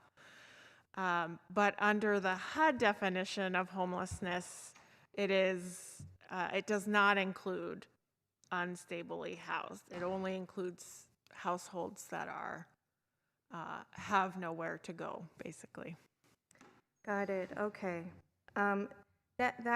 Hopefully that's recognized somewhere else in your different tiers of funding. And I don't know how, I wish I could see this picture where it's federal, state, and then our own local funding and how that all works with each other so that, I'm sure you do this with our partners on the county, but so that there isn't any gaps, even within our own programs and services. I love that, and I just want to reiterate the difference it makes for families to have a safe place for their children. I see this as one of the best ways to mitigate child abuse. Our families are really struggling, and I appreciate and I commend the housing department for stepping up and doing this. Not only did you do this under the PRNS during the summer camps, but you also provided additional funding to Head Start sites so that families could have a full day, right? Sometimes 4 hours is just not enough. You're barely getting to your job, and now you have to turn around. So thank you so much for that commitment for families, for that year-long commitment, and I hope that created the kind of stability that makes a difference so that they can move on into more different areas. As we all know, if you pay childcare, that's the second highest. You've got 3, so I know you know this, Reagan. And I miss seeing your girls. So I know you know this. It is it's a huge cost, especially if you want it to be quality. And that's the one thing that I think we just absolutely do well is quality after-school care, summer camp programs, and our residents know that. And so hopefully this is something that we can continue to expand as we are going through that recovery that we talked about earlier today. This goes hand in hand. If you don't have anywhere to sleep at night, but you also don't have anywhere to have your child be while you are at home, at work, trying to make the rent for the month, it really creates some risk for that, especially the single parent. And I won't always say that it's the mom, but any single parent. So I appreciate that. The last thing that I was just going to ask you, and I know that part of the answer is because of the pandemic. It's also always going to be because of the pandemic. We didn't have the same number of enhanced code enforcement inspections. And I think I completely understand that. How are we going to make up for that so that we can make sure that families are within, living conditions that are dignified of them? I'll start, and then James can chime in. When COVID hit, I think we definitely came to kind of a quick halt when it came to code enforcement, but then we were able to implement new procedures and protocols. And so I think we're now sort of able to, I guess, make that up, the deficit that we had last year because of COVID. I don't know if you want to add anything. Yeah, that's right. Yeah. And I'll just add that there were a couple of vacancies in code specifically to this program during that time as well. So now they've got those filled. We've got some new protocols. I agree that we'll be back up and see those numbers up again. Yeah, I would love to see an approach, a work plan or something of that sort, so that we can address it the same way that we address some of that backfill from our Department of Transportation when we had so many cars that were being tagged as abandoned. And we just, we had to do a little bit of hiring a consultant to do a portion of the process so that we can get it through the system, right? We're absolutely all caught up now, and I think this kind of inspection, I would put it above an abandoned vehicle. This is the safety and well-being of our families. So I hope that we can talk about this further and figure out how that approach could, or a strategy can be developed to get us up to speed on those inspections. Lastly, the race and ethnicity data corrections. Can you help me understand why Hispanic and Latino or Latina is on the second or third column? Why isn't it just listed as another ethnicity? Yeah, that's we get that question a lot. This is specifically how HUD requires us to report this data, so that there's a race category and they consider Hispanic and ethnicity. Yeah, I know, and race is white. I know, I've seen it on my birth certificate.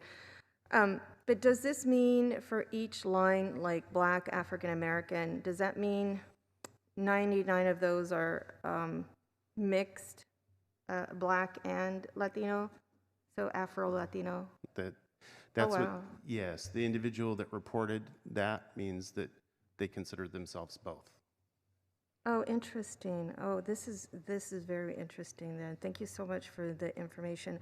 Those are my comments, and thank you so much once again for, I know I'm so grateful, but you're doing some of the most difficult work, I think, aside from our food distribution. And well, no, I don't know if I could put it in the, all the work that we're doing is really important. The COVID vaccinations, this housing is also another arm of what we need to do to get people back on their feet. So I just want to thank you. Councilmember Esparza? Thank you. I'll be brief. I wanted to. This is great to see, and I just wanted to briefly comment on.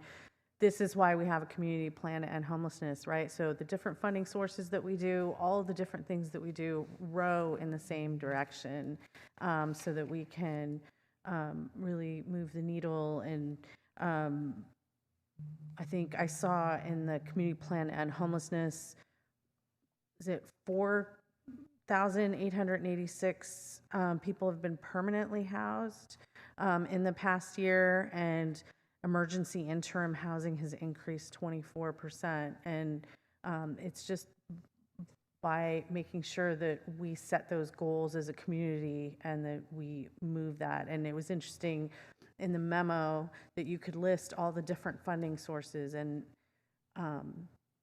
that all of our actions as a city move towards that.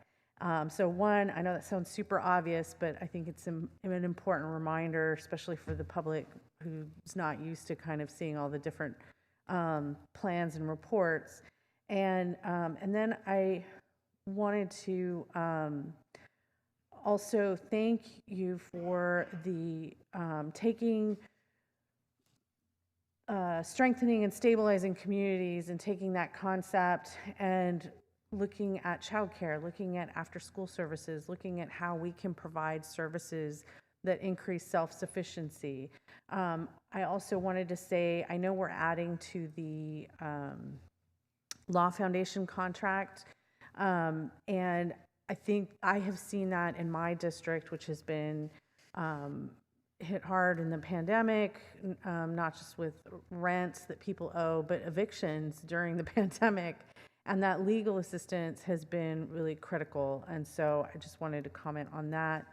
And then lastly, I did want to say that the code enforcement work is super important. It was an issue before the pandemic, and you know, obviously the pandemic kind of takes all the oxygen out of the room, but really ensuring that those living conditions are in fact livable.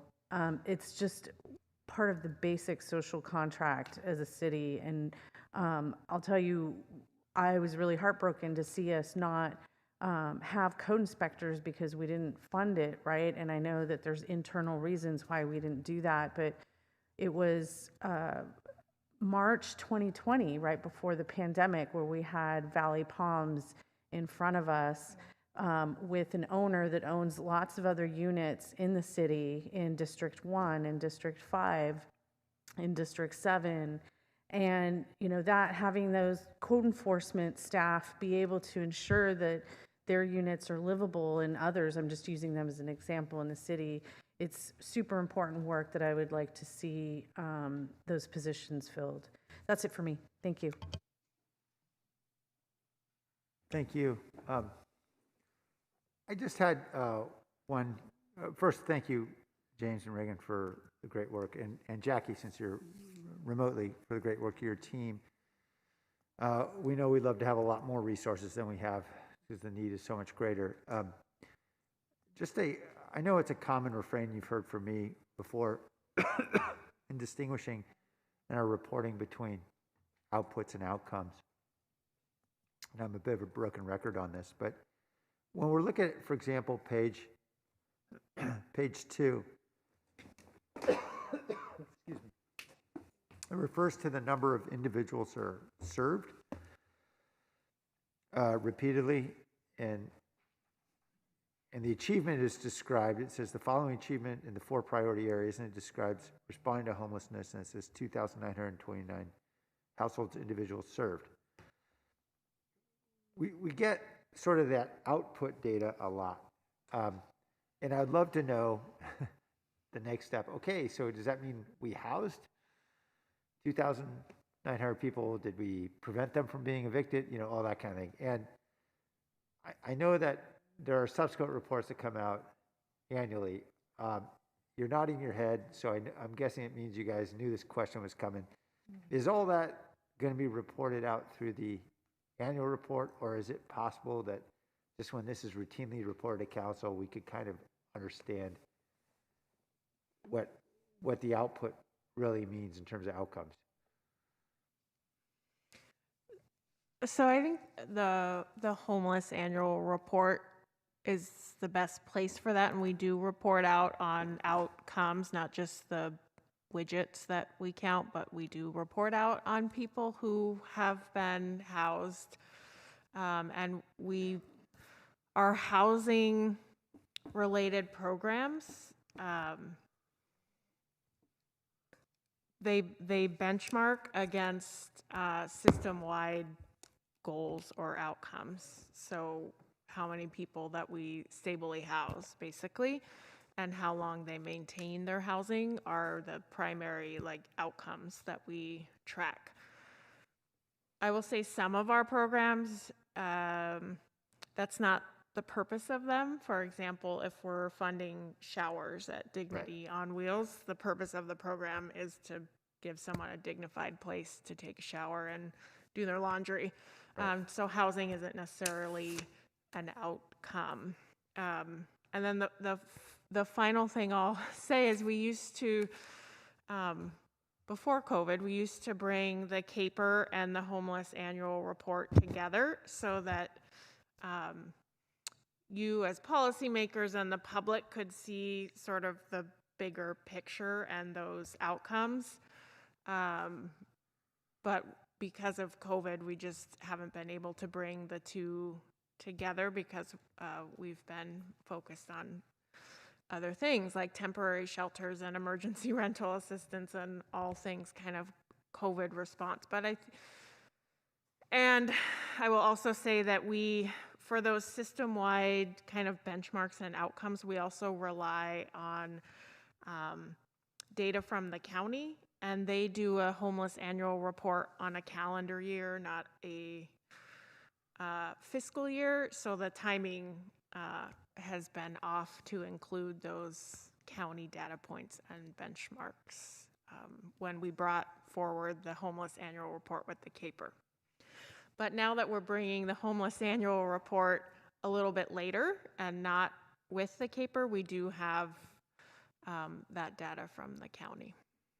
Okay. And this is Jackie Morales, I'm the Director of Housing. What I would say just regarding the CAPER and how the data gets reported, it actually gets reported this way because what HUD is trying to do is collect the exact same information from everyone across the country. Right. So they like to actually count number of people served, and they actually want us to do that in order to count all the people served across the country. So it is something particular to HUD in terms of this widget counting, but as Reagan has said, we do a much deeper analysis with all of the homeless data.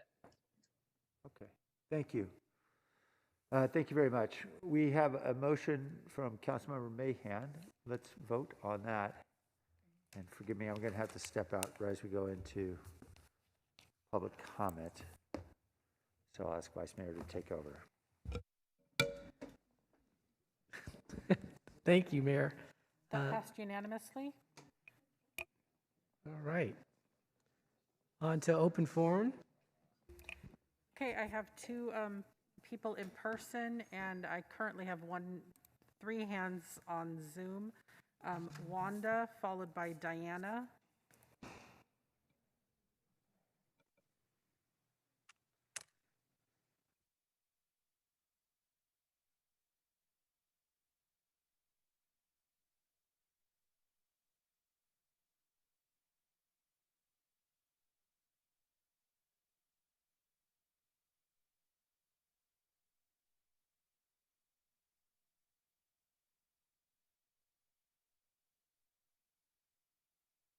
Esperanza and City Council members.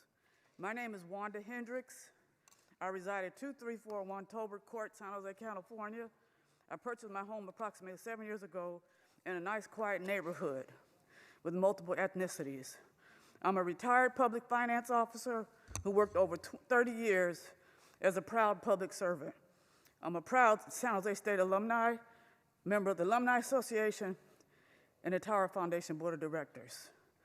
My purpose for being here is to plead for the City Council's assistance in dealing with a neighbor who lives directly across the street from me. This man has made my neighborhood unlivable. And unfortunately, he lives directly across the street from me at 2334 Tolbert Court.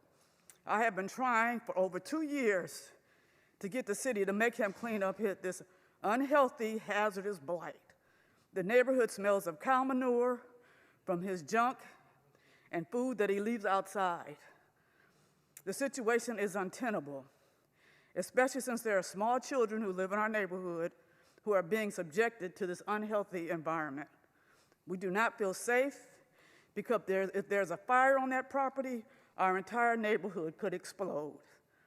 I went to my neighborhood fire station to report the situation, and they told me there was nothing they could do because it is a city issue.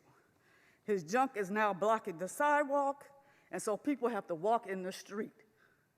I am here to plead with you on behalf of my neighborhood per your own blight ordinance 1772-500, 1772-030, and any other ordinance that may apply. In addition to this hazardous living conditions, this man also uses our neighborhood for his personal parking lot, where he keeps an average of 5 to 7 cars parked in the neighborhood, which have the junk and food he collects, and the vehicles sit for a month. Oh, I forgot to give you this picture. Sorry, I'm sorry.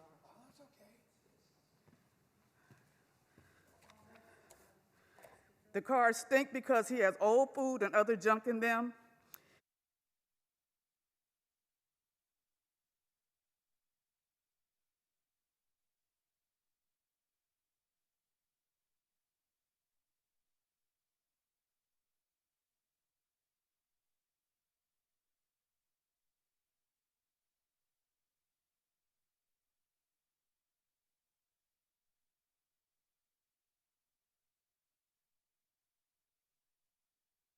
My neighbors and I have seen roaches coming out of the vehicles, so I spray Raid on the cars when they're parked near my home. Here.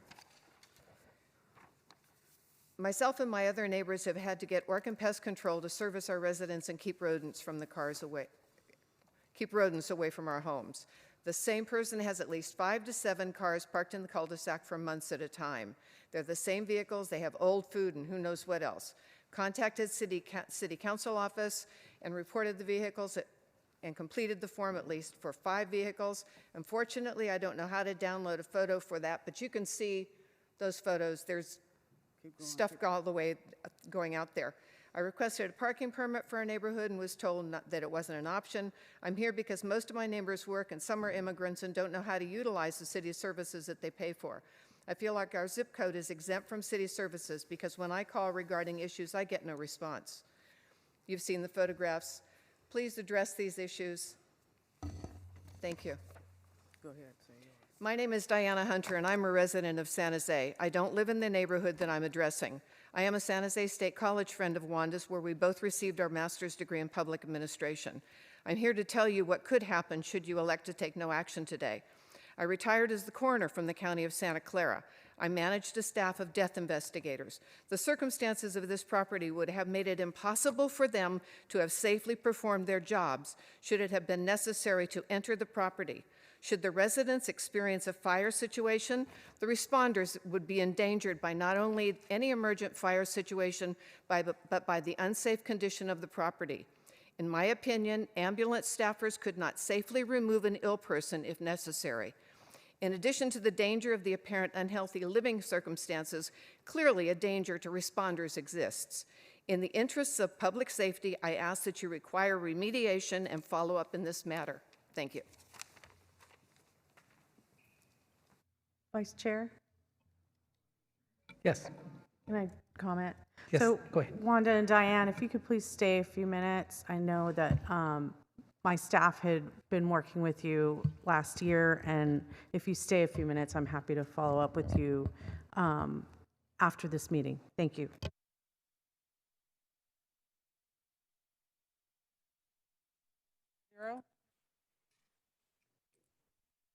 Hello. Yeah, this is regarding the safe parking site at 71 Vista, Montana.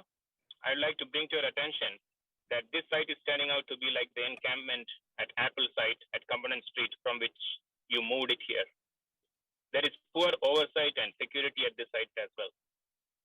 Regarding safety, we have a video of a person come out of this site and run a red light. This was not a regular red light run. The guy was stopped at the red light and started after the red light came on. This is a gross violation and scares us of the safety in a dense neighborhood with a lot of kids. Trash. Residents also noticed that the site is turning out to be like the Apple encampment at Cumberland Street. Residents saw trash piled on top of RVs and trash strewn on the blacktop. The same truck that ran the red light seems to be hauling trash and collecting trash on the parking lot. With trash comes fire risk. This site that was chosen in a rush has many dead trees ready to go on fire. Oversight is lacking. The trash collection by the RV occupiers is against the code of conduct that the council member, Mr. Cohen, promised us. Why is security not enforcing the code of conduct? Oversight seems to be poor. Breaking of given promises. Mr. Cohen had promised that only people from the original Apple site will be at this site. This is not the case. We talked to a person in the site who is not from the original Apple site. Again, there is bad oversight. We were told that some number will be given to which we can call and report any issues. This number has not yet come forth. Communication has been poor. So please ask yourself, is this what you intended to do? Move a site from a sparsely populated area and move the same situation to a densely populated area? please do whatever is needed to remedy this as soon as possible. Thank you. Okay, I just want to announce that we have 8 hands up. Caller 5140, followed by Tessa.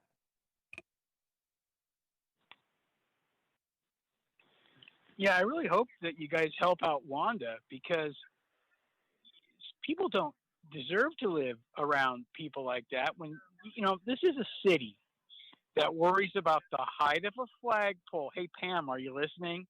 That worries about how high a fence is or what it's built with. Pam, are you listening? Or a shed in the backyard. That's not causing any problems at all. But you let residents live in squalor like that. That's crazy. Not only that, I think San Jose, the main thing that they teach the people there is there's nothing we can do about it. Did you guys take a seminar on how to say that? Usually it starts with actually a couple there's nothing we can do about it, as the city worker, typically a cop or a code enforcement or a fireman, looks at their watch. That's what you guys do. You look at your watch. There's also the sigh. There's always the sigh from the city employee that doesn't want to have to do their job, right? But they make sure to do a job on people who are going to follow the rules. That's why District 9 gets gold bricks so much, because the people are rule followers where I live. Like they will kowtow to any government official who arrives at their door. I don't. But yeah, this city should be ashamed of themselves for people who are retired like Wanda, who work their whole life doing great work, and all of a sudden they have to live in next to squalor when they have a nice home. Once again, you, Sam, and the city council should be ashamed of yourselves. I know you guys usually turn off the audio for me. People told me that. You guys don't like hearing the criticism, but too bad. I mean, people pay taxes and have to. Tessa, followed by Paul. Okay, thank you. There, thanks. Tessa Woodman C. Yeah, well, this is the status of what's happened in my neighborhood in terms of when we were dealing with the Royal Coach Tours idling their diesel engines and then blasting their horns 24/7. And we had no noise ordinance to protect us from that. We had no pollution ordinances. Nothing was done ever. And even the Bay Area Air Quality Management District didn't do anything. And none of my council people said, hey, I'd like to talk to you.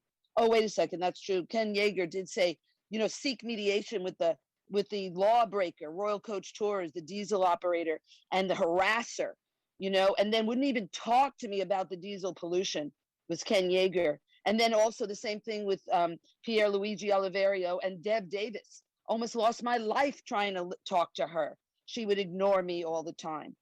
Disgusting. And this is the way our council people treat us. And then this whole issue with David Cohn and what has happened to his neighbors, you know, and nobody's calling us. Nobody's going to talk to us, you know, and you don't do that. There's no way to even communicate about the problems we're having. And like I say, you know, the general plan for my neighborhood, I have no input.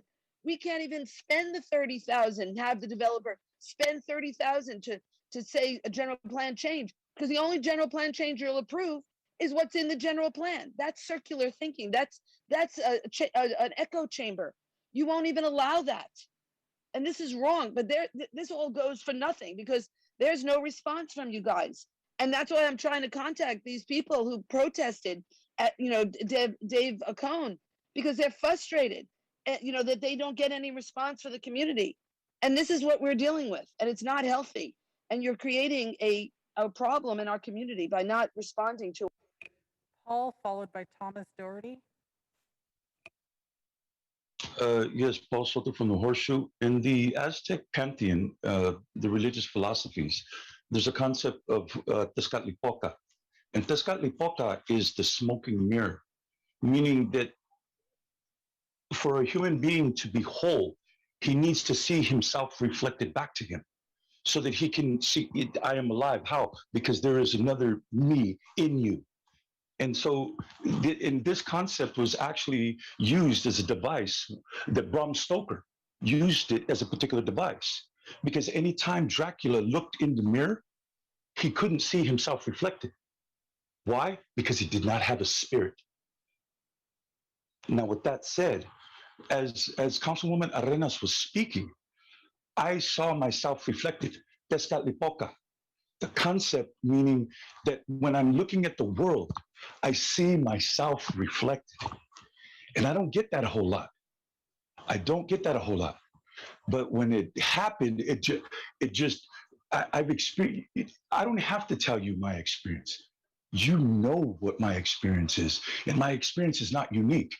What is unique is that a man with my life experience comes here with the consistency and with the dedication and with whatever it is that I have, irregardless of how one may judge me as a human being.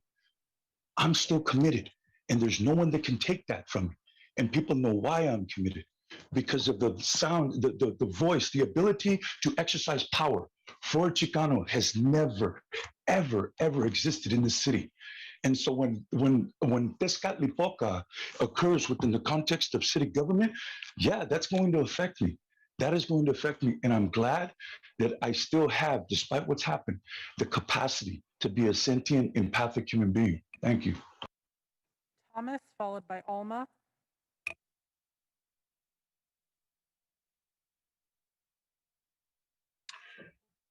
Hello, City of San Jose. I'm talking about 71 Vista Montana. I'm part of a neighborhood group that strongly believes that the site needs to be moved. And part of this is because we've not received answers on, and especially from our meetings that we've had with Mr. Cohen. He promised he'd answer them. So I'm going to repeat them just so you can remember, because we're not going to give up. We want to have answers to protect our families and our children. So number one is, what is the vetting process for the residents of this camp? I.e., for example, how many of these camp residents are sex offenders? Being especially that this is next to two parks where children play. There's a soccer park and a children's park. How many of these residents are on parole or felons?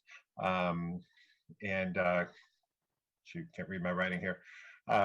Also, it's a toxic waste site. We know that from one of the city's own studies. There's elevated, quote unquote, elevated levels of arsenic, lead, and pesticides that these people are sitting on. We see and hear generators running, which are spewing greenhouse gases, and they're contributing to global warming and climate change. There's trash in there. You guys need to go check these sites out. We walk by this all the time. I walk my dog by this on this park. There's trash on the roof of one RV. I guess they're not using the dumpsters. There's a whole bunch of trash that wasn't there when it was towed in by a wrecker.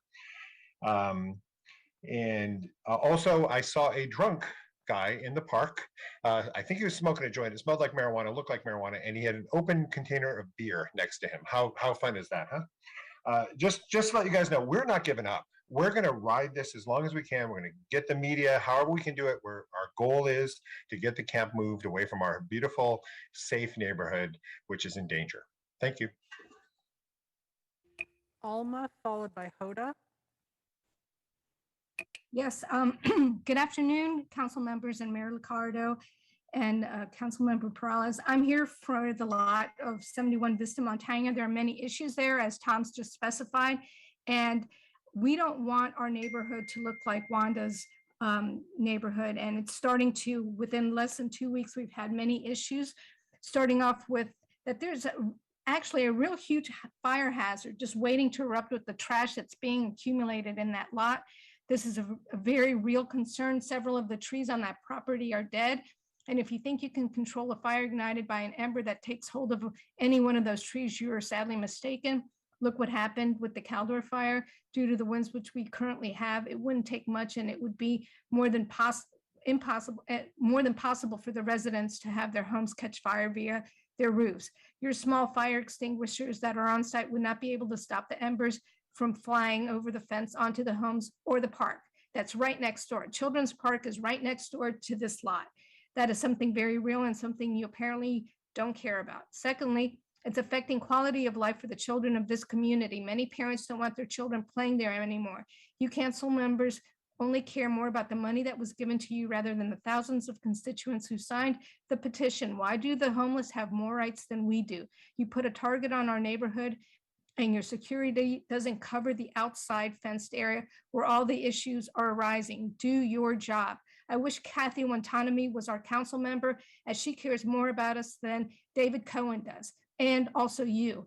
So, and apart from that, as Tom mentioned, there is proven high levels of arsenic on that lot, and you are deeming it habitable, which it was deemed uninhabitable. You should be ashamed of yourselves. Thank you.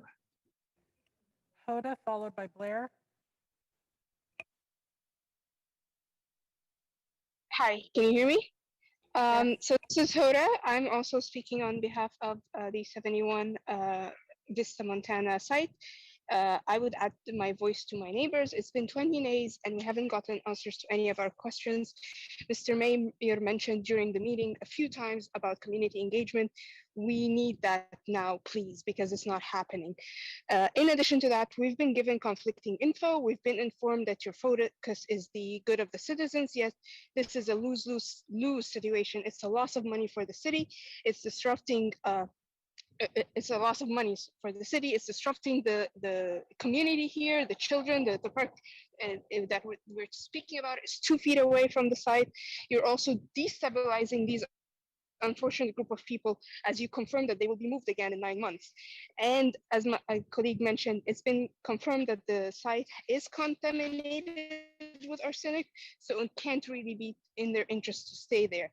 How is it in anyone's interest to keep this site up and running? Is beyond me. We really need the city's action here and the responses and transparency. Thank you. Blair, followed by Ophelia. Hi, Blair Beekman here. Thanks for the meeting today. We may be at a time that good public community health can allow for good creative options that can include weekly tests for COVID and 72-hour tests before events of COVID. Local and state governments and our state governor, who thankfully is now allowed to finish his term, all should be working much this fall to continue the efforts to better define and make clear what to expect in taking both types of vaccines and how to make clear what can be the different paths and the future variants of the virus. And perhaps more importantly, we need to learn how to better describe this fall an honest account of the day-to-day lifestyle one can now expect in taking the vaccine. This can help make more clear for people if taking the vaccine can be worth it, and for better understandings for those uncomfortable in having taken the vaccine in the first place. A few other items to talk about. You're going to be talking about eviction moratorium issues next week. It's my understanding, quite possibly, that if a tenant tries to sign up for a program, even after the September 30th date, as long as they sign up for the program, they can be protected from being sued by owners. That gives us certain protection until county eviction moratoriums run out in March of 2022. Good luck. I know how hard you're trying to explain that to tenants so they can get involved with this program, this subsidy program. I hope owners are interested in the same sort of subsidies available to themselves. To conclude, thank you for the Vision Zero items. You know, it's really my feeling Vision Zero is meant to cover a lot more than just surveillance technology. It's important that we learn how to talk about open public policies with the technology that's used in Vision Zero. It's that hand-in-hand, arm-in-arm relationship that's important. Thank you. Ophelia, followed by Raj. Cohen, you said you would like for our residents in our community to be your eyes and ears. Well, there's garbage accumulation between 2 RVs on the experimental RV site located at 71 Vista, Montana. Well, on my walk to the park, a truck pulled into the RV site with a truckload of stuff. The stuff was then pulled off the truck and dumped onto the floor where it stays since last week. The last thing we want is for this experimental RV site to start looking like the Apple site. Let me remind you where 2 tons of garbage had to be cleaned up, which accumulated during their stay. We are concerned that the clients are starting to repeat the same behavior as on the Apple site, which is a problem because number one, it's a fire hazard. And number two, it will attract rodents since we are in very close proximity to the Guadalupe River. As part of the community, we want a response from the city of San Jose and Home First to clean the garbage immediately. And I will document the time that it takes you guys to come out here. Also, if this is a violation of the rules, we would expect you to hold the client accountable for breaking the rules. If it's not in the rules, it should be added immediately as I see a repeat behavior occurring. Well, Cohen, since I did your job by using my eyes, and now you are aware of this program, I'm gonna hold you accountable to come out and fix this problem immediately. Raj, followed by Srinath.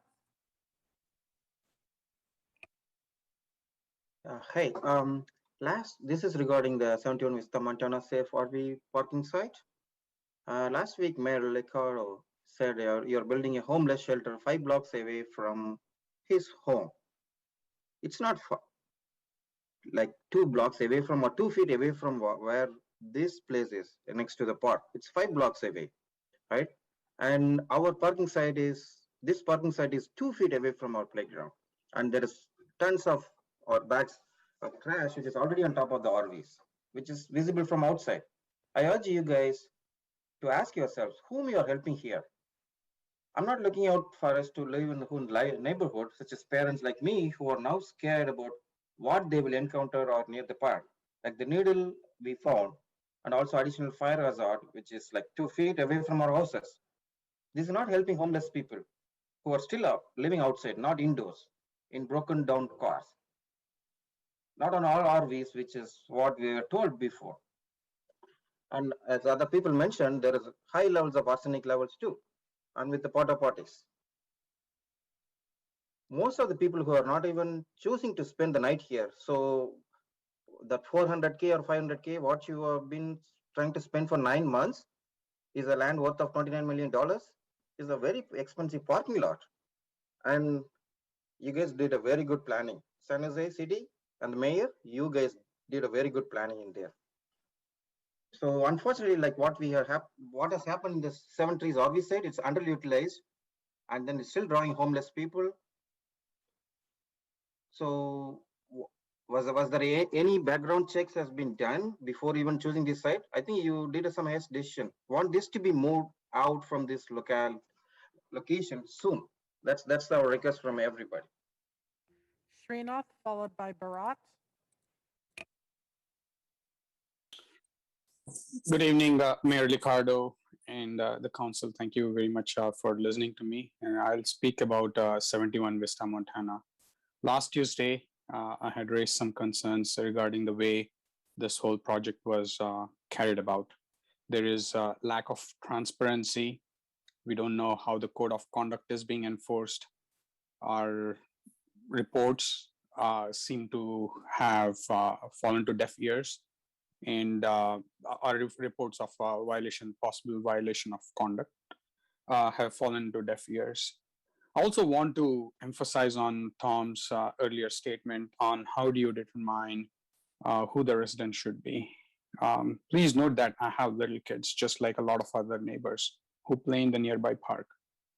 My son cannot play in the basketball court. He's been missing playing basketball with his neighborhood friends for the last 2 weeks.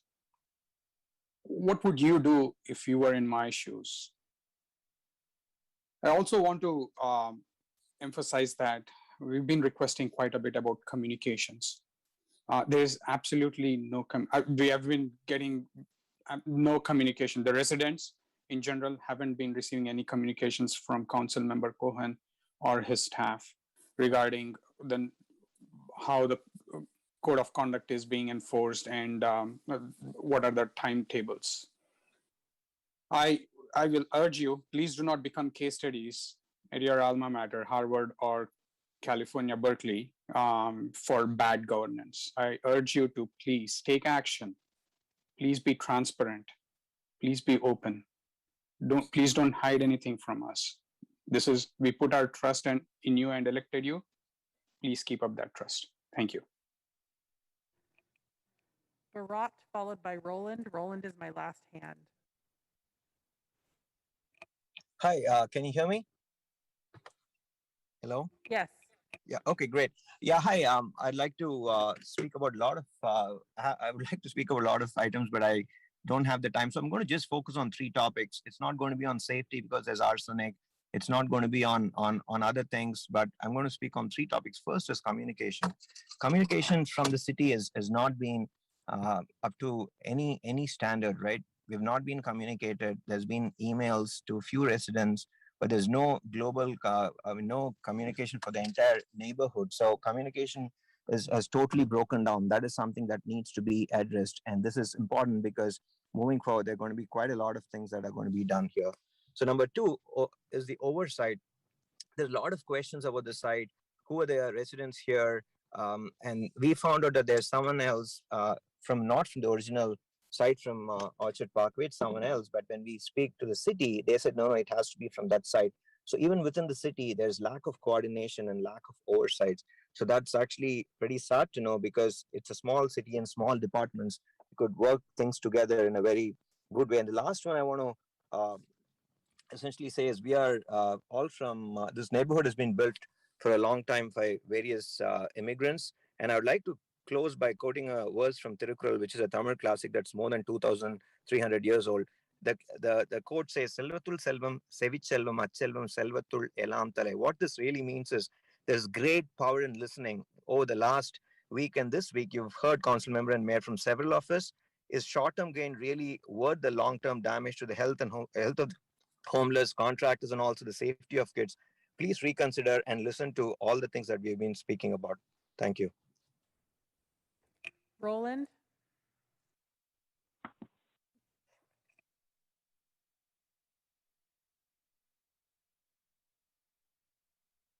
Roland, we accidentally muted you. Can you unmute yourself again? Can you hear me now? Yeah, okay, sorry great. about that. Okay, no worries, no worries. I will take that offline. But anyway, Mayor and Council, I really appreciate the opportunity to address you this evening on two issues. It's a VTA, access to VTA meetings, and the other one is PG&E activities in my neighborhood.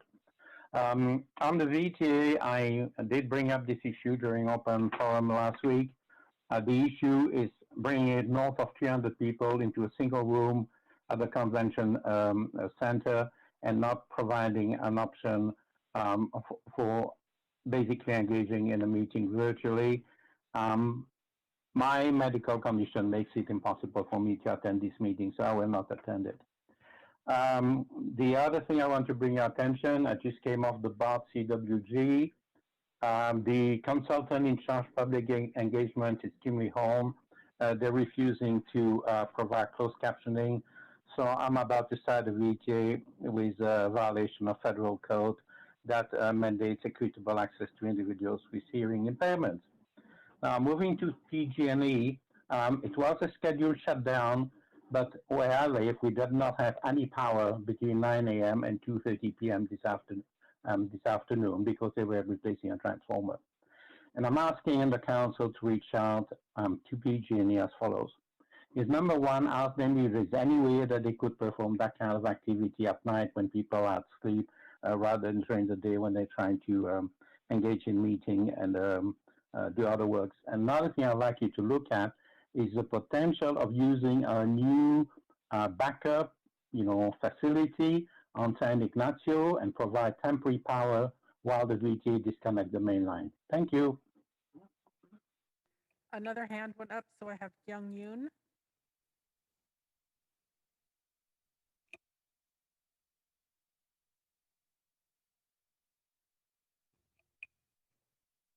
Go ahead, you're unmuted.